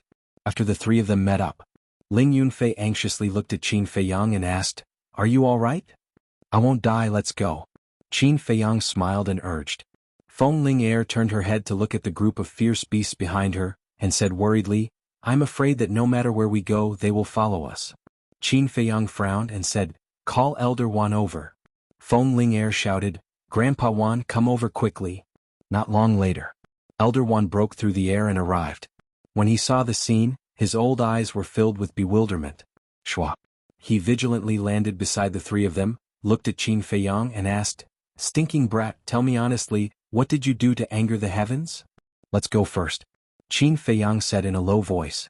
Elder Wan nodded, waved his old hand and swept up the 3 of them into the sky. Dozens of sand whales roared towards the sky, bringing with them a world-shaking might as they rushed into the sky, chasing after the 4 of them. The group of white jade magic snake also chased after them in the desert like a madman. Elder Wan said in shock and anger, "Bastard, what exactly did you do?" Qin Feiyang said, "It's because of these bones." Elder Wan frowned. He grabbed a rib and examined it carefully. Several breaths later, his eyes shone brightly and his old face was filled with shock. This old man has never seen such hard human bones before. If it can be forged into a weapon, it will definitely be invincible and invincible. Elder Wan said excitedly. Feng Ling and Ling Yunfei looked at each other in disbelief. Elder Wan turned to look at Qin Feiyang and asked with a beaming smile, "Hao Yen, do you think you can?" Without waiting for him to finish speaking, Qin Feiyang snatched it over and put it into his Chengkuan bag. He smiled and said, "Elder, don't be in such a hurry. We can discuss it slowly after we return." All right. Elder Wan nodded, but there was a glint in his eyes. Behind him, bestial roars shook the heavens. His ferocious might covered the sky and covered the earth. Their faces turned pale. Feng Ling'er said anxiously, Grandpa Wan, they're still chasing after us. What should we do? Unless we return the bones to them, but, Elder Wan frowned. It was obvious that he was reluctant. Ling Yunfei looked at Qin Feiyang. Qin Feiyang shook his head without leaving a trace. He understood what Ling Yunfei meant and took everyone to hide in the castle. But now Wolf King was inside. Once Elder Wan went in, he would definitely associate it with his true identity. After all, this old man was the law-enforcing elder of the martial imperial palace. How could his mind be simple? Come back. Just when the four of them were at a loss, an ethereal voice sounded in the minds of all the sand whale and white jade demonic snake. However, Qin Feiyang and the other three didn't hear it. Suddenly, the sand whale and white jade demonic snake both stopped, looked at the four of them coldly and turned back. What's going on? Why aren't they chasing? Sensing the abnormality behind them, Qin Feiyang and the others looked back and were extremely surprised. Isn't it better if they don't chase? Well, let's go back to Yen City at full speed. Jianghu Yin, tell us about the situation in the valley. Elder Wan breathed a sigh of relief and said with a smile. Then he propped up a battle chi boundary and led the three of them away without looking back. And on the same night, with a loud boom, the valley sunk into the desert. Along with it, dozens of sand whales and countless white jade demonic snakes disappeared. 21 days passed. Yen City finally entered Elder Wan's sight. Elder Wan said, Brat, we've arrived at Yen City. Come out quickly. These days, Qin Feiyang had been in the castle, copying the return formula. The last stroke had been half successfully copied. Hearing Elder Wan's call, he closed the iron book and appeared in the boundary. At the same time, Ling Yunfei and Feng Ling'er also opened their eyes one after another. We're finally back, but this time I didn't get anything. Feng Ling'er sighed and glared at Qin Feiyang angrily. Qin Feiyang frowned and said, Why are you waiting for me? It's not like I forced you to go. Bastard. Feng Ling'er gritted her teeth. Whoosh. Elder Wan led the three of them and flew directly into the city. Although there were rules in Yen City that forbade flying on beasts, this was only for ordinary people. Experts like Elder Wan were not restricted. And the news of Qin Feiyang's return immediately spread like wildfire in Yen City. For a time, spies from various forces rushed to the Martial Imperial Hall. It could be said that the clouds were moving from all directions.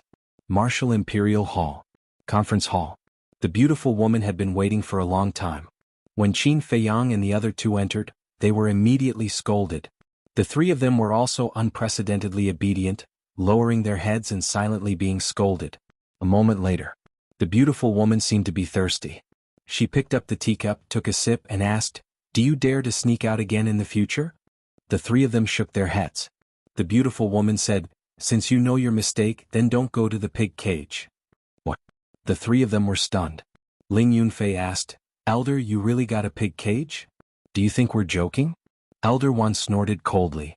Qin Feiyang and the other two immediately broke out in cold sweat. Fortunately, they were not stubborn. Otherwise, they would really go to the pig cage for a while. It was scary just thinking about it. The beautiful woman waved her hand and said, All right, you can leave. I still have something to discuss with Elder Wan. Wait. Elder Wan hurriedly got up and said with a smile, Jianghu Yin, this old man has worked hard on this journey. Do you want to give me one of those human bones? Of course, this is what I should do. Qin Feiyang took out a rib and handed it over with both hands. The beautiful woman's face suddenly revealed a look of surprise. Then I'll take my leave first. Qin Feiyang had just turned around when he seemed to have thought of something. He looked at Elder Wan and smiled awkwardly. Seniors, now that I'm back, shouldn't you return Fatso and Lu Hong's image crystals to me? The beautiful woman took out 2 image crystals and placed them on the table. She said coldly, If you dare to run around again, I'll confiscate them all. I won't. Qin Feiyang waved his hand and went forward to put away the image crystals. Then like a thief he quickly slipped away. After the three of them left the main hall, the beautiful woman could not help but shake her head and laugh. Then, she looked at the rib in Elder Wan's hand and frowned. Where did you get this? Jianghu Yin brought it out from that place. Elder Wan said as he sized up the human skeleton. His old eyes shone brightly. This human bone is glowing with a layer of treasure light. This person's strength must have reached the peak when he was alive. When did such an expert appear in the county of Yen? The beautiful woman was puzzled. Elder Wan said, I'm also puzzled. Why don't we discuss it with the hall master? To be honest, I want the hall master to go with me to the desert of death again and get the skeleton out of the lake. Okay. The beautiful woman nodded. Soothing lake. As soon as Qin Feiyang returned, Shi Zheng frowned and looked at him unhappily. Qin Feiyang was a little embarrassed. He laughed dryly and said, "Senior, I'm really sorry about that." Shi Zheng said, "I hope there won't be a next time." "Definitely not." Qin Feiyang raised his hand and promised. After sending Shi Zheng away, Qin Feiyang walked into the pavilion. Fatso and Lu Hong immediately ran down from the second floor. "Jiang Laoda, I missed Fat Lord so much." Fatso opened his arms and ran towards Qin Feiyang, the fat all over his body jiggling. Qin Feiyang's face twitched as he dodged sideways. Fatso immediately looked at him with hidden bitterness. Qin Feiyang shivered, goosebumps all over his body. "Can you stop disgusting me?" Glaring fiercely at Fatso, he walked to the side of the tea table and sat down on the chair. He gently rubbed his forehead, looking a little tired. Seeing this, Lu Hong very sensibly squatted at the side to make tea. Fatso sat next to Qin Feiyang and laughed. "Boss, you went out for more than 50 days. Did you get any treasures?" Qin Feiyang rolled his eyes at him, took out the image crystal, threw it on the tea table and said, "Take good care of it in the future.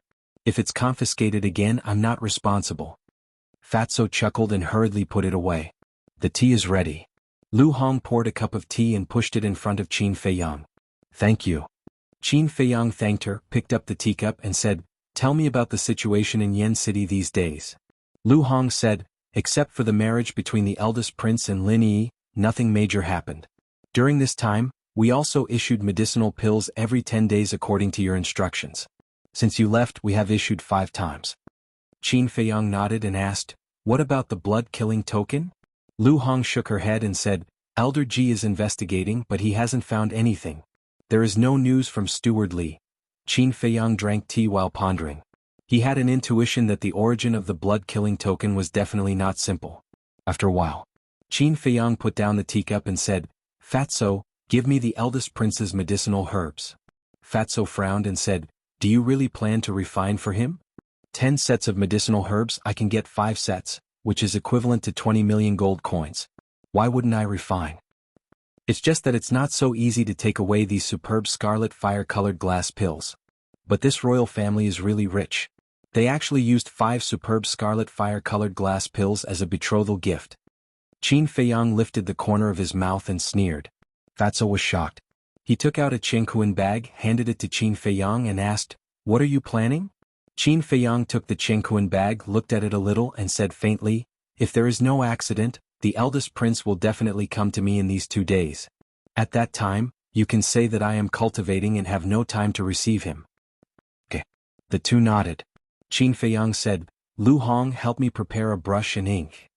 Chapter 169. After Lu Hong went upstairs, Qin Feiyang asked, "Fatso, how's her performance these days?" Fatso chuckled and said, "There's no problem at all. She's probably been completely conquered by your obscene power, boss." Qin Feiyang raised his eyebrows and said angrily, "Can you be more serious?" "Fat Lord is already very serious, okay?" Fatso said, feeling wronged. "Fine." Qin Feiyang stretched out his hand and said, "Just pretend I didn't say anything." Duh. With a series of footsteps, Lu Hong came down from upstairs with a pen, ink and paper. She came to the tea table and neatly placed them in front of Qin Feiyang. Then she sat aside and helped to grind the ink. She looked like a well-behaved little maid. Qin Feiyang observed Lu Hong for a moment and said with a faint smile, "Actually, you don't have to lower yourself. We can get along like friends, but the premise is that you don't do anything bad to me." Lu Hong was taken aback and asked, "Is it really okay?" "Of course," Qin Feiyang said with a smile. Lu Hong also smiled, her face glowing. Not to mention it was quite charming. In fact, Lu Hong's beauty was not bad. It was just that in the past she often wore heavy makeup, which covered her essence. Because at that time she had no strength or background. If she wanted to survive and go further, she had to give up her dignity in this way to please others. And since she followed Qin Feiyang, she no longer had to please others. She also slowly realized that she could live so easily. So gradually, she didn't care much about her appearance, which made her more charming. Qin Feiyang shook his head and smiled. He took 2 pieces of blank paper and wrote with a pen. After a while, he made 2 lists. Then, he took out his Jianghu bag and threw it to Fatso saying, "Take a look." See if there are any of the herbs on this list in my Chinkuan bag. Alright. Fatso immediately picked up the 2 pieces of paper and checked them carefully. Suddenly, he turned to look at Qin Feiyang and said, Boss Qin, Fat Lord can roughly guess what this list is. It should be illusory form pills, but why can't Fat Lord understand this list? This is a potential pill, Qin Feiyang said. As he spoke, 2 beams of light burst out from his eyes. Potential pill? Fatso was stunned and asked in confusion, how come I've never heard of Fat Lord before? Qin Feiyang said, not just you, even I haven't heard of it before. Hurry up and look for it. Fatso responded and busied himself with a belly full of doubts. Qin Feiyang pondered for a moment, then turned to look at Lu Hong and said, I want to talk to you about something. What is it? Seeing Qin Feiyang's serious expression, Lu Hong could not help but become nervous. Qin Feiyang said, actually, my real name is not Jiang Haotian but Qin Feiyang. What? Lu Hong suddenly stood up and looked at him in shock. The person wanted by the royal family had actually been by her side all this time. What's there to be surprised about? Fatso pursed his lips and said, you know about it too? Lu Hong's face was filled with astonishment. Fatso said helplessly, not only Fat Lord knows about it, even Ling Yunfei and Feng Ling Er know about it. Only you, this fool, have never seen through it. What do you mean? Lu Hong frowned. Have you forgotten about the wolf in the castle? Fatso rolled his eyes. Lu Hong recalled carefully and finally understood. Her heart was filled with bitterness. Everyone who went to the castle had guessed Qin Feiyang's true identity, but she was completely unaware. She was too stupid. Qin Feiyang said with a smile, now you have 2 choices, leave or stay. Leave. Lu Hong frowned and said, aren't you afraid that I'll tell on you? That's because I misjudged you. Qin Feiyang smiled faintly. Lu Hong looked at him in a daze. Originally, she thought that Qin Feiyang would say to kill her to silence her. But she did not expect that the result would be such an answer. Immediately after, Lu Hong smiled and said, I believe in Fatso's judgment. Fatso often whispered in her ear that Qin Feiyang was not a simple person. Perhaps this was an opportunity given to her by God, a way out. She was willing to bet on this. Fatso smiled and said, Fat Lord also has times when he misjudges. Lu Hong said with a smile, then I can only accept my fate. Fatso was stunned, then shook his head and laughed. He gave Lu Hong a thumbs up, his eyes full of praise. Lu Hong also never expected this ending. What? She hated Qin Feiyang. Because back then in the pill hall, Qin Feiyang slapped her mercilessly and even almost killed her. Originally she thought that they would be enemies forever. Unexpectedly they became friends today. It was as if the heavens were playing a huge joke on her. And Qin Feiyang was also very satisfied with Lu Hong's performance. He took out a top-grade red fire-colored glass pill and handed it over with a smile. Take it. In this way Qin Feiyang only had 5 pills left. Thank you. Lu Hong took the top-grade red fire-colored glass pill. Her hands were trembling. She had been longing for this pill for a long time. Now that she finally got it, she felt like she was dreaming. Qin Feiyang said, oh right, prepare 2 more bamboo slips. Lu Hong was stunned and asked doubtfully, prepare the bamboo slips for what? Fatso rolled his eyes and said, nonsense, of course it's to give you a perfect martial skill. Lu Hong's delicate body trembled, her eyes were filled with tears, and her vision became blurred. A perfect martial skill, she didn't even dare to think about it before. Because that was an extravagant hope. It was impossible to achieve in a lifetime. But now, the person in front of her not only gave her a top-grade red fire-colored glass pill, but also a perfect martial skill. Was this really not a dream? What? You don't want it? Then I won't force you. Qin Feiyang teased. Think about it, I'll go get the bamboo slips now. Lu Hong hurriedly nodded and ran upstairs happily. Fatso sighed, she's so easily moved, seems like she's quite simple. Everyone has a simple side, but under the cruel environment, it was buried. How is it? Did you find it? Qin Feiyang asked. Fatso nodded. There are all the medicinal ingredients for the illusory form pill, enough for you to refine dozens of them. Speaking of which. A trace of suspicion crawled up in Fatso's eyes and he frowned, but there are a total of 33 kinds of medicinal ingredients for this potential pill, and there are only 2 kinds in the universe bag. I say, boss, what kind of potential pill does it have? Fatso looked at him in confusion. It's a secret for now. Qin Feiyang smiled mysteriously. At this time, Lu Hong took 2 bamboo slips and walked downstairs. The perfect martial skill that Qin Feiyang gave to Lu Hong was the mystic moon palm and gale steps. After copying it, he stood up and put away the universe bag and said to the two of them, "No matter what, you have to help me find the medicinal ingredients for the potential pill within 3 months, no matter the cost." "All right." The two of them nodded. "Also, if anyone asks, don't say the words potential pill," Qin Feiyang warned, and then went to the castle. He first refined a illusory form pill and returned to Jianghu Yin's appearance. Then he began to refine the 10 scarlet fire-colored glass pills. Outside, Fatso frowned and said, "Qin Feiyang doesn't seem to be joking this time. When has he ever joked?" Lu Hong rolled her eyes at him, lowered her head and muttered to herself for a while, then said, "Find a chance to go to the treasure pavilion and ask Manager Li. That's easy. Fat Lord will go find a disciple of the Martial Imperial Palace and send a message to Manager Li. You take care of things here." After Fatso finished speaking, he got up and left in a hurry. In the evening, Manager Li came to the soothing lake. When he saw the list, he immediately frowned. 33 medicinal ingredients, he had never seen them before. He looked at Fatso and asked, "Can I ask, what kind of medicinal ingredients are these?" Lu Hong said with a smile, "Sorry, Jianghu Yin told me not to reveal it." Manager Li said, "Then where is he now?" Lu Hong said with a faint smile, "Sorry, he is cultivating in seclusion and will not receive anyone for the time being. If you want to see him, I can make an appointment for you in advance." Appointment? Manager Li's old face tensed up, and he was very unhappy. In any case, he was the manager of the treasure pavilion and a war emperor. Now, he had to make an appointment to see a little martial master. What kind of world was this? "Senior, you can't blame Jiang Laoda for this. He is really too busy. If there's anything we can talk about it." Fatso chuckled. "The world is really degenerating day by day." Manager Li sighed and nodded.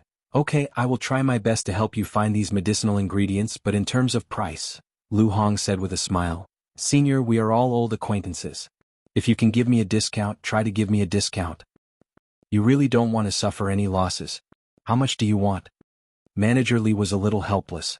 "As much as you have," Lu Hong said. "Okay, do you have an image crystal?" Manager Li asked. "Of course." Fatso chuckled and took out the image crystal. Lu Hong also took it out. This kid is really generous. Manager Li couldn't help but feel envious.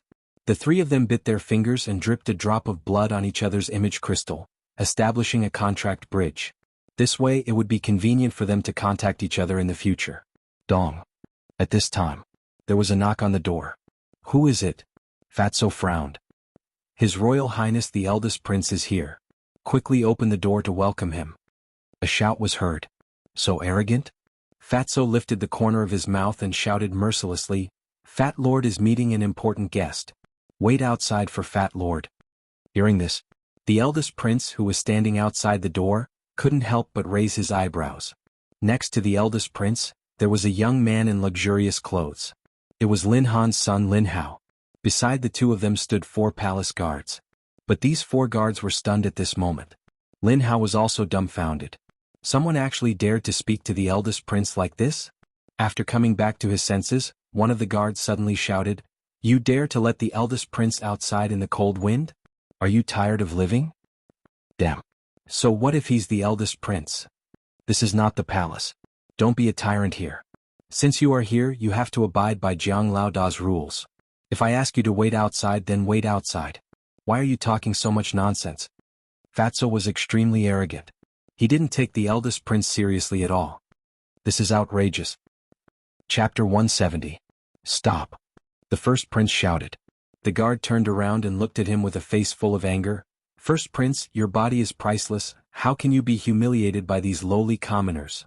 "That's right. Although we are in the Martial Imperial Palace, we have every reason to ask the higher-ups of the Martial Imperial Palace for a reasonable explanation for how they treated you." Lin Hao also fanned the flames. Last time, Qin Feiyang went to the Lin family and took away 5 million gold coins. He and his father, Lin Han, still couldn't let go of it. If I say stop, then stop. When is it your turn to interrupt? The first prince said in a low voice. The 4 guards and Lin Hao's expression froze and immediately fell silent. Actually, the first prince was very angry and puzzled. From the time he met Qin Feiyang until now, he had never done anything to offend Qin Feiyang. But why would Qin Feiyang make things difficult for him at this moment? Could it be that because he could refine top-quality pills, he had reached the point of looking down on everyone? If that was the case, as the first prince of the royal family, he would definitely not let this go. In the guest hall, Manager Li was extremely shocked. Did this fatso eat a leopard's guts? Fatso said shyly, "Don't look at Fat Lord like that. Fat Lord is not a girl." Manager Li was stunned and directly retched. This damn fatso was really disgusting. He didn't know how Jianghu could stand it. Cough cough. He coughed and said in a low voice, "Fatso, although the first prince doesn't dare to do anything to you in the Martial Imperial Palace, if you leave the Martial Imperial Palace with his identity and status, he has 100 ways to kill you. You'd better keep a low profile." Fatso said disdainfully, "Diste only 100 ways. If he dares to provoke Fat Lord has 10,000 ways to teach him how to behave."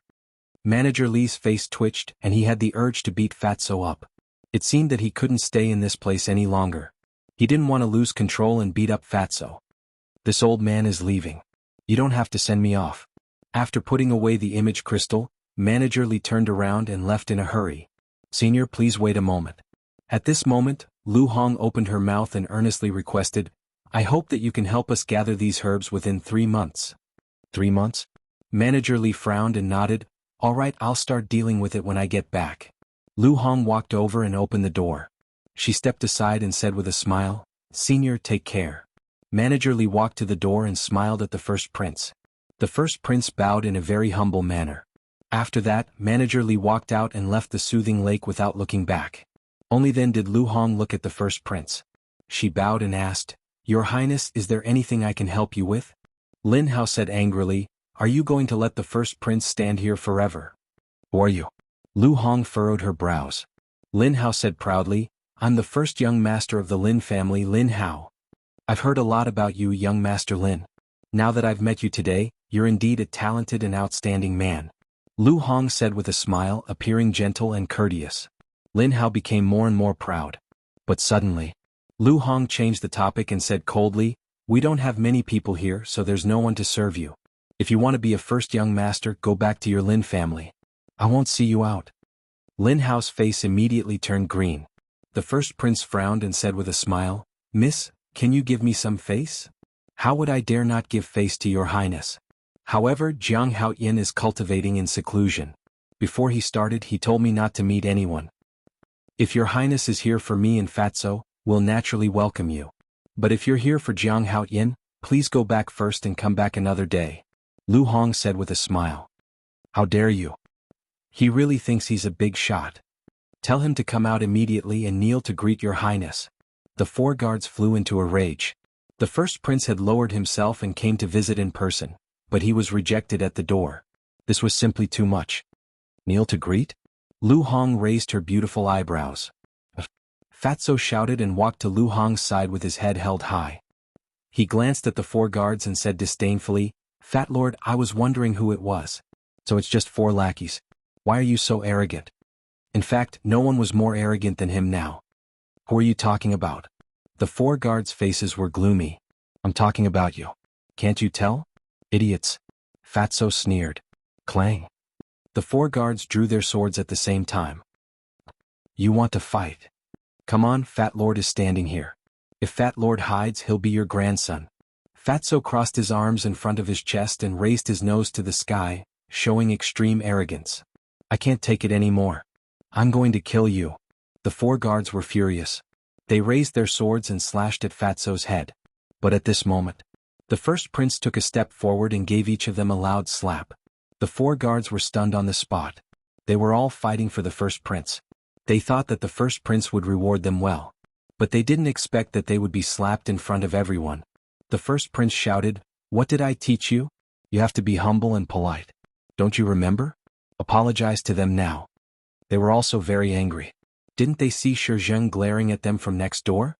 They still dared to fight here. They really didn't know what they were doing. "I'm sorry, both of you. It's our fault. Please forgive us." The 4 guards didn't dare to hesitate and hurriedly bowed to Fatso and Lin Hao to apologize. Fatso smiled disdainfully and looked at the first prince.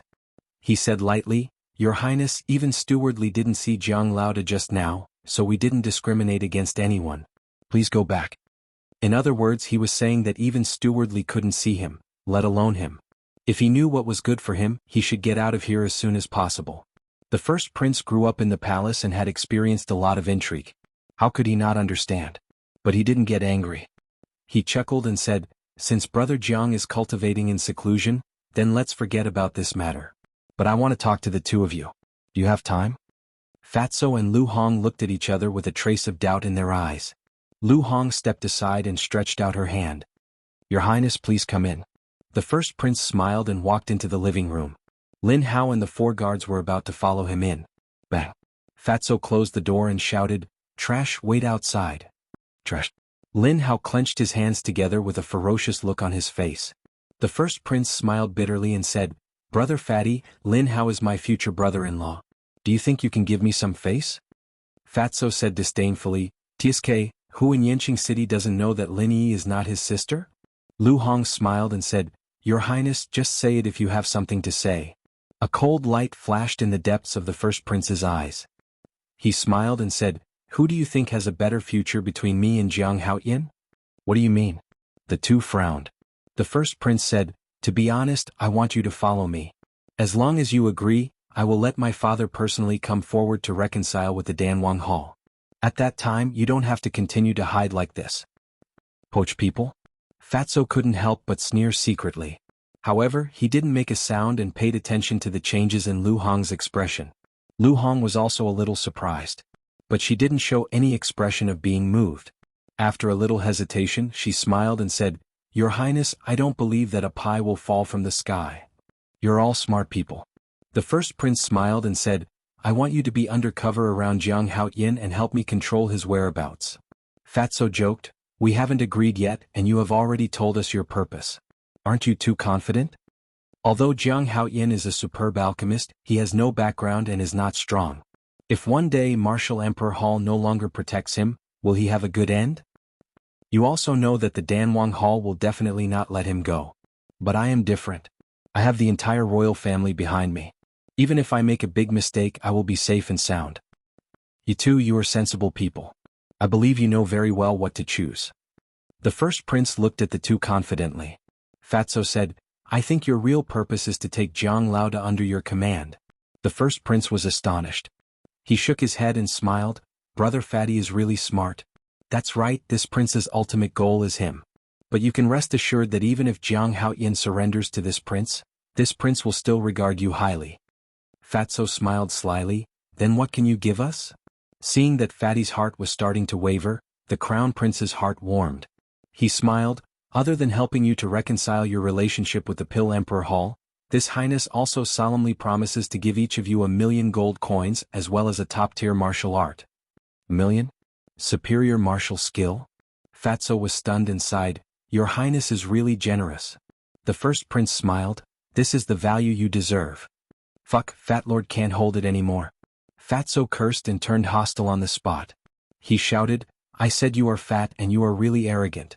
1,000,000 gold coins and a superior martial skill, are you trying to send a beggar away?" The first prince's face darkened.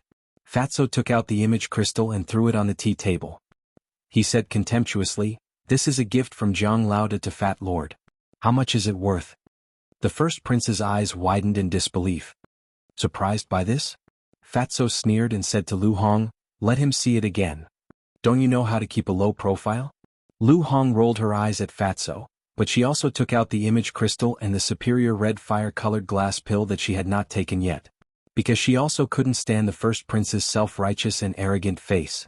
The first prince was completely dumbfounded. Come. How much are these worth?"